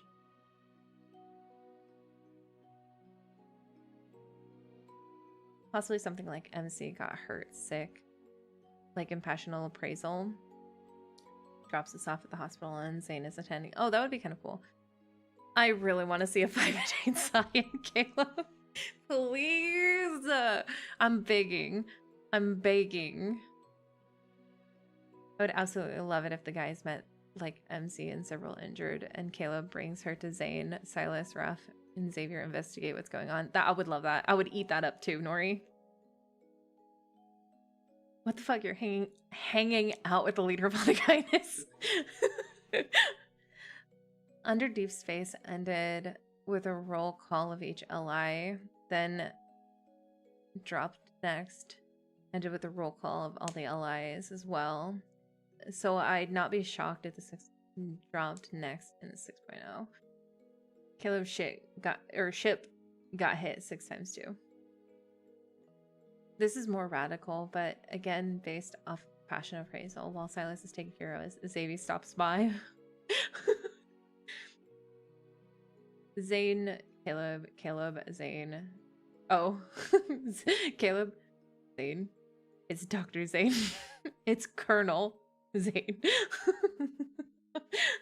Okay, I would take Caleb and Zayn also.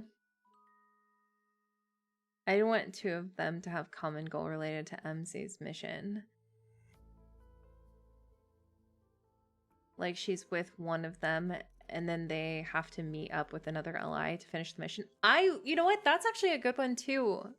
B, I could get behind that one as well. Where MC goes missing in a protocol and all the guys, yes! Give me all of them working together. All of them, every single one of them. I want to see chaos ensue. I think Xavier and Silas know about each other. Oh, 100%. I think we've done a breakdown of who knows who, actually.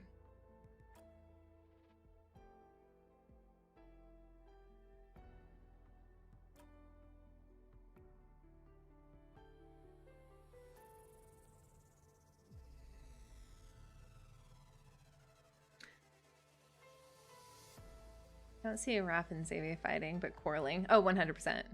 Caleb and Zayn must meet. If it doesn't even make sense at this point in time. Yeah, I don't remember which stream it was. I didn't make an exact video of it, but I did talk about who knows who. I think it was, what stream was it?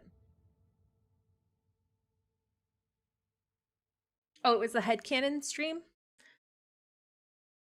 Oh, it might be in the headcanon video, but I did talk about who meets who, or who I think knows who.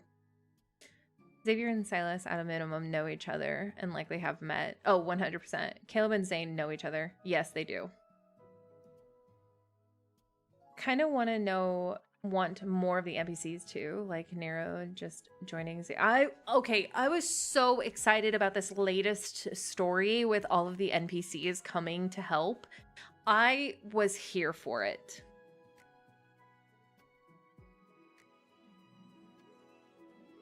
Raphael and Xavier would argue and rage right on their bounties at the nest. Xavier just says, "Did you know I placed a bounty on myself? Not as Lumiere."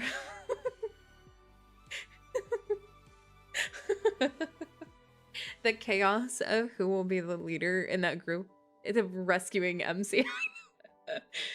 Simone was so cute. I love Simone so much. I thought she was so adorable in this latest one. I thought she was so adorable.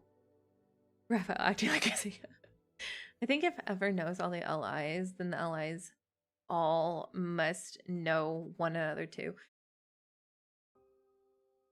I think we concluded that there was one person that only knew like 2 people. And I think that was Raphael. I think Raphael only knows... Oh no, Raphael probably knows the most. Who was it? Was it Xavier? Xavier probably knows the least amount of people, if I remember correctly. I'll be right back, guys.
Unpopular opinion. Simone's voice sounds so monotonous to me. Her personality and evil is alright though.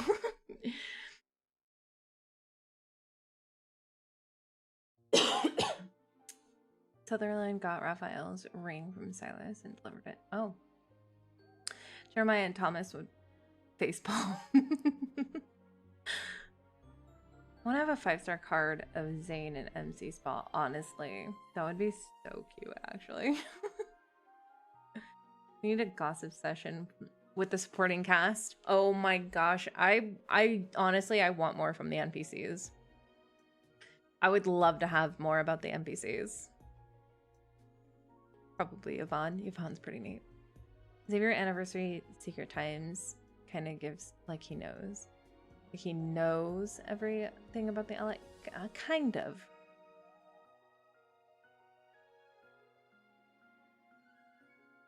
It sounds good. Xavier was also being extra pouty in his first start. He would be old enough to know her. I locate in love with the voice of Andrew, Gideon, Astra, Master Amon, VA. I want to hear him more. and see him voice a character in the 3D model.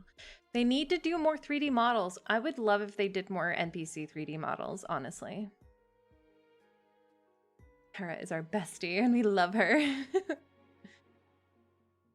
Thomas and Luke and Kieran. No. That would be hilarious. No. That would be so funny.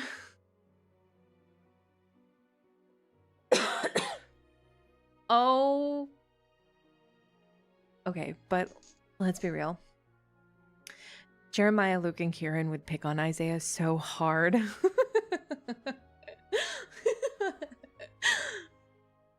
Yvonne, Grayson, and Thomas bonding. Oh, they 100% would. Isaiah.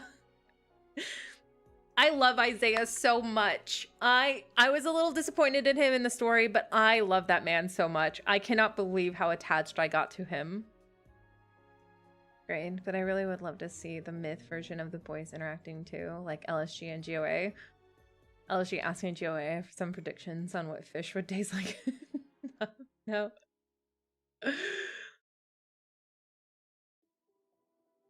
Jeremiah and Gideon bond session. Yes.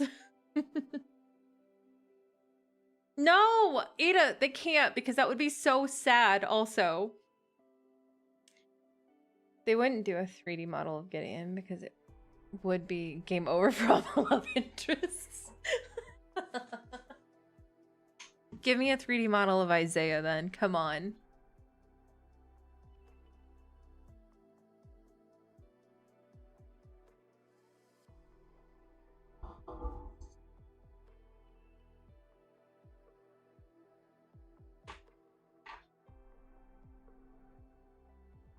I want to see NPCs and myths too. Give us Tara as a fairy in an elven garden. Oh my gosh. Honestly, N109er, you might be onto something also. I would be totally down for that, honestly.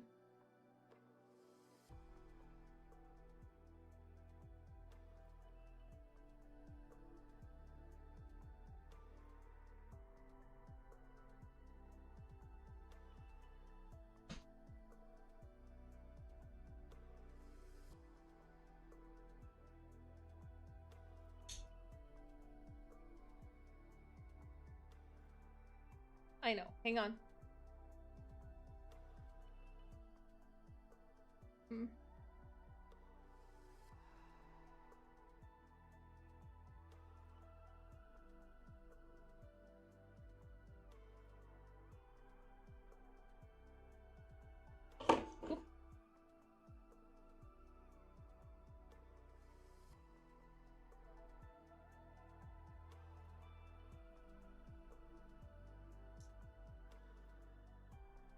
Who's your favorite LI related NPC? Jeremiah and Isaiah. They're my favorite. Good night, cat. Sleep well.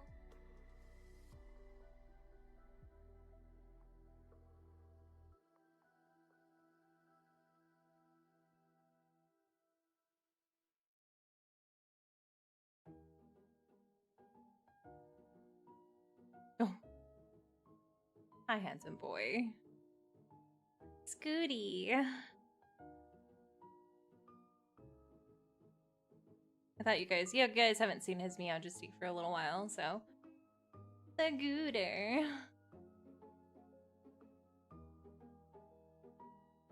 Your Meowjesty. He's purring so loud. I wonder if you guys could hear him.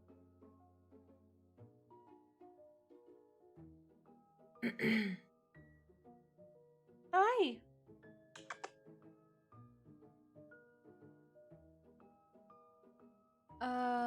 Who's your favorite? Oh, no, anybody can answer. Who's my favorite villain so far? My favorite villain actually might be Benedict. Nice boy. Hello, handsome man.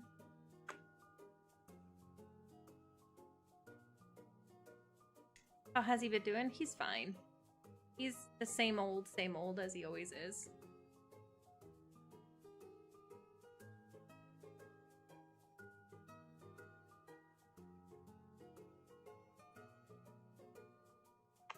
Keep looking at me.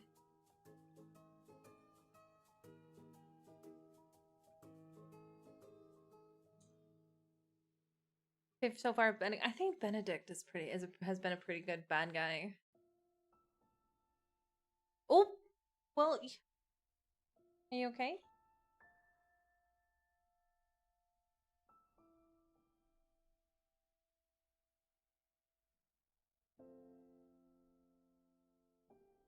I like Jeremiah, my favorite Carter. We hate Carter in this house. Okay, you went down, I know. Thank you for appeasing the girlies. Say bye, Scooty.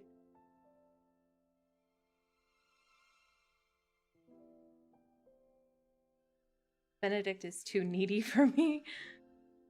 Hey, villain. Viper. Oh, Viper is really good, too. Shut down the whole human trafficking organization single-handedly.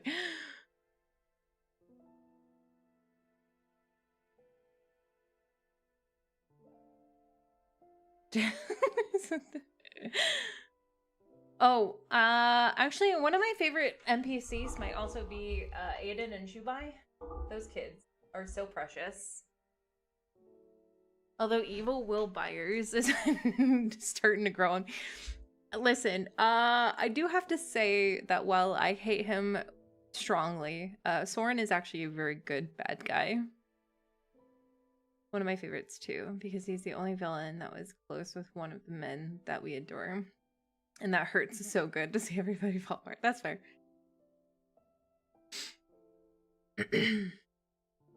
Viper is a good bad guy also though. Carter is fine as hell, visually speaking. Blech. I like Viper too because of the world underneath. Excuse me.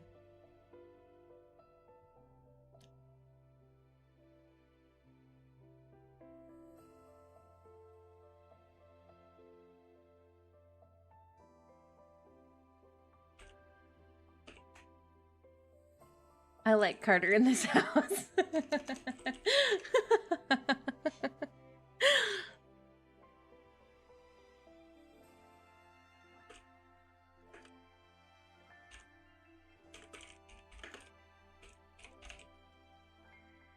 Not gonna lie, Carter is fine. Viper is too. I can get behind Viper.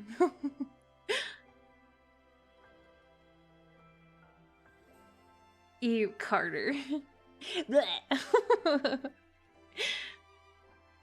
Villain I truly hate is Professor Lucius. That's fair. Oh, I really like Kalaya too. Kalaya is kind of a neat character. I'm really excited to see more of her.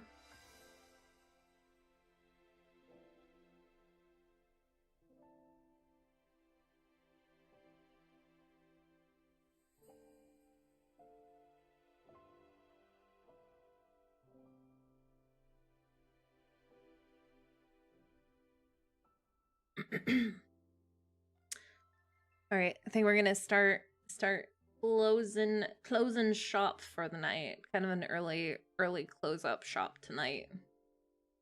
Carter needs to get away from my man. Kalaya is interesting, dramatic as heck. I agree. She is very dramatic. How did you guys feel about today's conversation? Are there any suggestions that you could give for next time or how it might be run next time? I'm happy to listen to what you guys have suggestions. If not, or if you guys happen to think of anything after the stream, I'm happy to. This was my first time running a lore type dive thing, so I wasn't sure how to run it exactly. So let me know how you. Carter's a little too one-dimensional. That's fair. So hopefully it felt okay to you guys today. We'll probably do more. I'm happy to do more of this. You enjoyed the Able catch. Okay, good. I'm glad. We had a lot of new faces here today. Thank you to everybody who joined in today. I really appreciate it.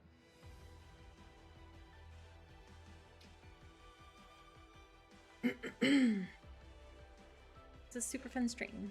I like the Yap Fest. Yeah. I enjoyed it as well. Great discourse. Good. realize I really love the lore streams. It's awesome. We also have the world underneath. We could, yeah. I'm really happy that we can now start doing Fun Chill stream. Best way to unwind. I agree. I think this was a perfect week to do it. It was really nice to just kind of have a yap session. I agree. Bring the omen of safety. Thank you. Oh yeah, I forgot to tell you to get home safe. Thank you for letting me know you got home safe. I agree. Okay, good. Lucian is the worst possible man in MLQC in existence, and I hate him so much. Yapping about lore is always fun. Okay, yeah, and we do plan. Thank you, Marashi. We needed the safety. I enjoyed it. Maybe organize the files so you can keep your thoughts together. Yeah. That's gonna be a little bit better, I think, next time for sure. Now that I know what we're looking at. We'll start it a little bit better so we're on topic a little bit quicker.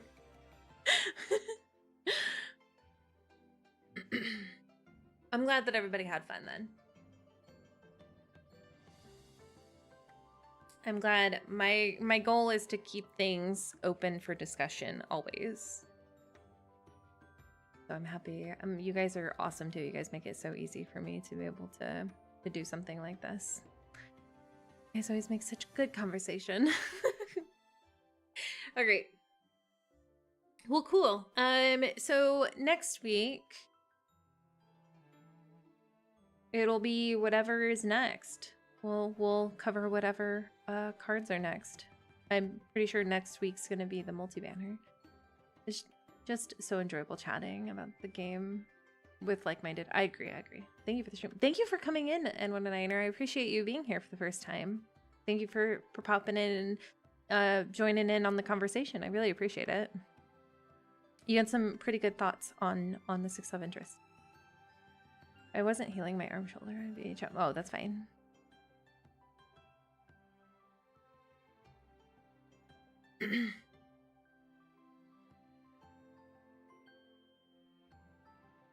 All right. So then I guess I'm gonna close out with my normal outro. Thank you all so much for watching. If you haven't already, please like and subscribe to the channel. I'd really love to see you guys around. I also have an Instagram and Blue Sky where I post not as often as I should. I also stream every Tuesdays like this at noon PST. Next week will be whatever the next banner is, which I suspect is going to be the Valentine's Day multi-banner. Keep an eye out because I will have the HH theme out soon, the Hunter's Highlights theme out, I believe tomorrow. Lunar New Year celebrations will be fun to see as well. Oh, yes. I'm really excited. But until then, thank you to everybody who joined. Thanks for everybody, talking and joining in on the conversation. I really appreciate it. I can't wait to see you guys again. I'm excited for the Lunar New Year. But until then, I hope that you guys have a great rest of your week. And as always, stay safe out there, hunters. Bye, guys. Have a good night. Bye.